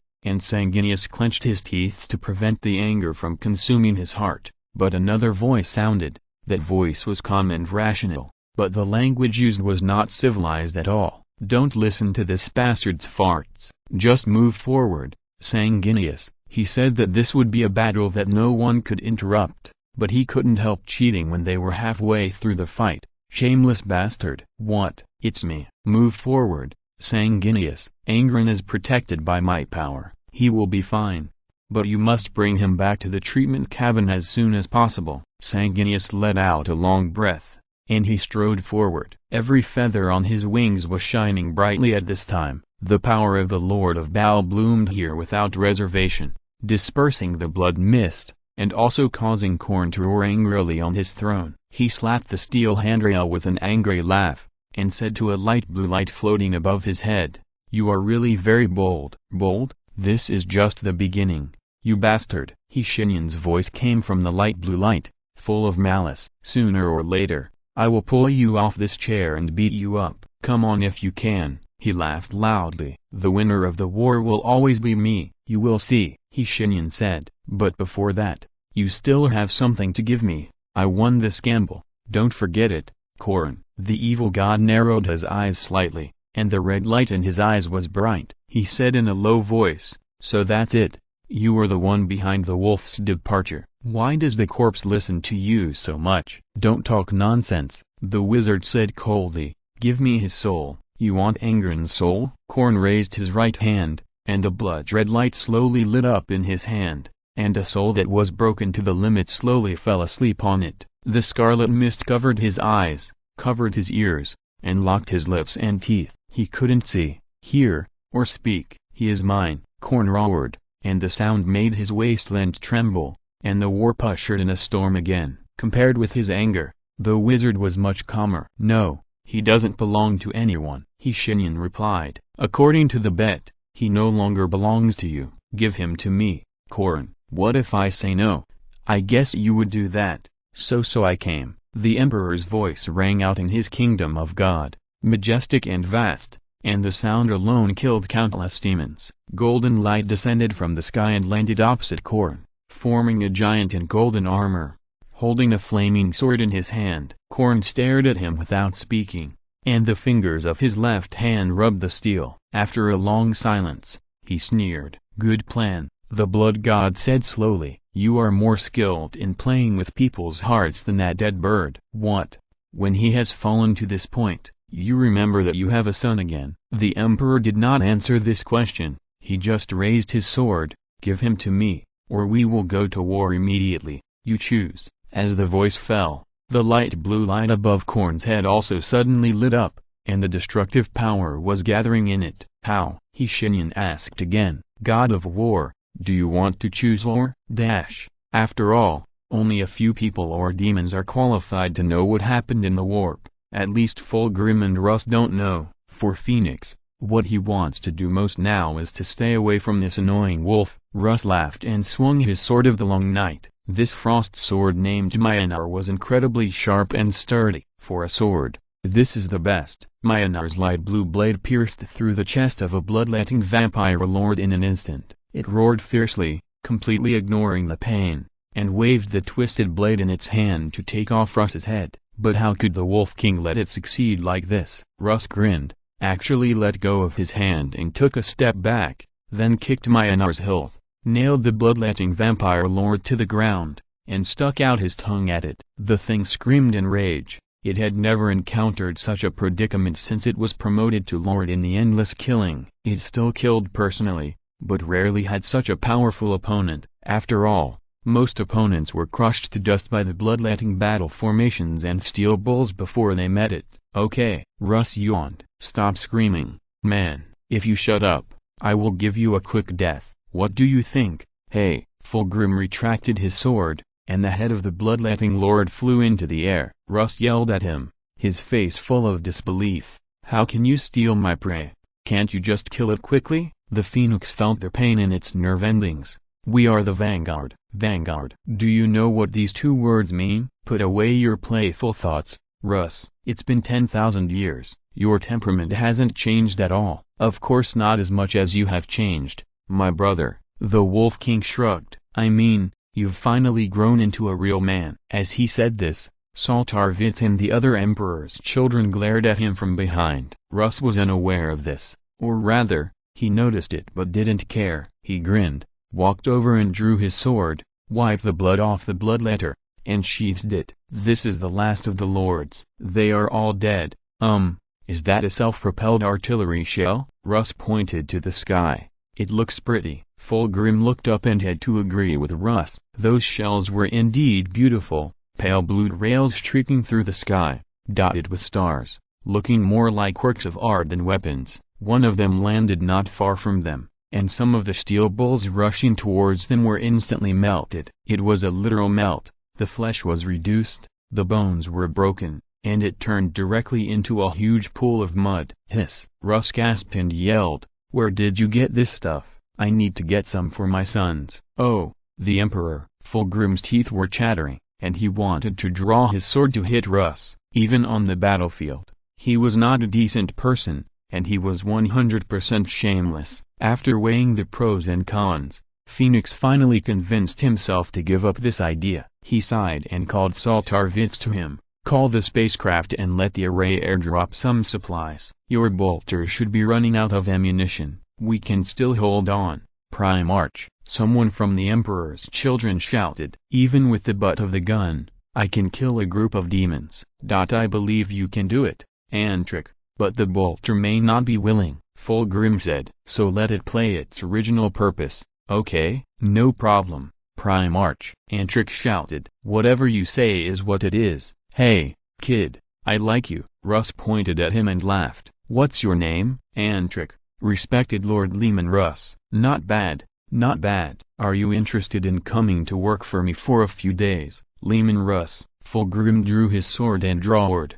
Be serious. After dealing with the annoying wolf, Fulgrim finally calmed down and began to assess the situation of the entire battlefield. The defeat of the Khorne army was inevitable, and their first battle was also a good start, but the problem was how to leave here. The warp is not a gentle place. It may be easy to get in, but it is not so easy to leave. After thinking it over again and again, he decided to discuss this issue with Sanguinius after returning to the ship. Russ was unreliable, and Angren must have been in the medical bay at that time. Yes, Fulgrim never thought that Angren would lose. He himself did not even realize where this weird trust came from. However, just as he was thinking, a familiar musky scent drifted into his nose. If you're listening to this novel on a channel other than Fanfic World, it means they downloaded and uploaded it without effort. We cordially invite you to visit our channel, Mundo Fanfic Novelist. There you'll find the original version of this story and you can explore many other novels of various genres. We are waiting for you to immerse yourself in a world of incredible novels. Chapter 742, Escaping from the Past? You remember this smell, don't you? Yes, you do. It's as familiar as breathing, like every time you speak, or hear someone call your name. You are familiar with it, because it has long been buried deep in your bones. Fulgrim gritted his teeth. The urge to vomit forced him to do so. The musky smell was becoming stronger and stronger, spreading in the air, covering the phoenix like darkness. Primarch Thor Tarvitz wanted to rush forward with bloodshot eyes, but was stopped by Russ. The Wolf King placed his right hand on his shoulder, seemingly without any force, but Thor could not move at all. Don't be impulsive, Emperor's son. Russ narrowed his eyes and said calmly to an almost weird tone, Fulgrim will be fine. Did you hear me? Hear what? Thor didn't have time to ask this question, because just after Russ finished speaking, he heard the so-called sound in Russ's mouth. The sound was light and wet, mixed with the sound of fine scales rubbing against each other. Russ smiled silently, loosened his right hand, and Mjolnir came out of the sheath with a bang. Hide and hide. That's what demons always do, he said loudly, and at the same time he looked down and blinked at Thor. Why don't you show up? Gray mist surged out of the void, like the morning mist in the forest at dawn. But compared to the harmless beautiful scenery, the gray mist made people feel eye pain just by looking at it. Even through the eyepiece, Thor couldn't help but squint his eyes. The friction sound of the tiny scales began to get louder and louder, and then a humanoid creature that was not very tall walked out of the gray mist. It had a perfect figure, every detail was impeccable, and its waist that could be held in one hand was abnormally full of strength. Just looking at it would make people feel dry mouth. Its skin was a special green color. At first glance, it seemed to be a lifeless silence, but it could bring great shock to people after a few seconds. And its face, was it really a face? The face was perfect, but where the facial features should be, there was only a huge hole. There was nothing inside, only pure nothingness. This creature had no gender, or rather, it had the beauty of both genders. It had the strength of a man and the softness of a woman. It was too beautiful to exist in reality. Stand back. Russ spoke unquestionably, using an imperative tone. He rarely spoke in this tone even to his own offspring, let alone to Fulgrim's sons. However, the current situation did not allow him to be gentle. That thing, just standing there quietly, made his scalp feel a tingling sensation. Holding Mjolnir tightly in his hand, Russ asked in a deep voice, "What are you?" "Good question, Wandering Wolf." The creature nodded slightly at Russ, and the voice came from the hole in its face, like an echo from a distant place. Its voice was not complex or mind-destroying. On the contrary, its voice was extremely magnetic, and even every syllable of High Gothic was impeccable. It even used an aristocratic accent. "Everyone, every creature, even a stone, if it has thoughts, I'm afraid it will ask itself this question. What am I? I don't know. A long time ago, I pursued happiness. This is my way of knowing the world and knowing myself." It raised its right hand and gestured elegantly in front of its chest. At that moment, its cyan skin seemed to return to the color of a living person, but it only existed for a short half a second. However, happiness is always fleeting. It sighed sadly. Nothing in this world can last forever, and happiness is one of them. At first, I pursued sensory stimulation, and then I liked spiritual pleasure. Then, emptiness attacked me. It raised its hand, pinched its slender neck, and explained its confession with difficulty. So I died, as it should. But the realm after death is not nothing. At least, a fellow practitioner gently accepted me and showed me a whole new world. It turns out that there is another way to know oneself in this world. Do you want to know what that is? Wandering Wolf. It has no facial features, so it can't make any expression. It does not have any ability to express emotions. But all of the Emperor's children present can hear the sincere invitation and friendliness in its voice. The huge sense of absurdity made Thor's eyes twitch uncontrollably. In the era when he died, people did not have to face such illogical creatures. But 10,000 years later, the type of enemy has changed from alien aliens to such a terrifying monster. What a remarkable development. Leman Russ stared at the elegant and polite creature in front of him and did not decide to attack immediately. At this time, the wolf side of his character prevailed again. Cunning began to work, and rationality was overwhelmed. If a psychic was present, he would find that Russ was changing into a huge wolf. After a long time, Russ bared his teeth. I understand. Oh, it tilted its head curiously. Do you understand? If that's the case, then you must be incredibly talented. I haven't told you my philosophy yet. No need to. You don't matter what you are, and I don't care what you pursue. The Wolf King's eyes lit up with a fierce light, and a wild roar was brewing in his chest, which could burst out at any time, because I have understood that people like you can only die. Myanmar burst into a dazzling blue light. Russ let out a wild roar and rushed over, and the battle began. However, in the darkness not far from them, there was still a person waiting. Fulgrim stroked the blade with his right index finger. He did not exert any force on his hand. No matter how sharp the blade was, it could only make his skin feel slightly stinging. The stinging feeling itself is actually not important. What is important is the meaning of this action itself. You are so tempting. Such a voice came from the darkness, not hiding his greed and desire. The description in the words even revealed a sense of arrogance that did not treat people as human beings. Fulgrim frowned in disgust and still said nothing. Silence? Silence can't get rid of me, dear. A face similar to his poked out from the darkness. It was similar in general, but more seductive, even painted with purple eyeshadow, and the lips were smeared with red liquid that was not sure whether it was blood or rouge. The face showed an ambiguous smile. I am your nightmare, from the past. Many people want to make a conclusion with their past throughout their lives, but they have not succeeded until they die. The past cannot be gotten rid of, and it is your past that has shaped you into this person. Admit it, Fulgrim. You still desire me, right? Desire? The corner of Kimos's phoenix eye twitched, and the scar on his cheek was completely affected by it. The person in the darkness let out a cry full of regret. What have you done to yourself? Why do you want to destroy such a pure and perfect appearance? You are right about one thing, Fulgrim said gloomily. I do desire you. Really? It jumped out of the darkness happily, like a nightmare coming to reality. This creature that shouldn't exist had wet scales and a snake-like lower body. Its hair was silver, but it shone with an eerie luster. Its elongated body and forearms made this sense of disharmony reach its peak, but it brought something completely different. A beauty that was beyond reality.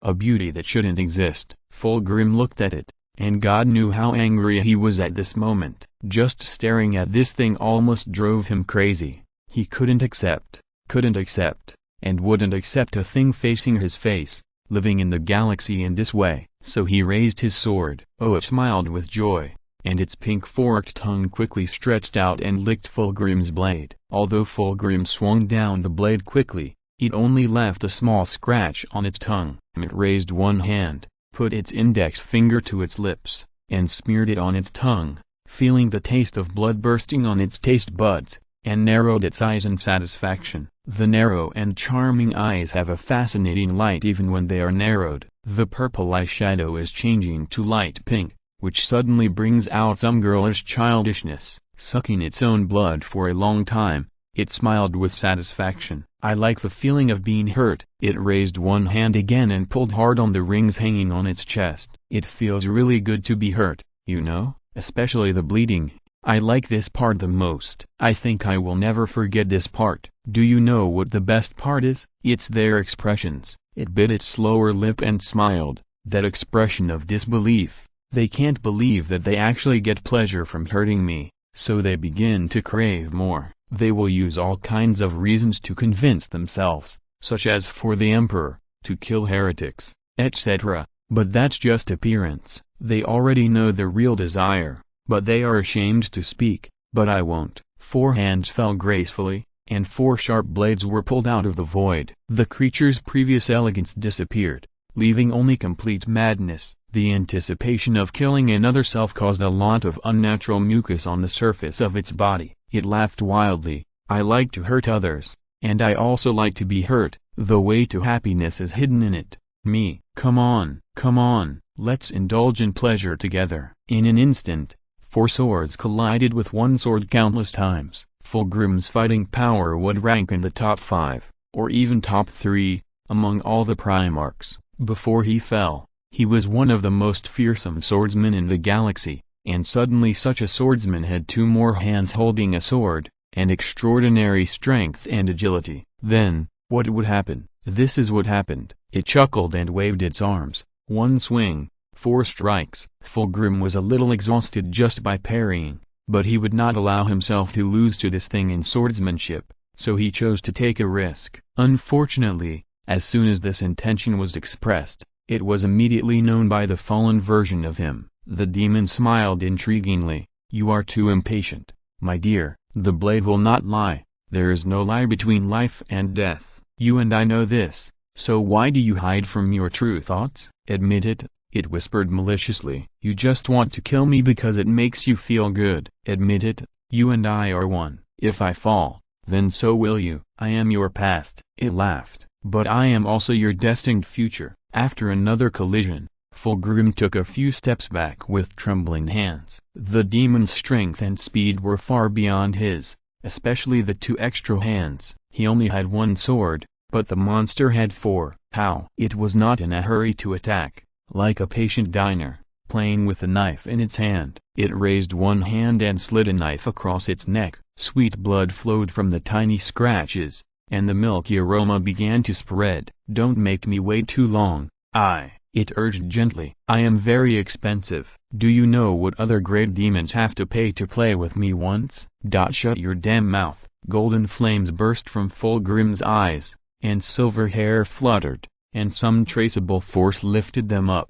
A cold and violent psychic flame suddenly ignited, and the phoenix was covered with flames, and the blade was raised until it reached the demon standing opposite him. You have been talking nonsense, talking about the past and the future and other stupid things. It is my fault for trying to reason with you. Fulgrim gloomily made a sword flower and began to walk forward. The corners of his clothes fluttered, and a small cluster of burning flames was left wherever he stepped. Angren is right. I always think too much, always worrying that I will fall into darkness again. He is right. I don't need to think so much, because you deserve to die. For the first time in his life, the Chemos lost his composure and began to curse sincerely. Those dirty words that he regarded as obscene jumped out of his mouth one after another, saying that hurting you is the desire in my heart. Bullshit. I just want to kill you, but not because I want to escape the past, but because you deserve to die. He roared, and the voice of the phoenix kept echoing in the darkness. You deserve to die. Now, this battle has finally become interesting. The demon stroked his hot body, but his eyes were calmer than ever. The flames of desire in the heart and the calmness in its eyes alternated, shining brightly, and the violet eyes were beautiful and heartbreaking. It smiled slightly. Come on, me, let's make it a conclusion. 10,000 updates tomorrow. Chapter 743 Love and Inferiority. Those who indulge in pleasure will inevitably fall into it. The swords collided, and laughter and low gasps alternated. These were 2 similar faces, but 2 completely different creatures. One was as charming as a snake, always with a satisfied smile. The other was as tough as ice, with unspeakable anger in his eyes. You seem unable to gain the upper hand in a simple sword fight, my dear. The demon smiled slightly. His 2 right hands drew deadly arcs in the air, graceful and light, but Fulgrim had to be extremely alert to deal with it. Under this attack, the phoenix was forced back 5 steps. The demon looked at him with pleasure, raised one right hand, and handed the twisted longsword in front of him. It stared at the golden flames that seemed to be transmitted from the sword, and even stretched out its tongue to lick it with interest. A muffled groan of pain sounded, followed by a hissing corrosion sound and a series of high screams. The demon trembled, its tail slithering across the ground, leaving a trail of twists and turns. Beads of sweat dripped onto the ground, and it took more than 10 seconds for it to come back to its senses. This is really. It thoughtfully stroked its newly restored mouth, its long forked tongue poking out abruptly, sensing the taste of the remaining flames in the air, and narrowed its eyes in satisfaction. This is really wonderful, my dear. Since you can't defeat me with swordsmanship alone, why not use the flames burning in your body? It looked at Fulgrim expectantly, its eyes soft, full of love, full of pleading, like a pool of purple ocean, full of tenderness inside. Come and hurt me, dear. Fulgrim did not answer it. Phoenix simply used the base of his right hand to hold the guard of the power sword, and held his left hand loosely. At the end of the hilt, he lowered his hand steadily, and the tip of the sword fell, pointing to the ground. This was a not very clever opening move. If someone planned to face the enemy in such a posture in a sword fight, he must be crazy. This position could neither guarantee a quick counterattack in the face of danger nor block the enemy's blade in the first place. But Phoenix did just that, and not only that, he even closed his eyes. The demon raised his eyebrows slightly and waited patiently. Snakes are always patient when facing prey. They are natural hunters and slow eaters. The way snakes digest their prey is to swallow it whole, which is exactly what the demon is doing. It wants to eat Fulgrim alive. It wants to feel every part of him carefully, every inch of muscle working, every disdainful look, every resistance of Fulgrim, which will make it difficult to suppress the desire surging in its heart. Just standing in front of it makes it feel extremely satisfied. It thought, this is simply the ultimate happiness in the world. The Lord of Pleasure must love it very much to give it such supreme enjoyment. However, Phoenix did not attack immediately. You crave love. His voice sounded clearly in the darkness, with a little sadness. Not just love from others, but narcissism. You spend a lot of time staring at the face in the mirror, full of love and admiration.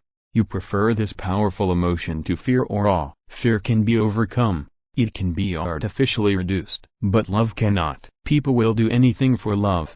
Love never dies. Yes, it will grow and diminish, but it will never die. You desire perfection because you want everyone to love you. You think you are not good enough, and you are always afraid of being surpassed in some way. Your nature is intertwined with this fog. The phoenix opened his eyes, and his purple eyes had already turned into pure gold. The world loves you, but do you love the world? He asked. The demon fell into thought. The question raised by Fulgrim was interesting to it too. It wanted pleasure, all forms of pleasure. Solving a difficult philosophical problem was certainly included in it. So it began to think. It slowly inserted the 4 swords into the ground one by one, stretching its body, as if relaxing. 4 hands rested on the hilt of the sword, and the body was shining with a glow that came from nowhere. Every scale of the snake's tail was extremely dazzling and breathtaking. I think I love them. The demon's voice suddenly became rational and indifferent. Everything in this world is constantly repeating, killing each other, destroying each other. There is no difference. Whether it is aliens or humans, whether it is plants or intelligent higher creatures, they will eventually entangle with each other, destroy each other, and then be reborn in destruction. But this requires a suitable condition. Under the right conditions, everything will become perfect, complex and beautiful. The universe will eventually develop towards this part, which is inevitable. Then, everything that prevents this process is evil. But I love them. I hope they are as perfect as me. Therefore, anyone who stops me is also evil. Ah, so that's it. I am the righteous side, the demon said truthfully. It said that it hopes that the world will be as perfect as it is. It also said that it believes that it is righteous. Phoenix smiled coldly. Don't laugh at me, dear. The demon didn't care about his obvious ridicule. Perfect complexity may be difficult to approach, but I am approaching it. This is my ascension, my destination. Once I complete it, there will be no more disputes or killing in the world. There will not even be death." The philosopher who had just spoken disappeared, and it licked its lips again. "Yes, I think I can say that. I love them. I love you. I love humans. I love Ferris, who was killed by my own hands. I love the dead Horus. I love our father. I love everyone because they all love me, don't they?" Swish. The blade was pulled out of the ground, and it laughed excitedly, raised 4 hands, and moved its body as if it was dancing. "I finally realized this. Thank you, my dear me. You enlightened me." "You're welcome," Fulgrim said coldly. "But you will never get love from Ferris." What? The smile on the demon's face froze, and it asked softly in disbelief, "What did you say? How can you say such cold words?" "You are me," it shouted sincerely, but only received a cold response. "He doesn't love you," Fulgrim narrated with a blank expression, as if he was talking about something that had nothing to do with him. "You longed for Ferris's response. You longed for him to agree with your ideals, to stand with you against the Empire, but he would not. He would never agree with you, and he would never return your love. You know this, don't you? He no longer sees you as his brother, and the reason is." Finally, a contemptuous smile appeared on Fulgrim's face. "We are not worthy." The demon's face trembled slightly, and the small decorations on its body began to collide with each other. Its snake tail began to tremble constantly in a slow rhythm, and the restlessness began to surge. "You are blinded, and therefore cannot see the true path. Those who desire love hate more than anyone else. Do you want to deny this? You don't love Ferris, you only love the perfect part of him. After all, you are not perfect, you are full of flaws, and you know this." The smile grew wider and wider, and Fulgrim analyzed his heart. Every time he spoke, he stabbed a hole in his heart, but he was happy with it, because he was not only hurting himself, he was seeking redemption. "We are the most inferior people in the world. We don't deserve to live, or even breathe, let alone love from others." The blade slowly raised, and the Phoenix of Chemos, the man named Fulgrim, slowly stepped forward. He walked towards his nightmare step by step, determined and without any hesitation. "So we deserve to die?" "No," the demon roared. "You can't say that about yourself. I won't allow it. I won't allow it. You and I, we are both perfect. No one is perfect, and perfect things don't exist." "You're lying," it screamed neurotically and rushed towards Fulgrim, with 4 blades slashing at him one by one. A deadly threat, but for Fulgrim, it was no longer an object that needed to be cautious. "Fighting with yourself,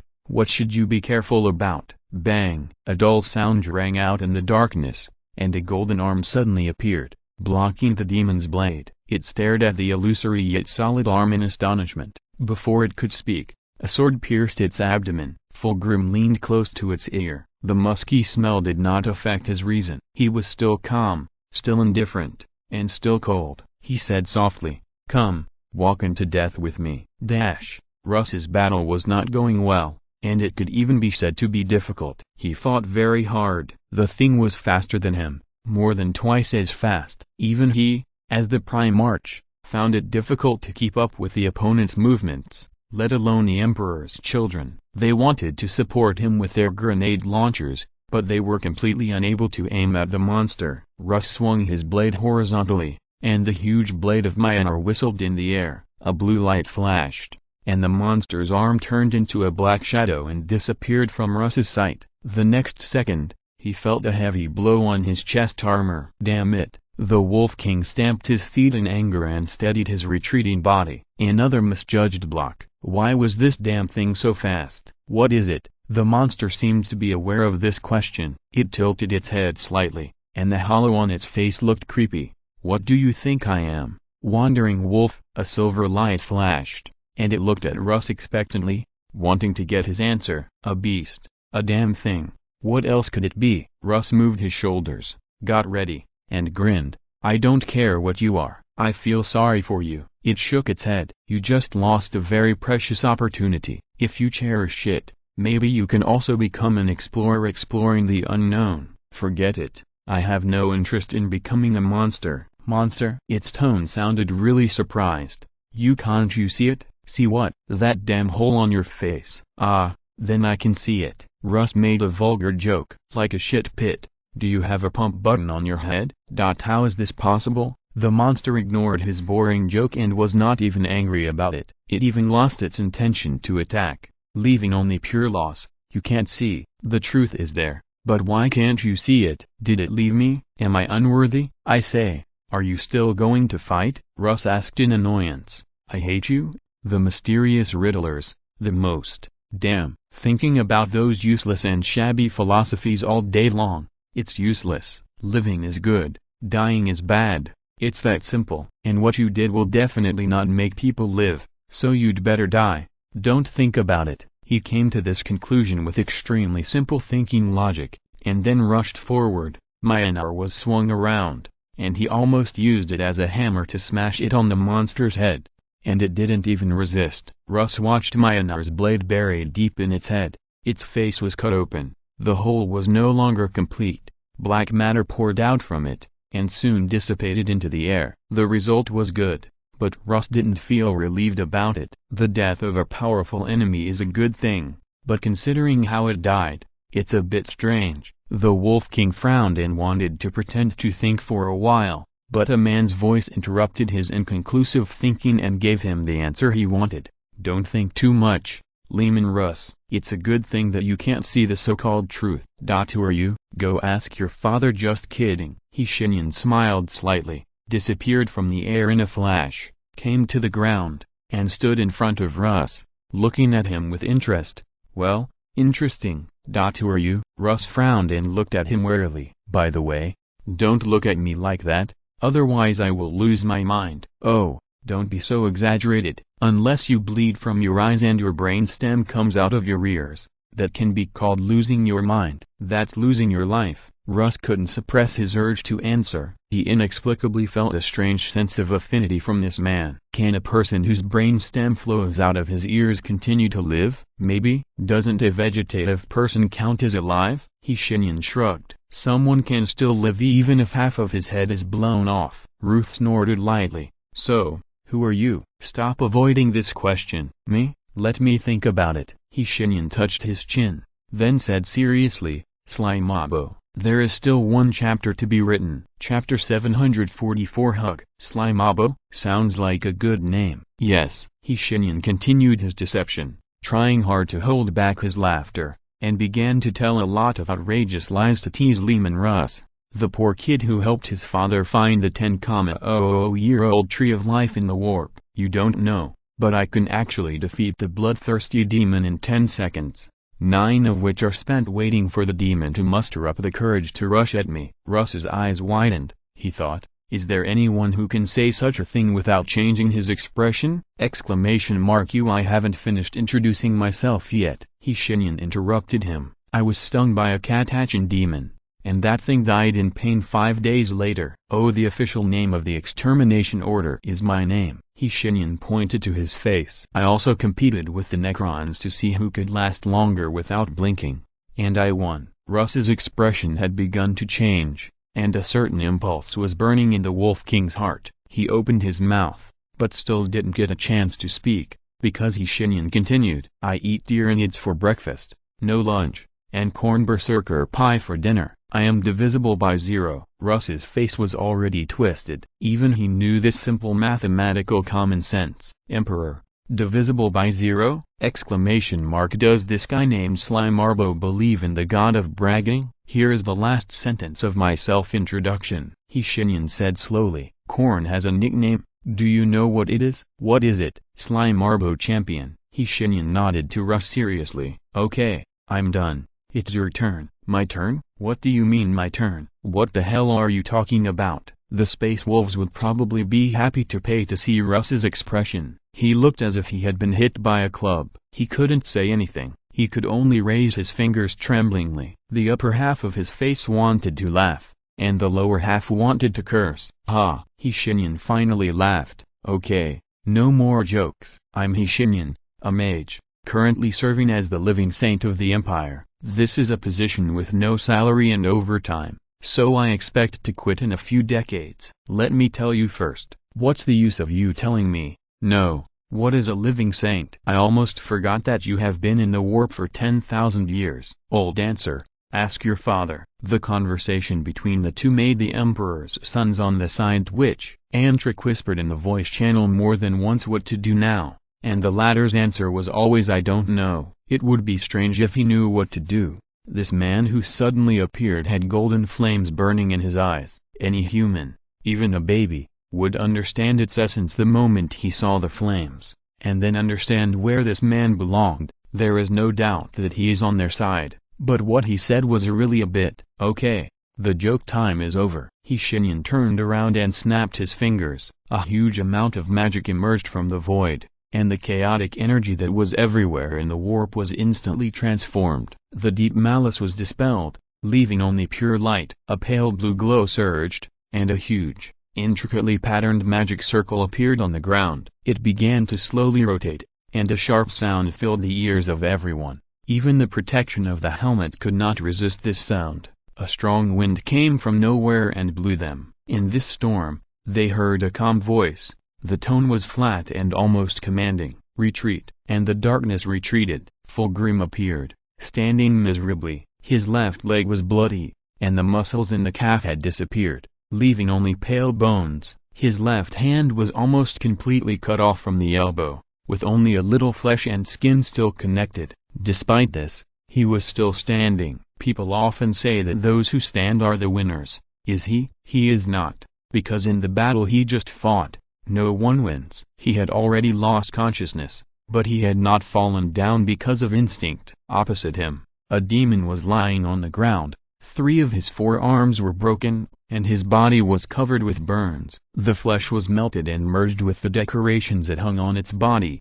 looking very weird and disgusting. But this appearance was also beautiful to a certain extent. When it found that the darkness had disappeared, it raised its head, and its pale long hair shone with pink light at the end. The familiar face made the expressions of the princes instantly stiffen, and Saltarvitz's face inevitably turned pale. Emperor, Antric whispered abnormally, someone come and make me blind. No one answered him, but Saltarvitz knew that they all thought so. As long as they were blind, they would not have to look at this horrifying scene anymore. But the demon with the face of their Primarch didn't care about them at all, as if they were all garbage. It stared at the man who had just appeared, trembling its tail nervously. It's you. It's me. Shenyan nodded. Long time no see. Are you okay? After saying this, he took a step forward, but was immediately stopped. The demon looked more nervous than anyone else at this moment. It quickly came to Fulgrim, wrapped its snake tail around his body,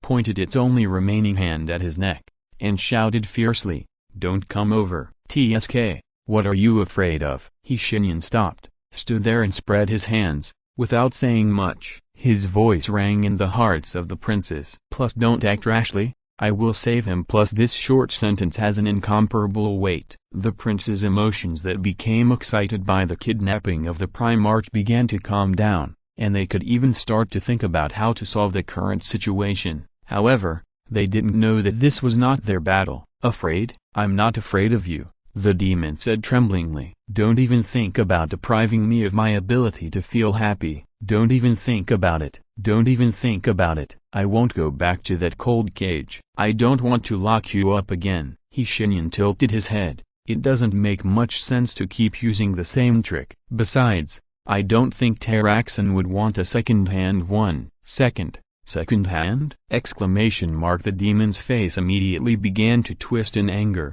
and the only remaining human form disappeared, replaced by a completely alien face. The fangs protruded from the lower lip, the eyes were filled with brilliant pink and purple, and the nose was shortened, like a snake. This ugly and beautiful thing roared, "Take back your words, I am perfect." Hasn't the battle with him made you realize your mistake? Shenyan smiled slightly. Perfection is just an illusion. It is impossible to do everything to the best. What's more, you don't love perfection. You just love the process of pursuing perfection. What you like is the reverent eyes that worship you like a god, and you like those weak people who go with the flow. They fall into chaos with you under the banner of love for you, but you actually know the truth, right? He whispered softly, more devilish than a devil. and the power of bewitching in his words was simply amazing to Russ. They don't love you, they love the pleasure of falling with you. Admit it, Fulgrim. These people you despise and even issue orders for them to be killed. These people who you think are not loyal to you. Shenyan grinned. They are the ones who truly love you. You are lying, the devil screamed, tears flowing from his eyes. They love me. I am loved. I am not lying. You know this very well, Shenyan said patiently, like a father correcting his child. No one in the world loves you, to be precise. No one loves you who have become like this. Do you want to know why? The demon raised his head sadly and looked at him. Why? Because love is mutual. The wizard raised his head calmly and stared at the sky. Slaanesh is the god of love, but he actually does not love anyone, not even himself. As his followers, you are the same. From the moment you fully accepted the darkness in your heart, you lost the ability to love. Let me make it clear, Fulgrim. He lowered his head, his eyes without sadness or joy, not even the pleasure of destroying an enemy. There was only a calmness that made the demon shudder. You pursue perfection, and you pay a heavy price for it. Desires entangle you, and you sink deeper and deeper. You sink into the abyss, but you will never reach perfection. Because, as early as the moment you killed Ferris, you were no longer worthy of being loved. This is what Slaanesh wants. He narrated slowly, like a professor teaching his students. You will continue to struggle and sink, twisted and corrupted, in an endless hell. You will become the most twisted thing in the world. And he will always look at you with loving eyes, because he loves your process of corruption. But he does not love you at all. The god you believe in does not love anyone, let alone you. Clang, the only sword was thrown to the ground, and the demon let go of the snake's tail. Fulgrim's body slid down, and the moment he fell to the ground, he was gently lifted up by magic and taken away from the demon. The demon allowed him to do it, and he just raised his only remaining hand to cover his face. A slight cry came from the big palm. Everyone watched this scene in silence. Only Shenyan remained calm, and even had the mind to assess Fulgrim's injuries. He nodded slightly. Fortunately, his spirit was fine. The Emperor's children ran forward nervously, looking at the place lying on the ground, and then looked at Shenyan. Saltarvitz stuttered and asked, "My lord, can we?" "Of course, he will not refuse the care of his son. Take him back to where you first came from. The ship is waiting there." The Emperor's children immediately rushed forward, carried Fulgrim and ran away. After doing all this, Shenyan blinked at Russ, who was watching with relish, and then walked towards the demon. The demon, which had previously resisted his approach, was indifferent at this time. The only thing it did was cry, and bright red tears flowed from between its fingers, dripping onto the ground, creating small wet marks on the scorched earth. So, what would Shenyan do? Russ looked at him expectantly, wanting to see a head fly up, or a puddle of ashes blown away by the wind. After a few seconds, his eyes widened in surprise. He saw Shenyan give the fallen demon a hug. A gentle, soft hug. The demon looked up in astonishment, looking at him with tears in his eyes. "You? It is not shameful to desire to be loved." Shenyan smiled at him. "I hope you remember this, Fulgrim. Rest in peace." The demon's face began to crack, like a broken crystal ball, turning into flying fragments bit by bit. He raised his hand and stared at the only ugly hand he had left, with an expression that was too complicated to describe. Love, reluctance, guilt, regret, madness, all kinds of things, mixed together, and what was left in the end was peace.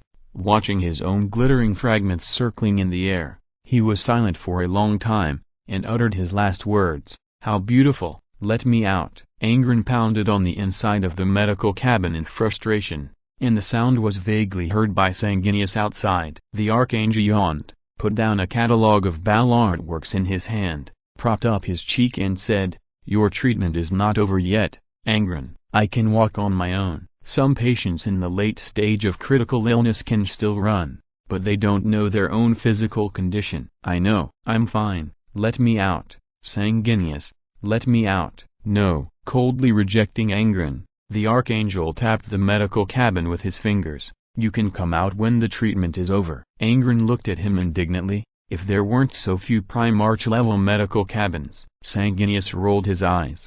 Do me a favor, and do yourself a favor. Save some energy, okay? To be honest, I don't quite understand why you keep wanting to get out, Angren." Because Angren was speechless for a moment. "Look, you don't even know why you have to come out, so just take a good rest. That's it, don't speak again, or I'll let the array deliver anesthetic gas into the breathing tube." Sanguinius picked up the catalogue of Ballard works again, opened the column of stone carvings, and began to appreciate the masterpieces of the artists. He really wanted to appreciate some real works of art, and he was also looking forward to seeing how the art on Bao would develop in the 10,000 years he had missed. Sanguinius turned the page with great anticipation. 3 minutes later, he put the book down with a distorted expression, and made up his mind that he would never read this thing again. "I owe 2K, I'm stuck, I'll pay it back tomorrow." Chapter 745. The world will not be so peaceful. When Sanguinius saw Fulgrim being carried aboard,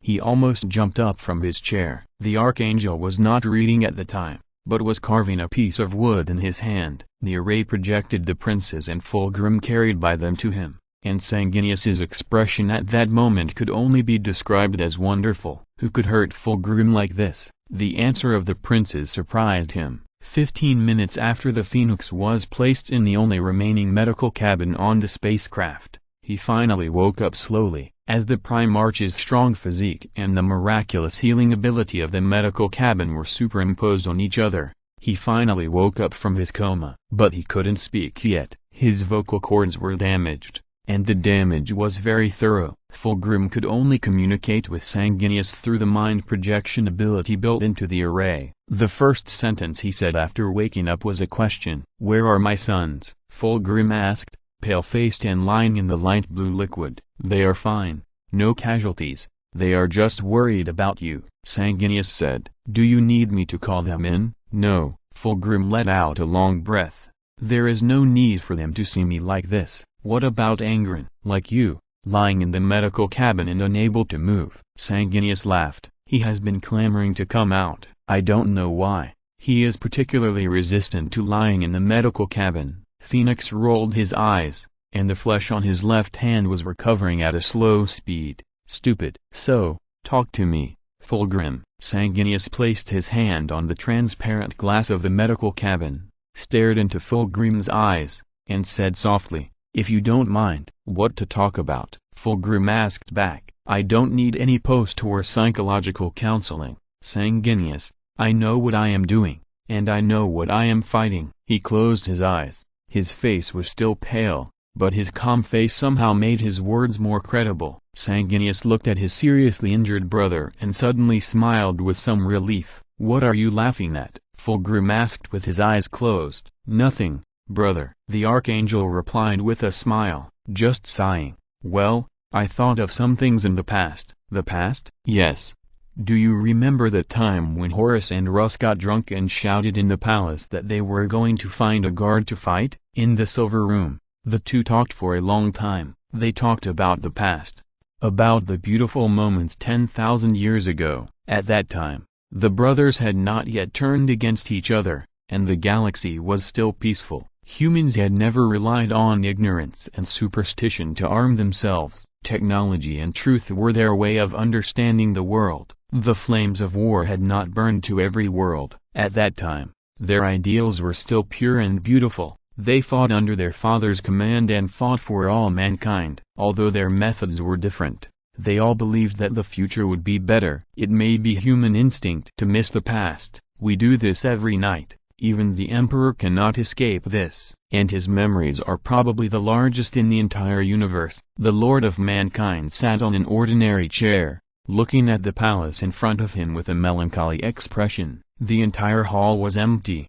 and a few torches were burning on the walls, making crackling sounds from time to time. Don't get me wrong, this is not the palace, otherwise, the Imperial Guards would never let him sit alone in such a place, not to mention that this palace is not suitable for his identity. The murals above his head have been worn out, and the walls on all sides have been washed away by time to reveal their original appearance. The paint and decorations that were painted on have long turned into ashes. Even the torches were just lit by him. Where is this place? Is it a secret ruin in the galaxy, or a place left over from a golden age that only the Emperor himself knows? None of them. This is a tomb, to be precise. It is a tomb that the Emperor prepared for himself a long, long time ago. I didn't expect you to come to such a place. It's really shabby. Respect my tomb, the Emperor said. It didn't look like this before. What does it look like? Shenyan landed on the ground, shook his neck, and asked. My original idea was a hidden energy supply device. The Emperor stood up and pointed to the center of the hall. My coffin will be placed there. It will continuously draw energy from my body to power the entire Terra. At least that was originally the case. Then why was it designed to look like a palace? I didn't want to. The Emperor smiled bitterly, but Malkador insisted on doing so. I don't want to quarrel with him over such a thing. The mage came over, sat on the chair and stretched. Where is Angren's soul? Given to another me. The mage raised his eyebrows, a little surprised. Why, is it popular among you to exchange sons now? It's a very elegant hobby. It's better not to make such jokes. The Emperor rubbed his eyebrows. I just think that Angren deserves a chance to start over, after I remove all traces of pollution in his soul. A world where he has never betrayed and has never been implanted with the butcher's nail should be able to give him this opportunity. Have you asked him? Shenyan rubbed his hands, and a pile of chopped firewood emerged from the void, and then stones surrounded the firewood. A spark ignited in the firewood, and a simple fire appeared. He squatted down without any image, approached the firewood and stretched out his hands to feel the temperature. No, so you've fallen into your old habit again. Doing this without asking his wishes. Shenyan said without turning his head. I knew it would be like this. The longer you live, the more nagging you become, especially a living fossil like you. Once human nature prevails, you'll start to seek compensation endlessly. Have you ever thought about whether Angren is willing? The Emperor did not answer this question, but just turned his head away silently. Well, what do you think Angren will think when he wakes up? I think his first thought should be, why am I still alive? After he figures out what's going on, he will probably start smashing some things. As for whether he will kill people, I don't think so. Shenyan counted on his fingers and said, look, he doesn't have the butcher's nails now. The pollution of corn has also been burned clean by you with fire. The most important thing is that he still has a group of descendants who are completely loyal to him and can be regarded as role models of Astartes. Wow, it's really a dream situation. Then, will he accept it? The mage finally turned his head and said in a faint tone, do you think he will accept it, Great Emperor? Did I do a stupid thing? I did a stupid thing, didn't I? Yes, Great Emperor. Shenyan rolled his eyes, stood up, and stretched out his voice. You just did a bad thing with good intentions. How should I describe this? Let me think about it. I got it. He clapped his hands. You must have Alzheimer's disease, my Emperor, otherwise this is totally inexplicable. How could your most intelligent human brain in the universe suddenly go wrong? The Emperor said nothing, and silently walked to the corner of the palace to look at the weathered murals. The wizard laughed muffledly behind him. His Highness Gilliman, the regent of the empire. No, maybe this should be described in another way. Robert Gilliman, who was unable to move because of the magic power runaway caused by practicing magic for 17 hours in a row, lay on a large bed with a gloomy expression, and the portable personal terminal was reporting today's government affairs to him. Yes, even if he couldn't move, he still had to deal with government affairs. There are 17 merchant ships docked at Lionsgate Starport today, and 3 of them have been involved in smuggling. Should guards be sent to arrest them? What are the specific contents of the smuggling? Please wait. The personal terminal trembled and projected a light blue screen of light, which was just enough for Gilliman to read without turning his head. He looked at the 3 ships that had been involved in smuggling and sighed. It's the statue of Sanguinius again? Ultramar. How much do they like my brother? Is the profit so considerable? According to the data from the Ministry of Military Affairs, most smugglers choose to smuggle statues or paintings of Sanguinius. There is less risk, the profit is extremely high, and it is easy to sell. If caught, they will not be sentenced to death. Moreover,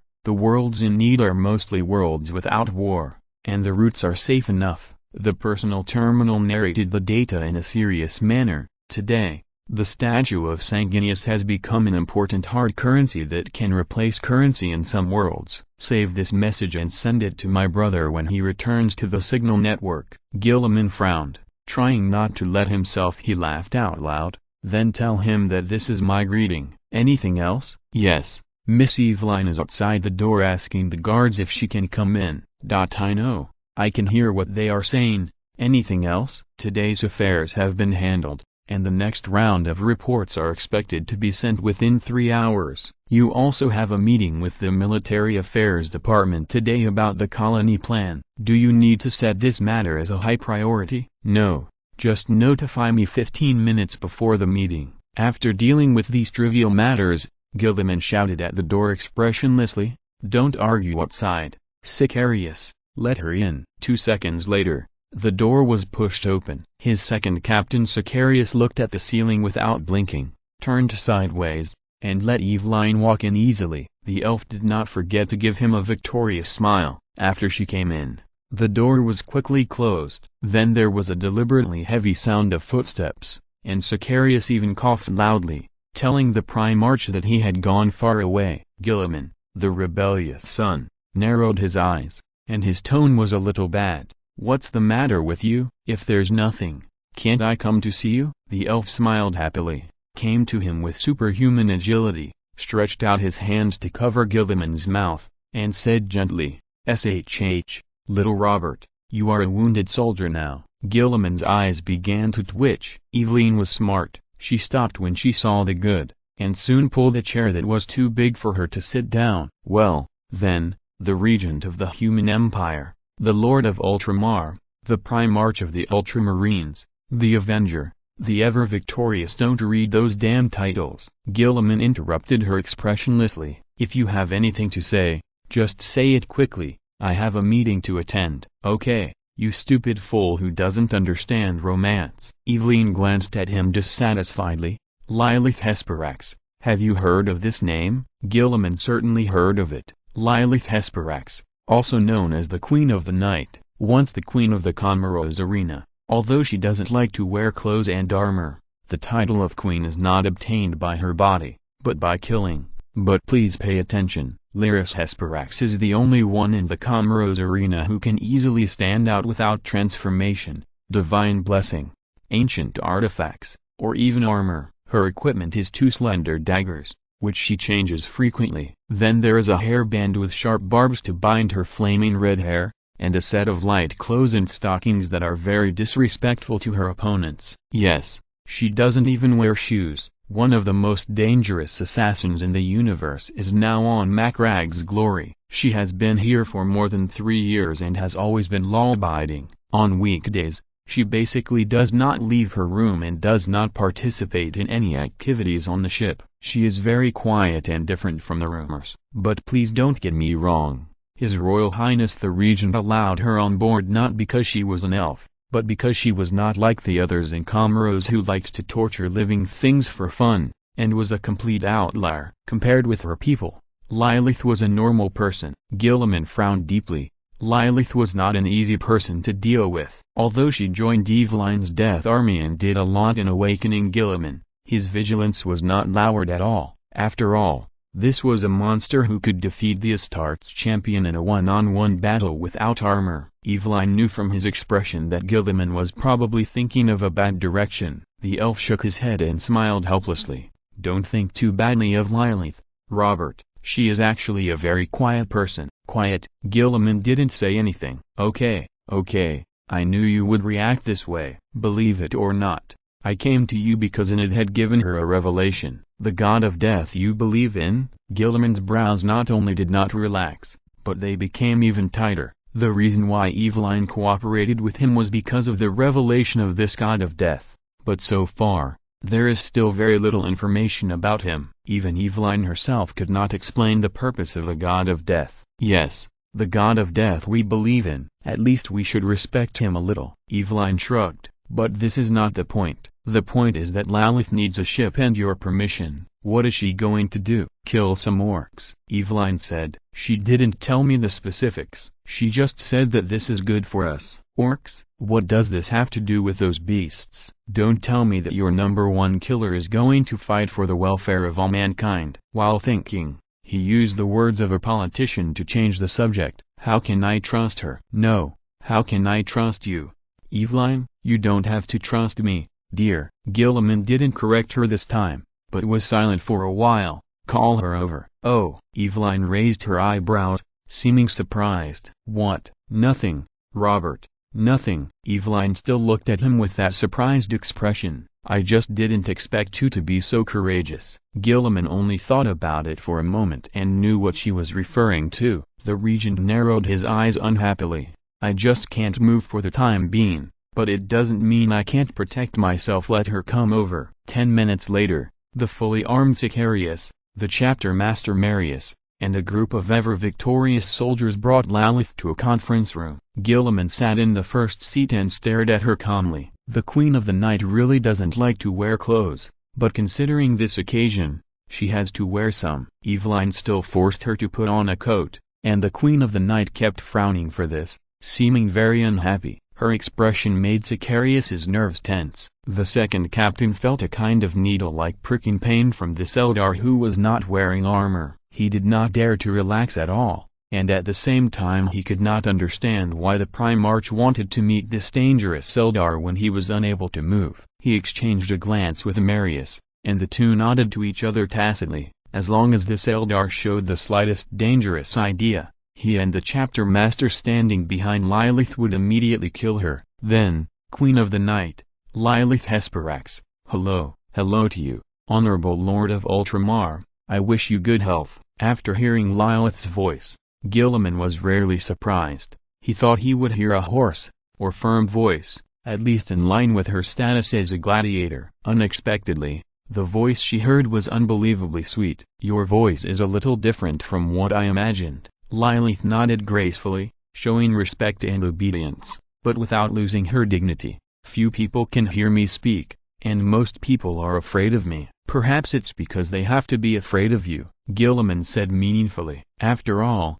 you are the one who can cut through the Terminator's power armor just by shaking your hair. That's just a rumor. Lilith shook her head. Just like humans are weak and inferior, it's a rumor. I just used the barb on the hairband to scratch into the gap of the armor. That Chaos Terminator is also a relatively difficult enemy to deal with. Gilliman thought.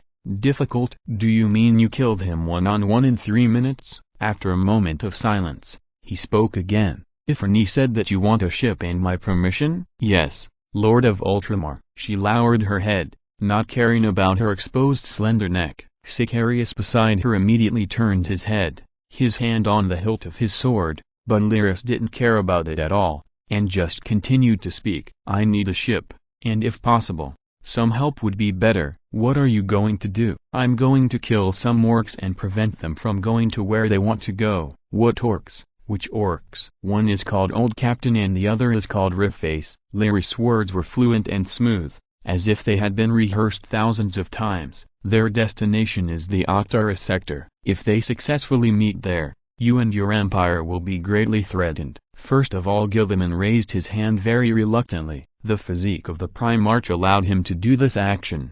This is not my empire, understand? I am just the regent. Secondly, where did you get this news? Iniad told me. The most deadly Eldar killer answered innocently and simply. He said that I must kill these 2 orcs, otherwise they will form an unstoppable force after they gather together. Primarch. Chapter Master Marius suddenly interrupted. There are indeed a large number of orcs in the Octaris sector, and their leader is suspected to be the infamous Bone Crusher. However, according to the intelligence reported by former Inquisitor Kuitman 4 years ago, the orcs there are fighting with a Leviathan high fleet that came from afar. Gilliman nodded to him, then turned his head to look at Lilith with an inquiring expression. You don't know, Lord of Ultramar. The Eldar was not the least bit displeased by being interrupted, and remained respectful. After the Great Rift opened, countless Khorne armies jumped out of the warp storm and fought against both of them at the same time. The Zerg was severely damaged. When the warp storm dissipated,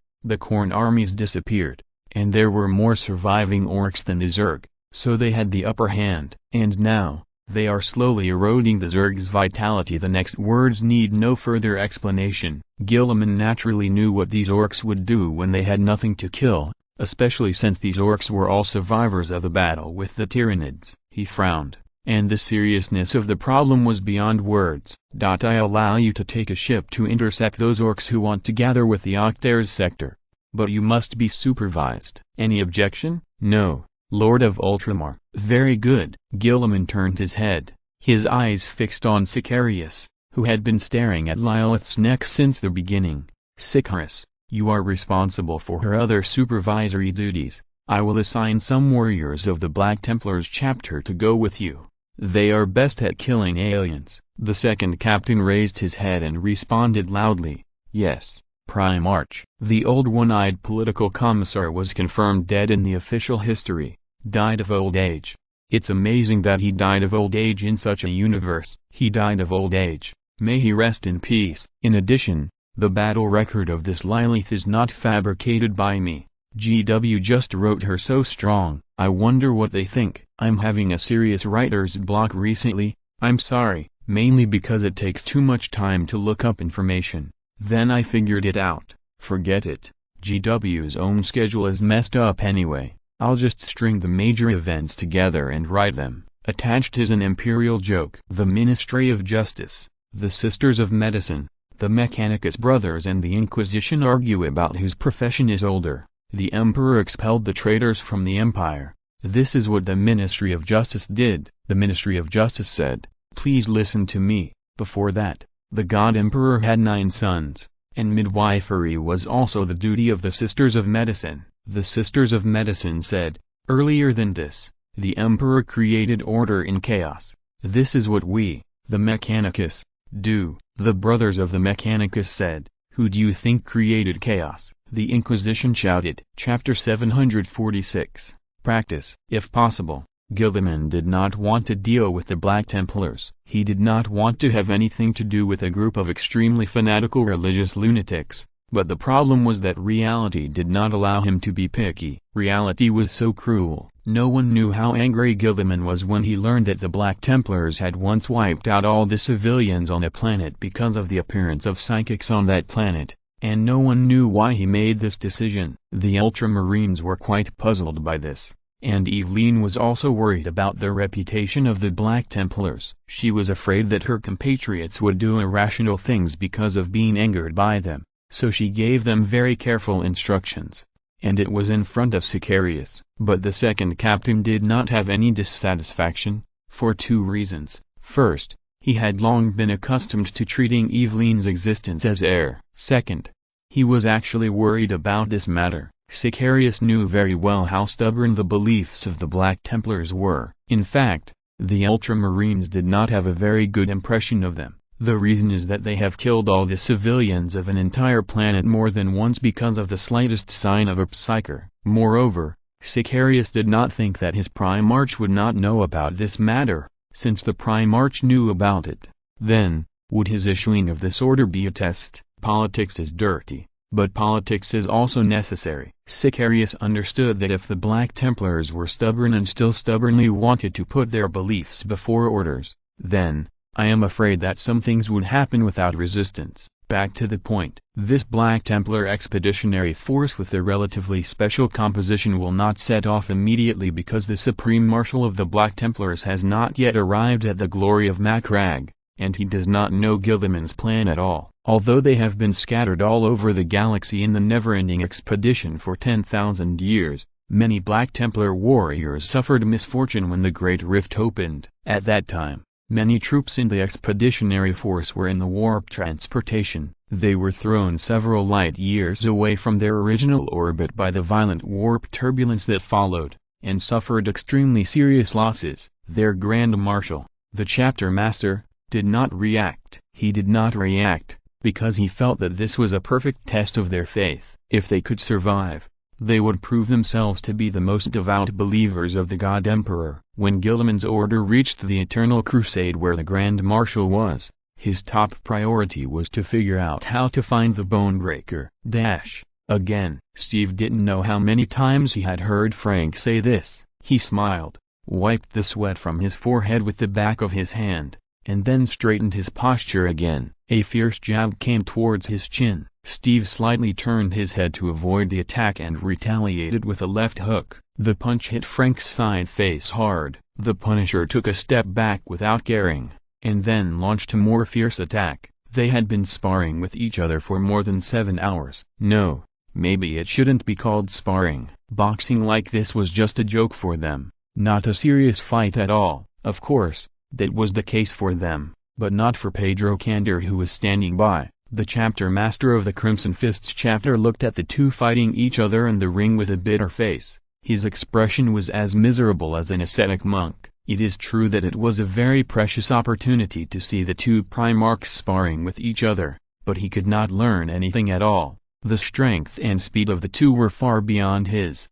and he had no way to learn even if he wanted to. Pedro simply could not throw such a fast jab. Moreover, he was really afraid that they would really get angry. Frank and Steve fought with restrained strength, but in Pedro's eyes, they were going all out. Every punch made a dull echo, and every time they moved and stepped on the metal ring, the ground would make a loud noise. He was afraid that the two would get into trouble accidentally. What should he do if that happened? Fortunately, Pedro's nightmare did not last long. After 30 minutes, Frank stopped first. "I lost," he said. "You hit me 1,200 times, Captain. I hit you 132 times less." Steve raised his eyebrows in surprise. "You still remember all this? Although it's just sparring, I think a proper sense of victory and defeat is also the key to improving yourself." Frank nodded at him, took off his gloves, took off his mouthguard, and untied the bandages wrapped around his hands. The series of actions were orderly. It didn't look like he had experienced high-intensity exercise at all. Steve was the same. He smiled and took off the equipment while saying,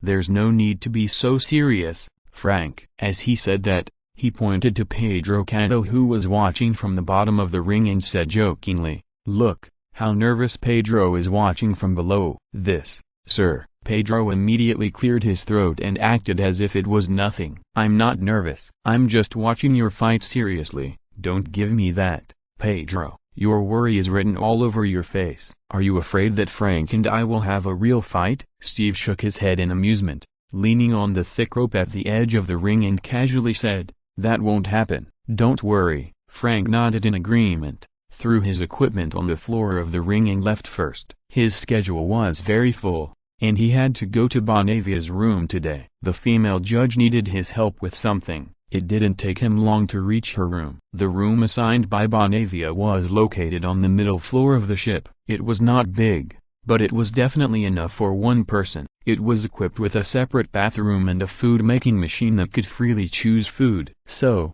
the conditions were quite good. Standing in front of the door, he raised his hand without saying a word, and the index finger and thumb of his right hand knocked on the door rhythmically several times. The voice of the female judge came from inside the door. "Please wait." Frank took a step back silently, and the door opened just right. Bonavia, wearing a training shirt, opened the door. Her right hand, which was shining with metallic luster, completely disappeared from the wrist. Her right eye was also like this. The eyeball disappeared, and the nanomachines were surging beside it, repairing themselves. "Ah, you are here." She was surprised to make way for Frank to come in. "I thought you would be late today." "I will not miss the agreed time." Frank nodded at her, walked to a wooden table, and picked up the repair knife that Bonavia's right palm had transformed into. The nanomachine made a buzzing sound and passed the identity verification. Frank waved at her, motioning her to come to him. Nanomachines are good for everything and can provide Bonavia with various conveniences. For example, her right face now has extremely terrifying defensive capabilities, and can even resist explosive bombs at close range. Of course, if she really does that, the impact of the explosive bomb will break her neck. And the right eye, this eye can now see at night, magnify, sense wind speed and wind direction, and a series of functions that only high-precision sniper scopes have. Even when necessary, the eyeball can be ejected and thrown out as a microbomb. However, everything has its price. The nanomachine needs maintenance every 40 days. If it is not possible to carry out regular maintenance and repairs on the space station, then, Bonavia needs to do it herself. The effect is much worse, but it is better than nothing.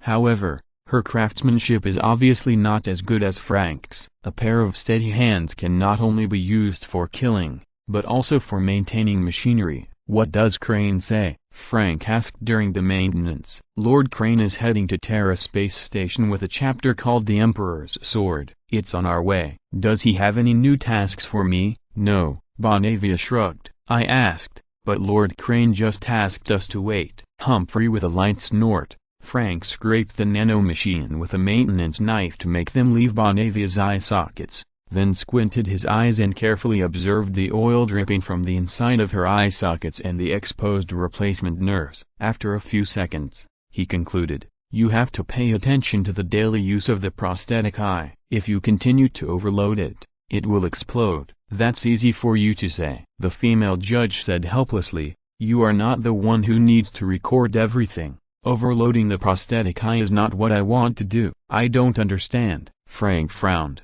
Does Cran really need each of you to record everything you've experienced with your prosthetic eyes? He thought Bonavia would nod, but she said, of course we do. A big reason why there's such terrible corruption within the Inquisition is that we, the Inquisitors, are unsupervised. She said seriously, we are the Watchers, the judges, we are the court, and we can judge anyone without permission. But the problem is, who will judge us? Only we ourselves know what we have done, and too much power will only lead to corruption. From this point of view, Lord Cran's request is very legitimate and necessary. Oh, I hope he can see through it. Frank sneered coldly. If he has to read all the documents one by one for 1,300 former Inquisitors working outside, how long will it take him to finish it? Let's focus on maintenance first. What do you think? Bonavia suggested boldly. Please move the repair knife a little to the left. There is a small problem with the replacement nerve there. I can see that. Frank interrupted her impatiently. Shut up. Don't talk. When you talk, oil drips from your eye sockets. Damn, is this tissue fluid? He pursed his lips and began to deeply understand why most surgeons have strange personalities. At the same time, on the other side of the spacecraft, Steve was having a conversation with Pedro Canto. My lord, according to the calculation of the array, we need another 47 Terra Standard Hours to reach the Terra Space Station. This is a good thing. Why do you look so sad? Pedro Canto said bitterly. Well, the number of people in our chapter is a little insufficient, my lord. If you want to recruit soldiers, just say it directly, Pedro. There is no need to hide it from me. Steve patted his shoulder with amusement, walked around the corner in front, and came to a beverage vending machine. Several Crimson Fist warriors were queuing here. These new things of the array were unexpectedly popular among these rock-hard sons of Dorne. What they liked to drink most was pure bitter coffee without any sugar, the kind with double bitterness. Seeing their own chapter leader and Steve approaching, they immediately stopped talking, straightened their backs, looked straight ahead, and acted like role models. Stop pretending, you guys, Pedro said helplessly. Drink if you want. There's nothing shameful in taking a short break. They stood at the back of the team, and Pedro went on, I do have this consideration, but do you think Lord Gilliman will allow it? I mean, our numbers are not yet dangerously low. You have to ask him about this. What's the use of asking me? I don't have the right to assign you a recruiting planet directly, but I can apply for you and see if I can assign you a new fortress monastery or home flagship or something like that. What? Realizing that his voice was too loud, Pedro glared at the Crimson Fists who turned back, then suppressed his joy and tried to act nonchalant.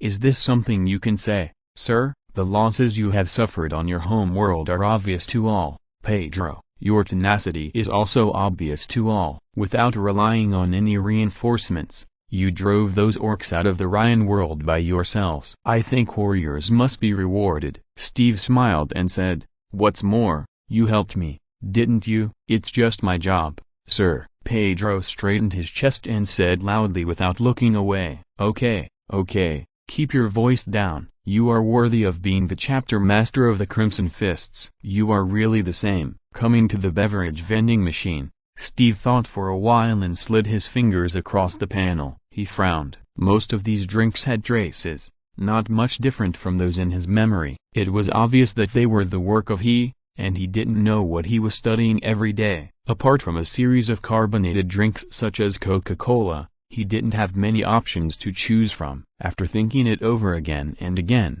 Steve's choice was a cup of hot water. Yes, a cup of hot water. He held the hot water and came to the porthole at the next corner. He looked calm on the surface, but in fact he was looking forward to meeting Gilliman. To be precise, it was the task he would receive after meeting Gilliman. The familiar feeling came back, and the feeling of being in the army made him feel very familiar. Steve couldn't help but smile. There is another chapter of 6K, coming soon. Chapter 747 Black Temple. Supreme Marshal, we are almost there. A voice came into his ears. Helbrecht opened his eyes, but did not answer immediately. Instead, he finished his prayer devoutly, and then he stood up. Everon, you seem to be very happy, he asked his standard-bearer. You are rarely like this. He turned around, and Everon, the withered monk, was looking at him with joy at this moment. Forgive me, Supreme Marshal, I can't stay calm.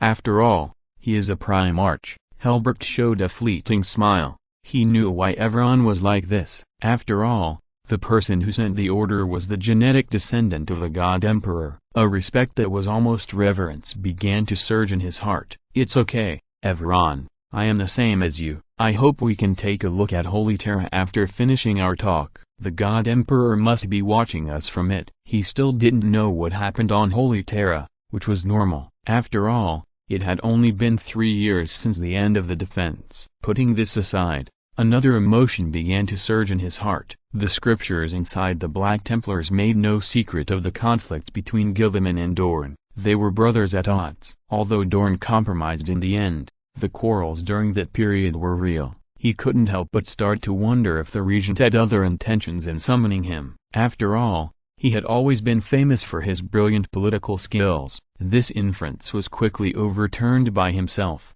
Helbrecht was not stupid. He knew that the behavior and beliefs of the Black Templars were very different from those of the traditionalist arts. If Gilliman really wanted to condemn them, he wouldn't have to waste his time. A person with a strong mind can find 10,000 sufficient reasons. There is no need to let them board the glory of Macragge. The boarding ceremony was brief and quick, and the Black Templars only sent out 10 monks. Supreme Marshal Helbrecht, Emperor's champion, angered, and 8 other battle-hardened monks. This was a gesture of goodwill. At least that's what Helbrecht thought.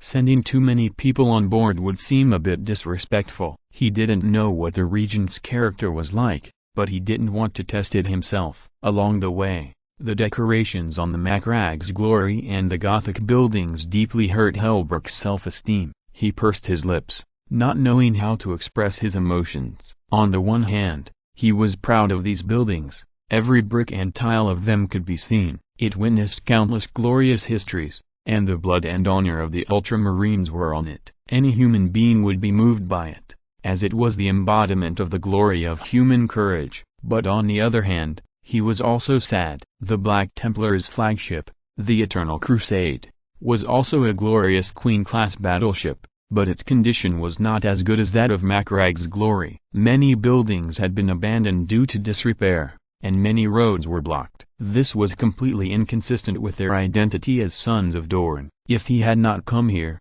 Helbrecht might not have had any objections, but now he only felt a heavy sourness circling back and forth in his heart. He cursed himself in his heart. Helbrecht, what have you turned Dorn's flagship into? Self-pity only lasted for a short time, and he quickly recovered. He had to maintain his manners to meet Robert Gilliman, and he could not bring shame to the son of Dorn. They walked through a long corridor again. The stained glass windows reflected colorful brilliance, and the murals above were sacred and magnificent. Every 100 meters, there was a victorious army guarding with exquisite power weapons. They stepped on the 10,000-year-old tiles, and the heavy footsteps echoed. Just like that, they came to a heavy door made of adamantite and with intricate carvings. The Ultramarines who led them turned around, took off his helmet, and revealed a handsome but cold and terrifying face. Our father is waiting behind the door. Please come in.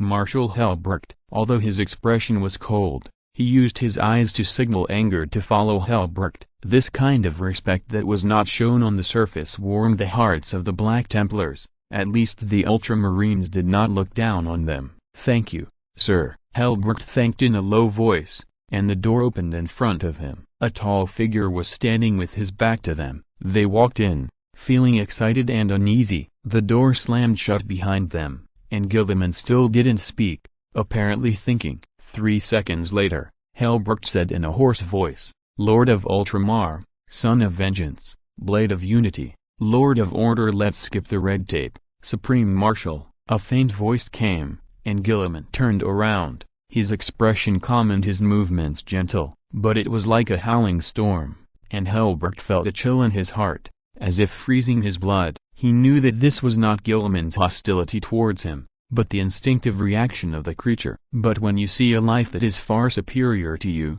you will be like this." "How was the journey?" Guilliman said, with concern in his eyes, not pretending. "I hope my airs didn't make you feel disrespected." "Of course not, Your Highness." Helbrecht was startled and lowered his head quickly. "Your descendants are absolutely not rude." "That's good." Guilliman nodded slightly, raised his hand, and motioned Helbrecht to sit down. He also pulled out a chair and sat down. Helbrecht sat very stiffly. He didn't even dare to put his hands on the regent's desk, for fear that his armor would scratch the desk. Could this happen? Of course not. His armor had been coated with holy oil and surface repaired and polished just 2 hours before boarding the ship. Not to mention scratching the desk. The inside of the armor could even be used as a mirror. Guilliman noticed his stiffness, but said nothing. Sometimes, some facts being pointed out would only make people feel embarrassed. "This is not an official meeting," he said slowly. "You should have noticed that there are no clerks or servo skulls around me,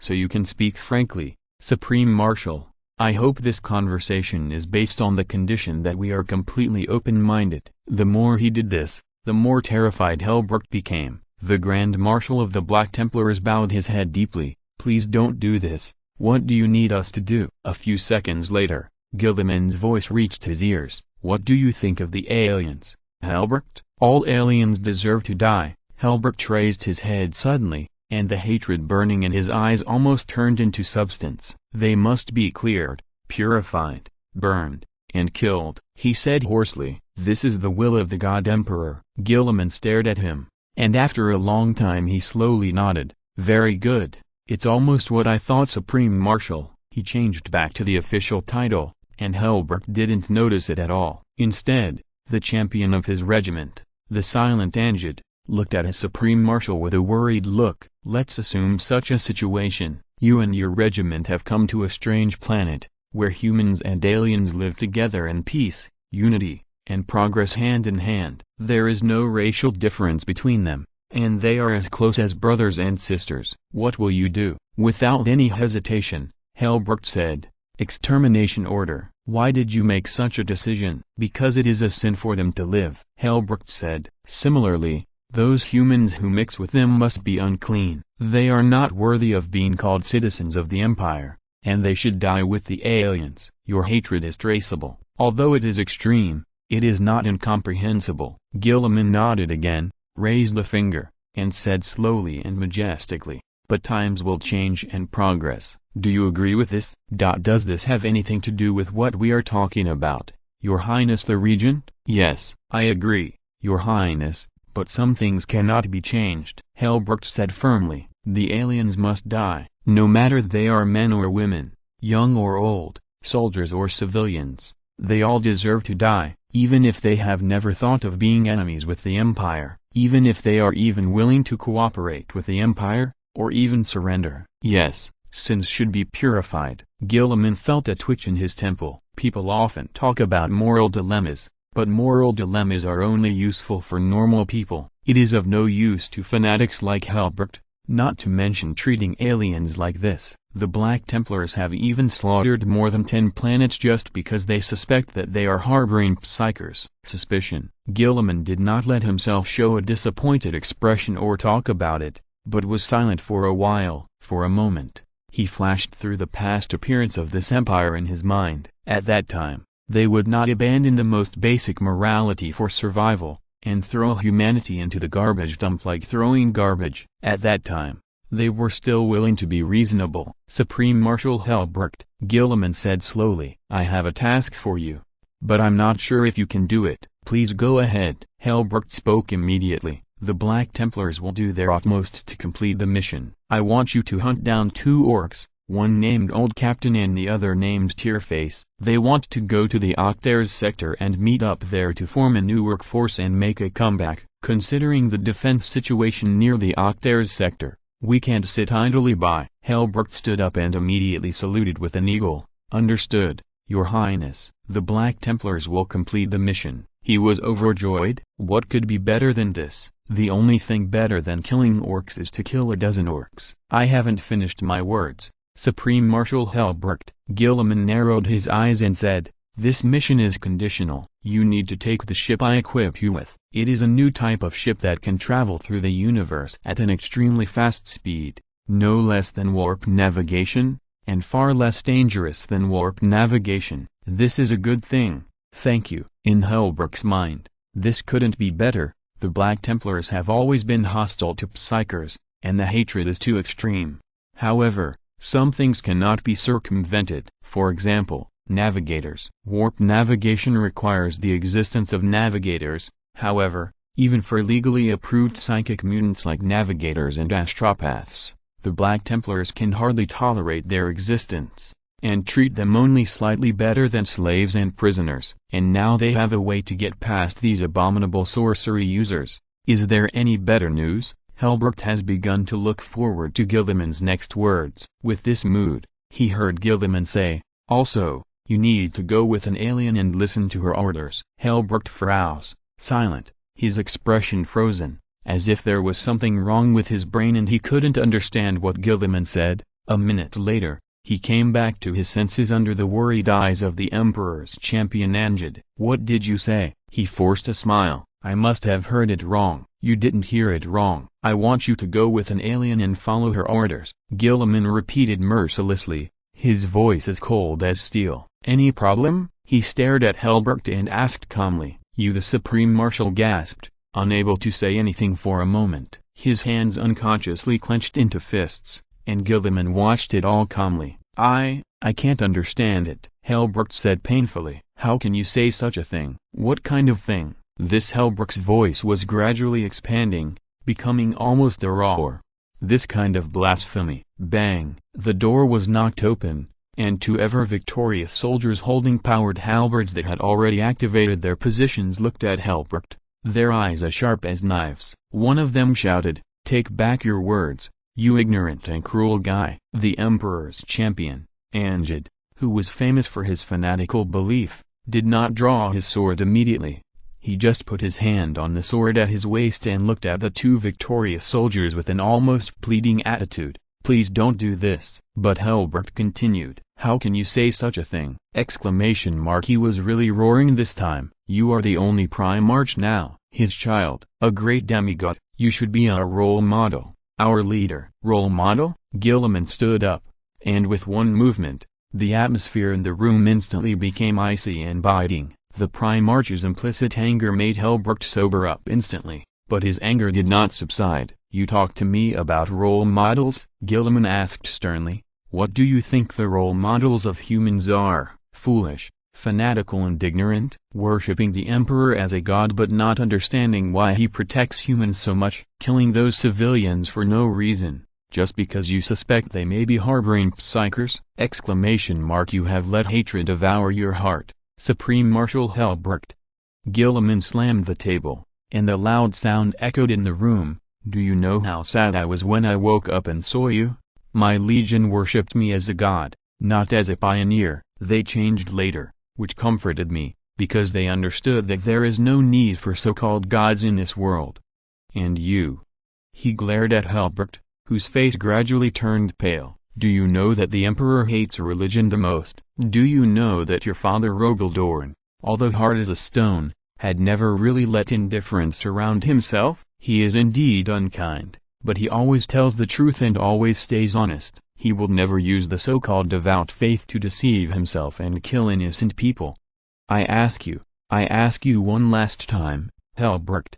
Gilliman said word by word, "Do you accept this mission? I tell you clearly that it is beneficial to the Empire, and you, as the Supreme Marshal of the Black Templars, you have sworn an oath to the Emperor. I remind you, Helbrecht, your duty to the Empire is far more important than personal hatred." Helbrecht's lips trembled, and he uttered a few broken words. He was ashamed of this sentence. "Yes, I swore to the Emperor that I was the sharp blade in his hand, and I should expand the territory for him, but I am a Black Templar. God Emperor, can you hear my prayer?" He closed his eyes and asked his heart painfully, "Please have mercy on me, please look at your loyal believers. I have been forced into a dead end. I don't know how to go on." A voice sounded in his heart, "How to go forward depends on you, Helbrecht, my loyal warrior." "Is it you?" the voice asked back. "Who am I? What does it matter to you? You are the God Emperor, the savior of all mankind,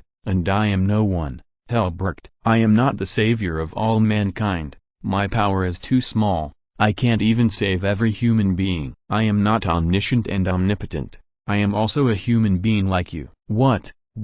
But there is no but, Helbrecht. You have prayed to me many times.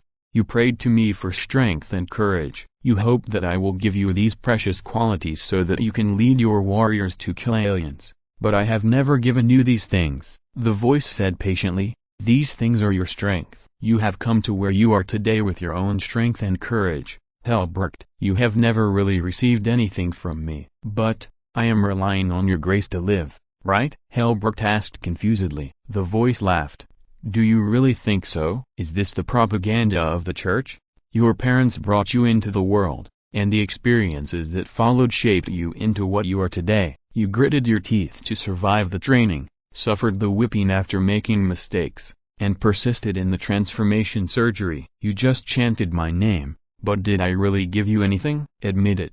The voice said gently. I am not a so-called god. The power I gave you is something you already have. You are your own savior. Humans do not need a god to point fingers at them, because humans are nobler than gods. Helbrecht opened his eyes.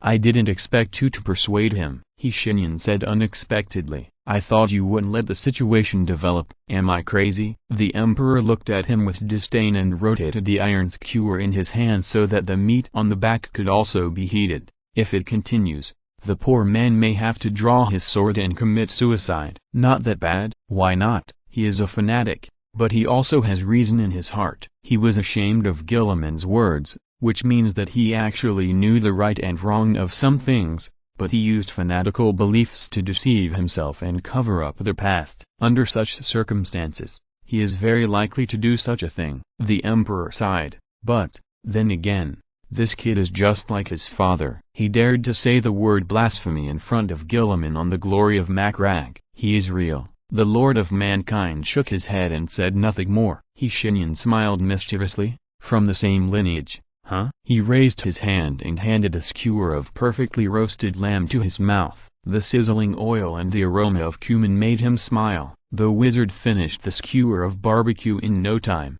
then skewered a new one himself and continued to roast the meat. It's not really accurate to say that they are from the same lineage. The Emperor turned the skewer in his hand calmly. I guess Sigismund probably didn't expect them to become like this. After all, too many things have happened in 10,000 years. As he spoke, Shenyan suddenly frowned. A vague prayer was echoing in his heart. He raised his head, sure that the Emperor had heard it too. Logically speaking, this is no longer possible. Passive prayers will no longer enter their hearts, and will be accepted by the divinity instead. Unless they take the initiative, no one can make hundreds of thousands of harassing calls every minute without permission like before. So what is the situation? Chaos? The Lord of Mankind asked first. It's unlikely. That cheap bird is dead, and the remaining 3 don't have the brains. Don't talk yet. Let me listen carefully. Are you sure you want to do this? The Emperor frowned and stood up. I don't recommend you do this. Someone is so pious that he can even be transmitted to you and me through divinity. Shouldn't his voice be heard carefully? Shenyan raised his hand and tapped his temple. His mind sank, and the Emperor stood beside him, also closed his eyes, and was protecting his soul. He kept sinking, until he sank to the bottom of the sea. And then, the voice finally became clear. "Please answer." The voice was filled with extreme despair and sadness. "What did we do wrong to endure such a cruel fate?" An imperial joke. The leader of the rebels was brought to the palace of the planetary governor. "You are so cruel to the lower nest. We will hang you sooner or later." The leader shouted. "Stop it. My subjects can't even afford a rope. What can they use to hang me?" The governor replied nonchalantly, and then fell into deep thought. The next day, the planetary authorities issued a loan to buy ropes. Chapter 748 The Painful Weepers. He pulled the trigger, and the bolter gave him a steady jump.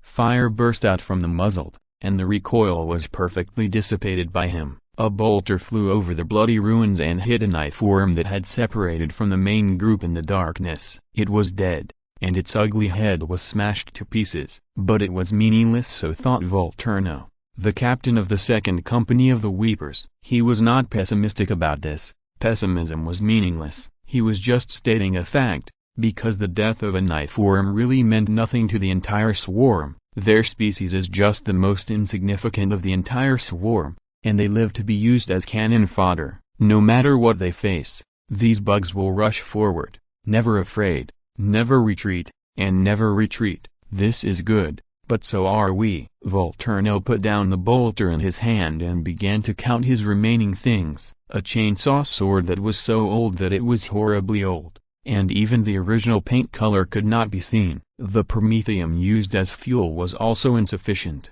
Volturno knew that without fuel, the chainsword could only keep running for 2 standard Terra hours at most. A bitter taste came from his mouth. He was unmoved and continued his work. A Mk.5B Godwin bolter, in good working condition. 2 30-round magazines, one of which was more than half empty, with only 12 rounds left. In other words, he only had 42 bullets left. A combat knife. The grip was very smooth, and the anti-slip grooves had been worn away. Apart from these, his belt was empty, as was his waist belt. The individual grenades had been used up the moment he landed. Volturno stood up, hung the bolter on his waist, and left the ruins with the chainsword and combat knife. He could not stay there any longer, otherwise he would only die. It is not a good thing to kill a lone bug. It means that 1,000 bugs will come to find you. They may come from the sky, from the ground, or from behind you. They will come. Volturno sneaked through the ruins in a standard tactical posture. This remote agricultural planet called Mavilion has been almost completely eaten by the bugs. Everywhere he looked was a horrible ruin, riddled with holes eaten by the bugs. Traces of them could be seen everywhere. And this is not the end. They are only leaving temporarily. When all the survivors are devoured, they will come back again. They will not even let go of the soil. He is going to a high ground where he protects the 17 surviving mortals. Volturno is the last one left in the second company, but he does not intend to give up his duty and mission. If we all escape, who can stop them? He did not spend too much time on the way back. 2 guards on duty saw him coming and stood up from behind the cover excitedly. One of them had a broken leg, was a little older, and had a thick mustache. His name was Solidai, from the Mordian Iron Guard, and he was one of the few survivors among them. "My lord," he suppressed his emotions and asked in a low voice, "are you okay?"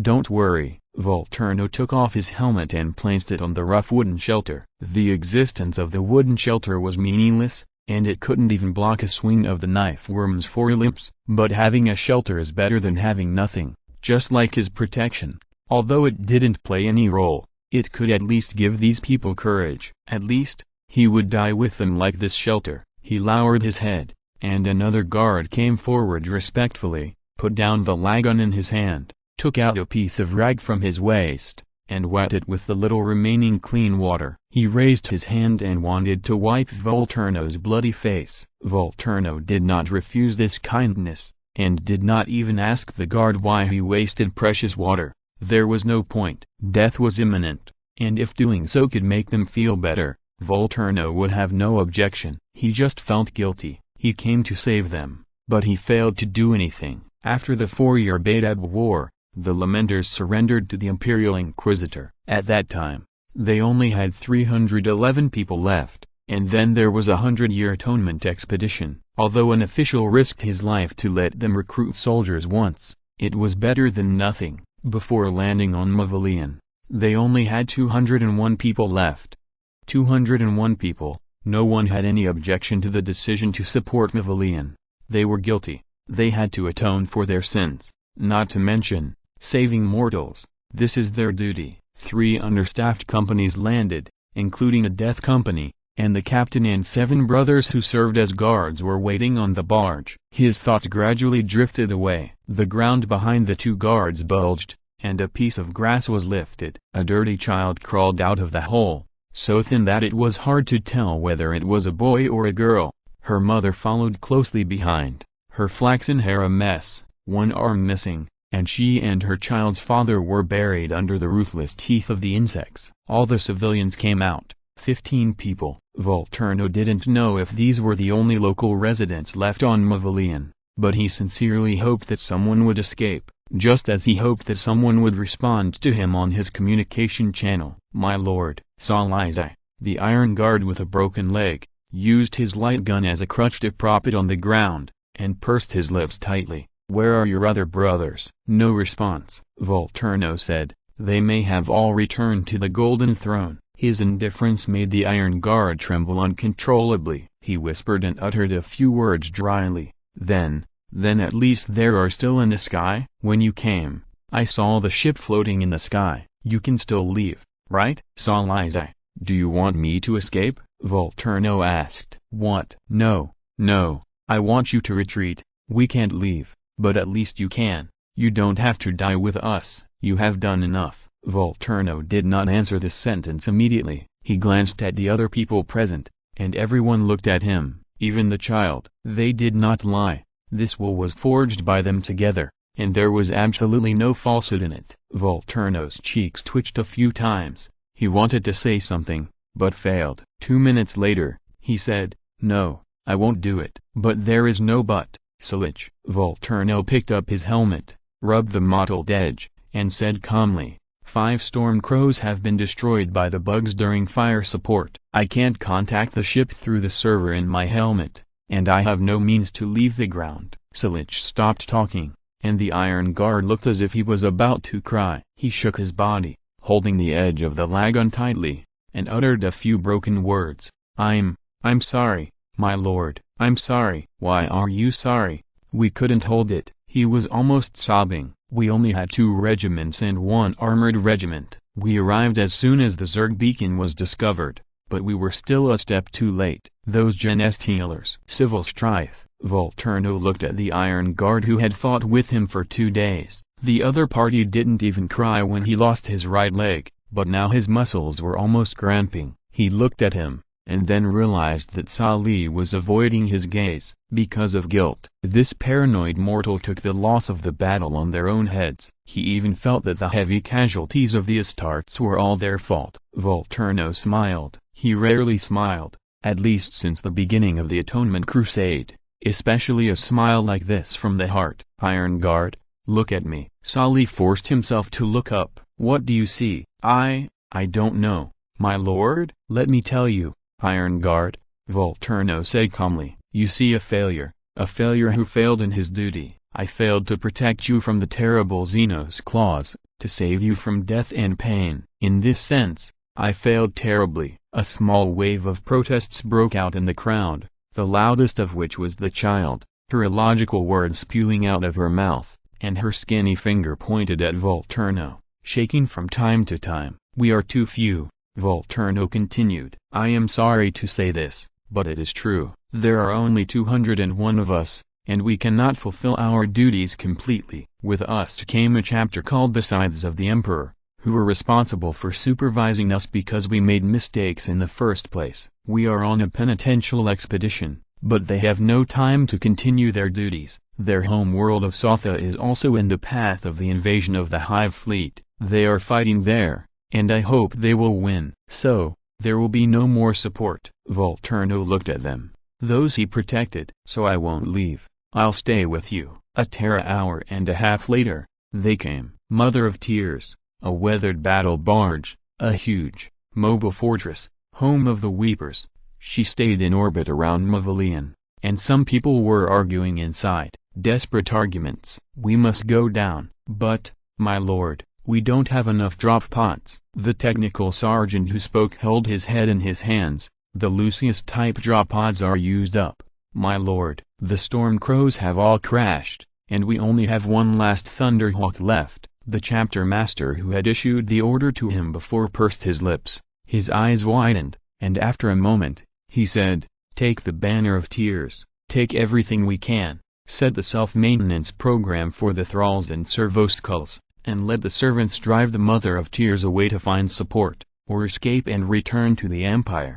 "My lord?" "This is an order," the chapter master roared. "There are still people on the ground. I can't believe they died just like that. 3 companies, how could there be no survivors? We have to go down, we have to find them, we have to bring them back with the civilians. The tragedy of Slaughterhouse Number 3 will not happen again." "Go." The technical sergeant did as he was told. After Malik and Frost was confirmed dead, the then chapter master, Forbolileo, closed his eyes in pain. He didn't know how to face this painful fact again. Some people said that the Weepers were a cursed chapter. In the past, he had always opposed this statement and sneered. But now, he had to admit that those people's statements were not groundless. The history of the chapter was passing by him quickly. Participating in the 9th Black Crusade, the number of people was reduced to only 200 for a planet called Aurelia, and they were lost in the warp for a century. In the Collins expedition, 2/3 of the 300 brothers in the chapter died in the battle. The Battle of Slaughterhouse Number 3, which they would never forget, took place in this expedition. Badab War. They made a stupid mistake. There were only 311 brothers left after the war, out of the original 870. Even the Storm Daughter battle cruiser, which accompanied the chapter through life and death, was seized by the Minotaurs as a trophy afterwards, as well as the Unsettler strike cruiser, the Dawn Reaper strike cruiser, and a series of other important ships of the chapter. They were not even allowed to recruit after the war. If it weren't for an officer of the Ministry of Military Affairs who risked his life to let them recruit soldiers on a remote world, they would probably not have received any reinforcements at all. And, their hero, Chapter Master Malik and Frost, died in battle. Then, under such circumstances, they launched an expedition of atonement. Morale was low,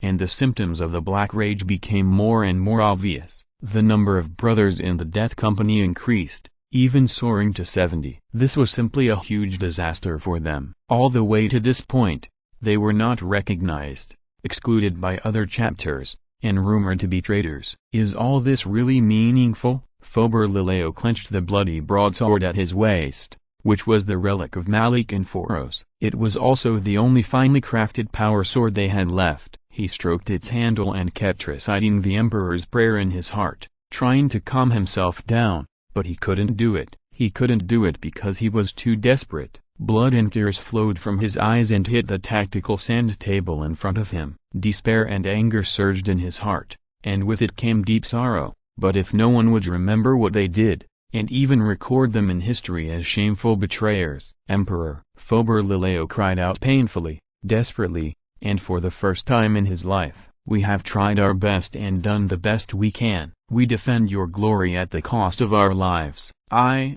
the chapter master of the Lamenters, Forbolileo, beg you here, please answer. What did we do wrong to bear such a cruel fate?" Exclamation mark.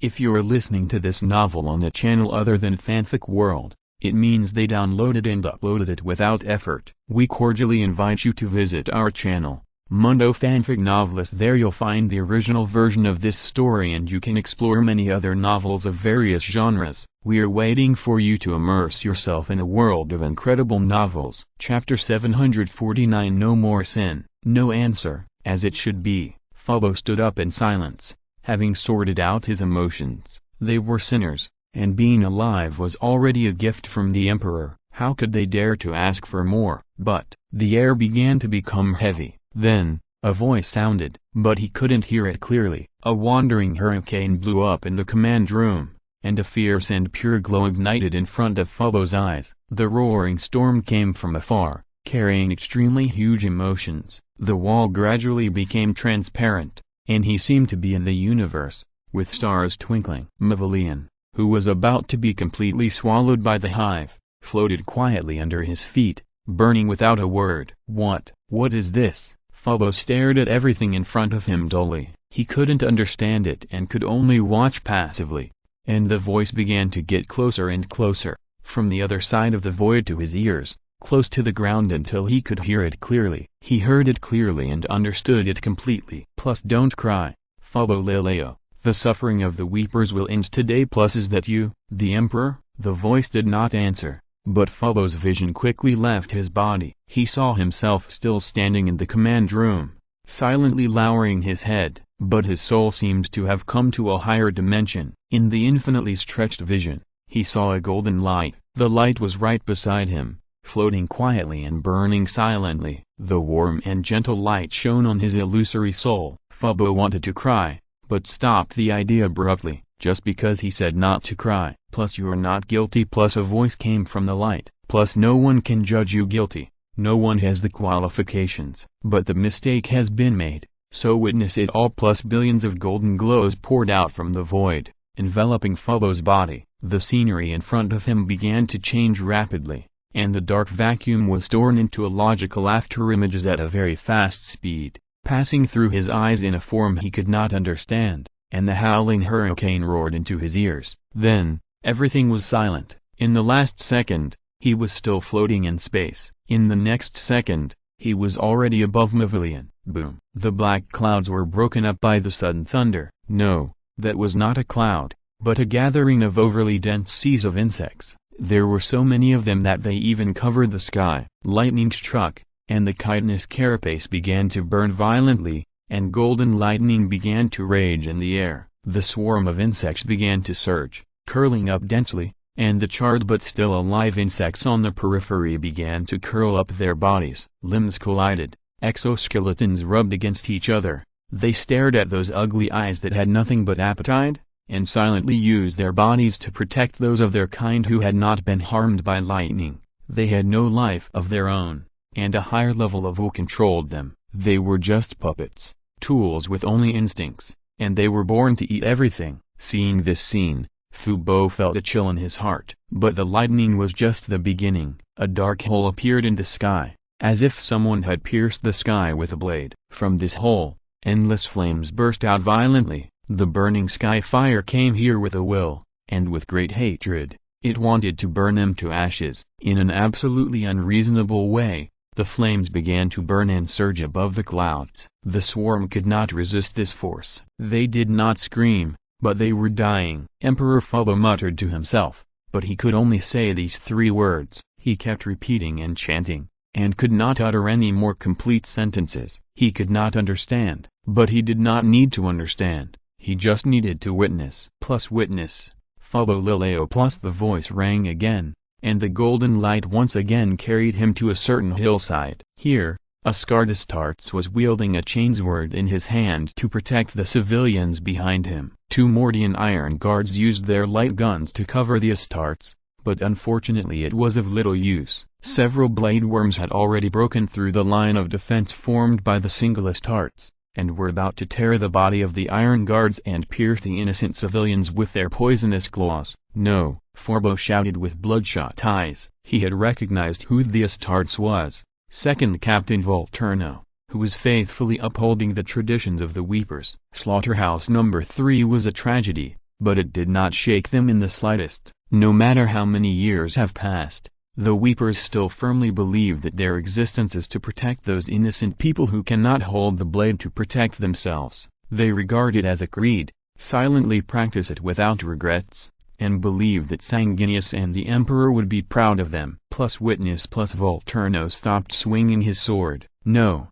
not only that, he stopped in place. His movements completely stopped, and even the trembling of his eyeballs was straight. Then came the Iron Guards. Their trigger fingers stopped halfway, their expressions of fear and courage frozen, like an extremely realistic, highly skilled oil painting. And the knife worm, its blade-like forelimbs stretched out suddenly, kept the stretched posture, and its powerful hind limbs raised, and it was about to pierce the body of the Iron Guard, but it stopped moving. They all stopped in place, no longer moving. The air even became sticky. Huge pressure and hatred came from the other side of the void, and the knife worm that was about to kill the Iron Guard began to disintegrate from the front. Its ugly body began to turn into flying fragments inch by inch, and the same was true for the blade-like forelimbs that were about to touch the body of the Iron Guard. After a third of a second, the knife worm disappeared from the spot, replaced by a pool of ash. Plus anyone who tries to hurt you will die. Plus the head of a Tyranid warrior hiding behind the swarm suddenly exploded. It was the temporary commander of the swarm,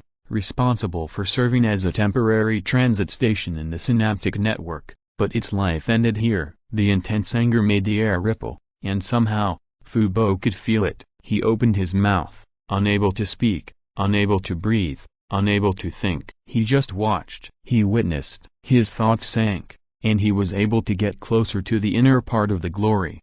With extreme luck and misfortune, he was able to glimpse the tip of the iceberg of the glory's anger. Fubo had seen the huge iceberg under the calm deep sea. It was only a tiny bit revealed, but it began to make his nerve endings ache. Indescribable deep sorrow, incomprehensible intense pain, indescribable, but there was no way to vent the terrible anger. Fubo began to scream, silent screams, silent wails, blood and tears falling from his eyes. The soul does not shed tears, but Fubo was crying. The flames appeared, and the group of gargoyles that had been suspended in the sky were completely torn apart. Claws, fangs, and bone spurs exploded with their flesh and blood, but stopped in the air, unable to fall. And Fubo was still screaming. He saw it, or rather, he thought he saw it. He thought he was touching the Emperor, and the sadness within the radiance made him feel it uncontrollably, and the excessive sadness began to dissolve his soul, until that voice sounded again. Plus these are my emotions, not yours. Fober Lileo plus don't be affected by them. Plus as if lightning flashed through his mind, Fober came back to his senses in intense pain. Although the emotions he had just glimpsed had completely disappeared from his heart, there was no trace of them anymore. But his soul was stained with a little bit of blurred gold. He came back to his senses, and then continued to watch. The death was still going on. No, the death would not stop. Those abominable insect swarms that covered the sky and flooded the mountaintops, farmlands, grasslands and oceans, they began to die in large numbers, burned to death, crushed into a pool of powder by anger, and split into charcoal by lightning. The ways of death were difficult to count, and the number was incalculable. They were dying all the time, because they deserved to die, and the suspended time had not yet begun to flow. Fubo's vision was raised again, and it came to the vacuum. Not far from Mavilion, there was a huge adult insect floating in the vacuum, staring at him with an appetite. A chill swept through his body, and the feeling of vomiting followed. With just one look, Fubo's soul was almost broken. Plus my promise is not over yet, it will last until the end of time. Fubo Lileo. Plus the glory was so great that even the dark vacuum was illuminated. The thick darkness was dispelled, and this time, Fubo saw clearly it was not a huge adult insect, but an extremely huge fleet of organisms. In terms of their number, the number of insects that landed on Mavilion was not even a drop in the bucket. However, they were retreating. Fubo stared at this scene in a daze, not knowing how he should react. He didn't even know whether what he had just experienced was true or false. This dreamlike experience made him feel like he was walking on the clouds, and everything was full of unreality. It was all too beautiful,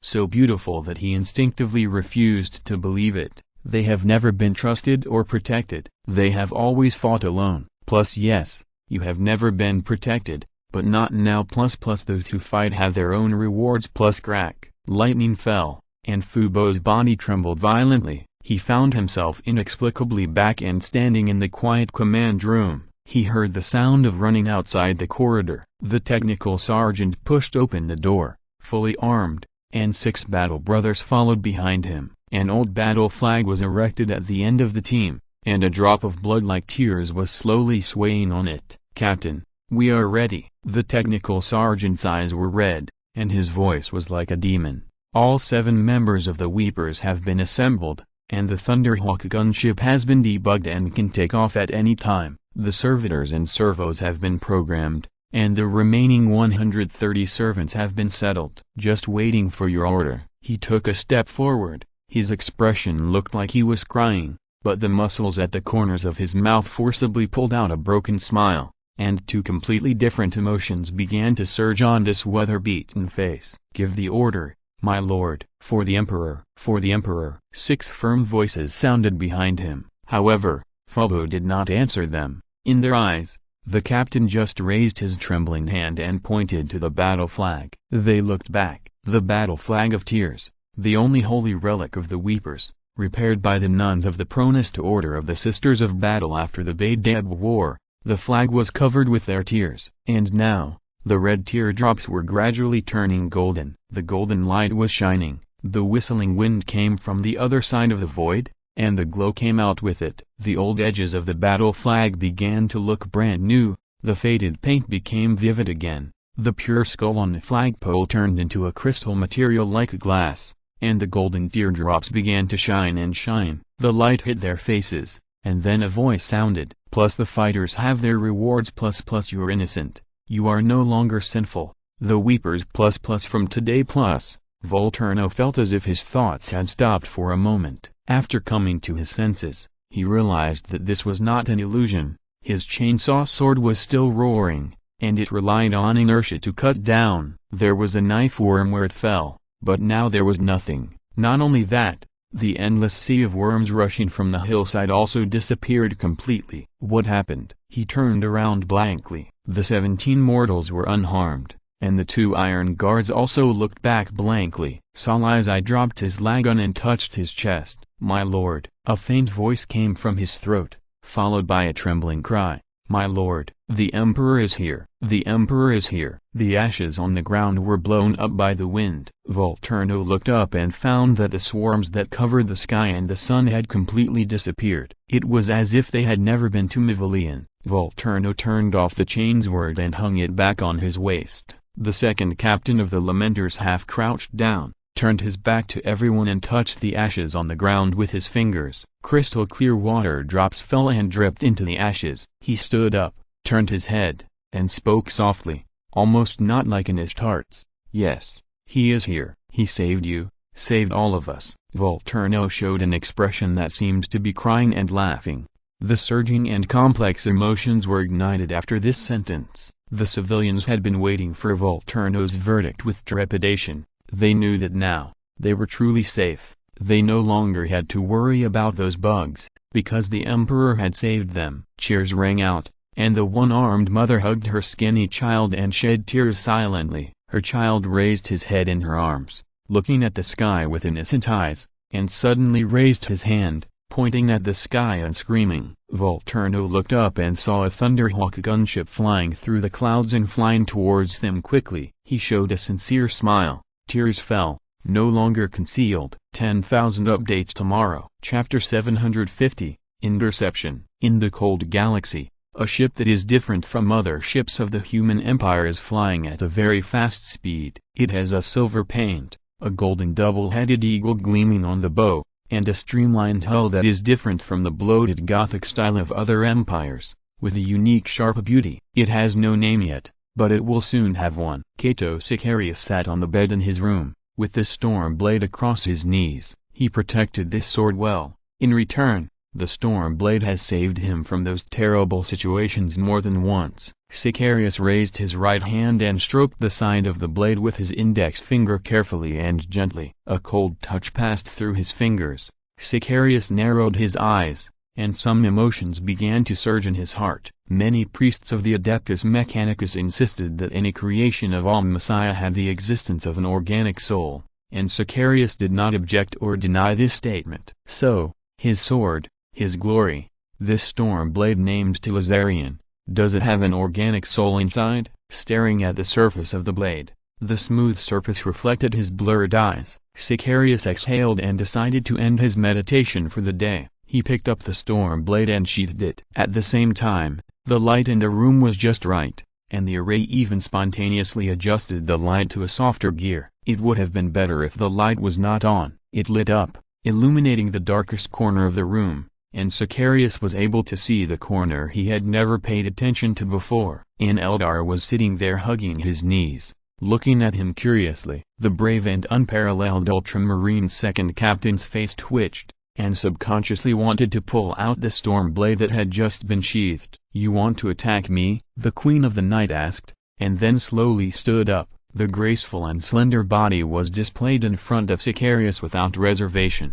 But don't think he would have any other emotions. The second captain felt that his blood froze at this moment. "What kind of monster is this?" "No, I have no intention of attacking you, Honorable Lilith Hesperax." Sicarius quickly released his grip on the storm blade. He knew that this Eldar could not have come to attack him, otherwise the array would have imprisoned her the moment she entered her room. But the question was, why did she come in so quietly? Since he began to meditate, the door of the room had never been opened again, which meant that Lilith followed him back to the room. "She followed me and I didn't notice it at all." Sicarius thought about it and took a deep breath. "You can remove the word honorable." The Night Lady nodded to him and said in an elegant High Gothic language, "You are my watcher. In terms of class, you are higher than me, and you are also the heir of the Lord of Ultramar. After my observation, I think you are the best among them." "Do you need to say that?" Sicarius secretly complained,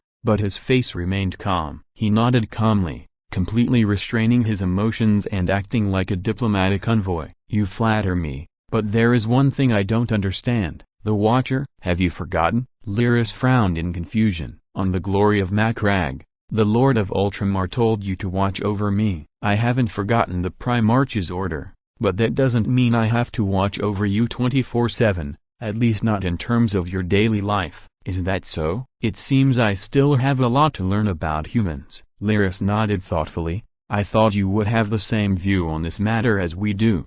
The supervised no longer have any rights. During the supervision process, he will only be the slave of the Watcher." In just one sentence, the smell of blood has spread through the lips and teeth to the entire room. The cruel values of the Dark Eldar can be seen from this, but Sicarius's face remains indifferent. He nodded slightly. "We have another view on this. Whether the supervised person can enjoy rights depends on why he is supervised. If he makes a mistake, then he needs to prove his worth again. If he commits a serious crime, then he needs to pay for his crime against the Emperor with his life. So, which one do I belong to?" Lyris looked at him curiously, really curious. This Eldar has both the innocence of a child and the power of a monster. The mixture of two completely opposite qualities is simply terrifying. Why does such a thing exist in the galaxy? Sicarius said, "Neither." "What? Why?" "I am supervised by the Primarch, but this is just an excuse. The Primarch's real purpose is to let me be a buffer bridge between you and the Black Templars. In fact,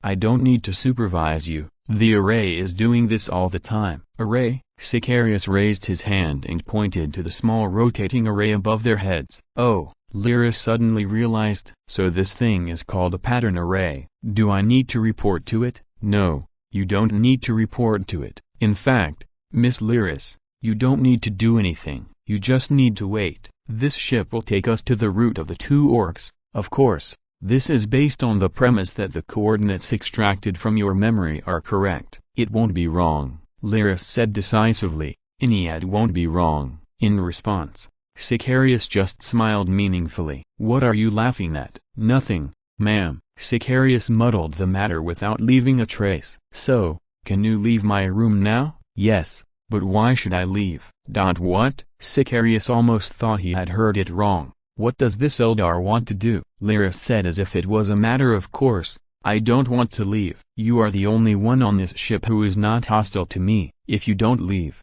I'm afraid I will be hostile to you." Cato Sicarius, the champion of Macragge Knights, Grand Duke de Lassarian, High Lord of Ultramar, and the unrivaled second captain of the Ultramarines, sighed deeply. He said helplessly, "How could you have such an idea?" "Lord Helbert, the Supreme Marshal of the Black Templars, has issued a death order that no Black Templar is allowed to attack you or show any form of disrespect." "That's what they said, but I can feel that they still hate me very much." Lilas lowered her head and shook her head. "Isn't it strange that they hate me so much but I have never seen them?" "No, it's not strange at all." Sicarius wanted to say that, but he couldn't say that. So he began to beat around the bush again, beating around the bush. The politician identity that he had never used in the past 100 years was fully utilized at this moment. He seemed to be possessed by Gilliman, with a perfect and friendly smile on his face. "It's strange, but they will never have any intention to hurt you.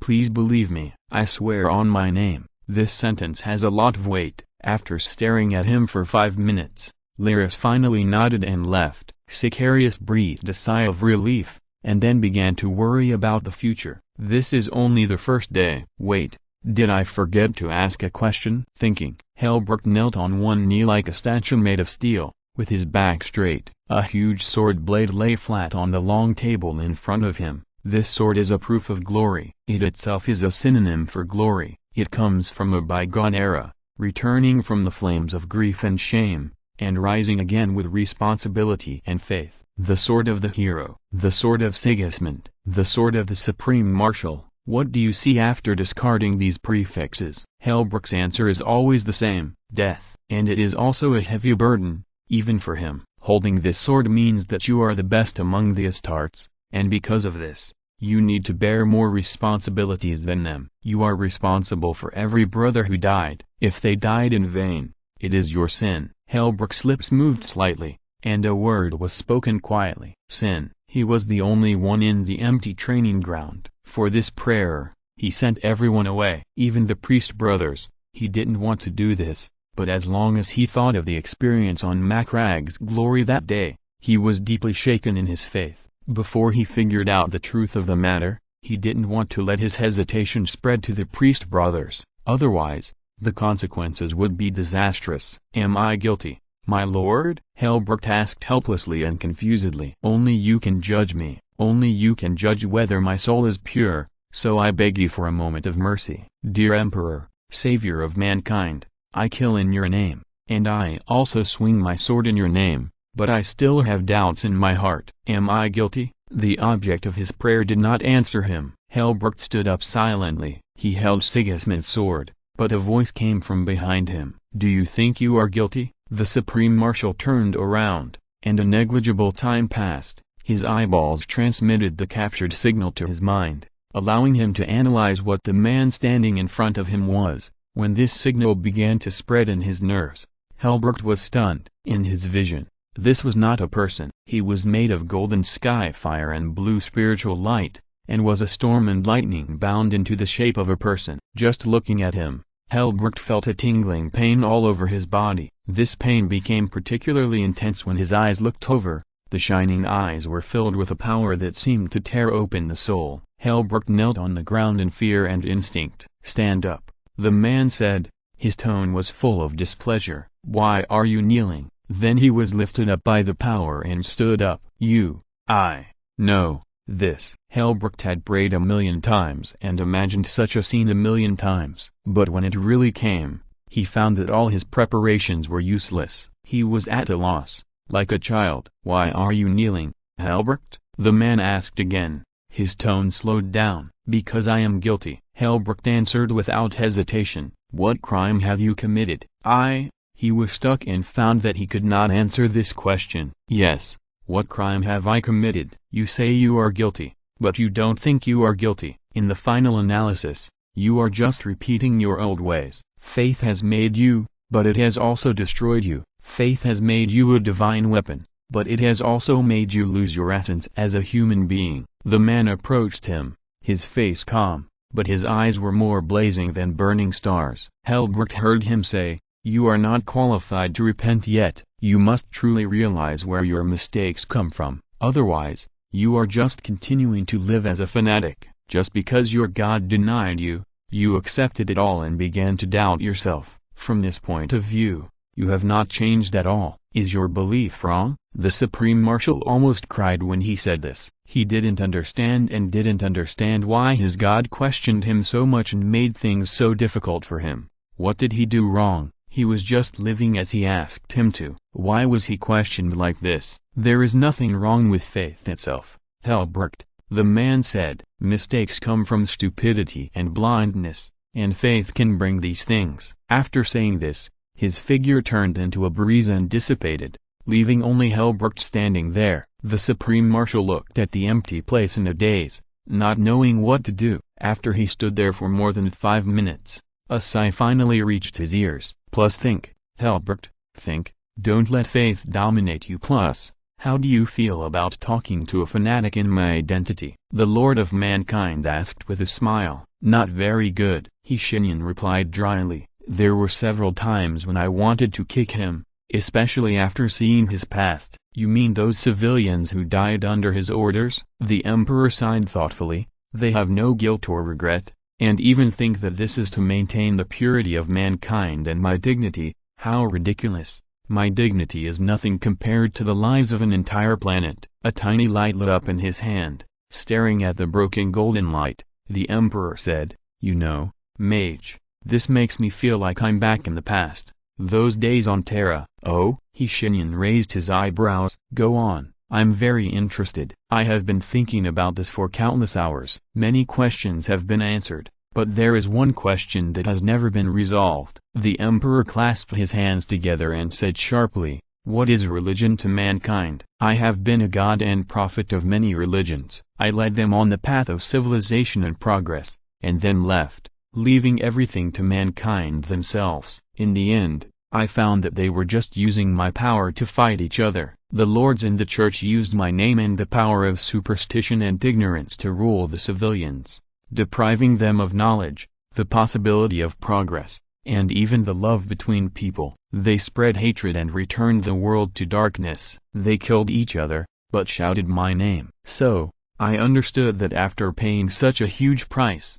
I realized that religion is a stubborn disease, a cancer, something that will make everyone miserable once infected. Humanity must be wary of it, just as it is wary of chaos. During the Age of Unification and the Great Crusade, I have always tried my best to avoid being overly deified, and even avoided several wars for this purpose. I am too afraid of religion, terribly afraid. I am afraid that another religion named after me will appear and kill all humans. The Emperor's frank answer only earned a smile from the wizard. There was a hint of sarcasm. Then it appeared, and it was unprecedentedly large. Shenyan said with a smile, in this era, almost everyone believes in you. How does it feel? It's terrible. The Emperor sighed. And you have seen the consequences. Fanatics have done evil things in my name, and they don't think they are wrong at all. Come on, stop complaining like an old man. Shenyan yawned. You have plenty of time to correct all this.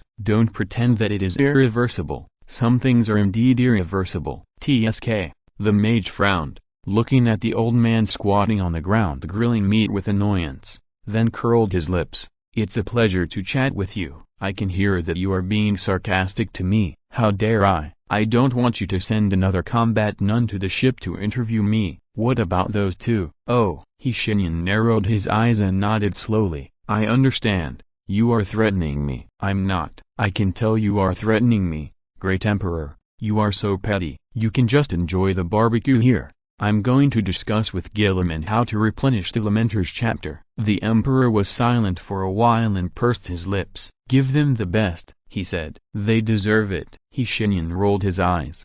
Do I need to tell you that? There is another chapter of 5K being coded. End of this chapter. Thank you very much for reaching the end. Don't forget to like. Looking for more exclusive content and immediate access? Subscribe to our Patreon. Remember, every like, subscription, or donation encourages us to continue. Thanks to everyone. See you in the next video.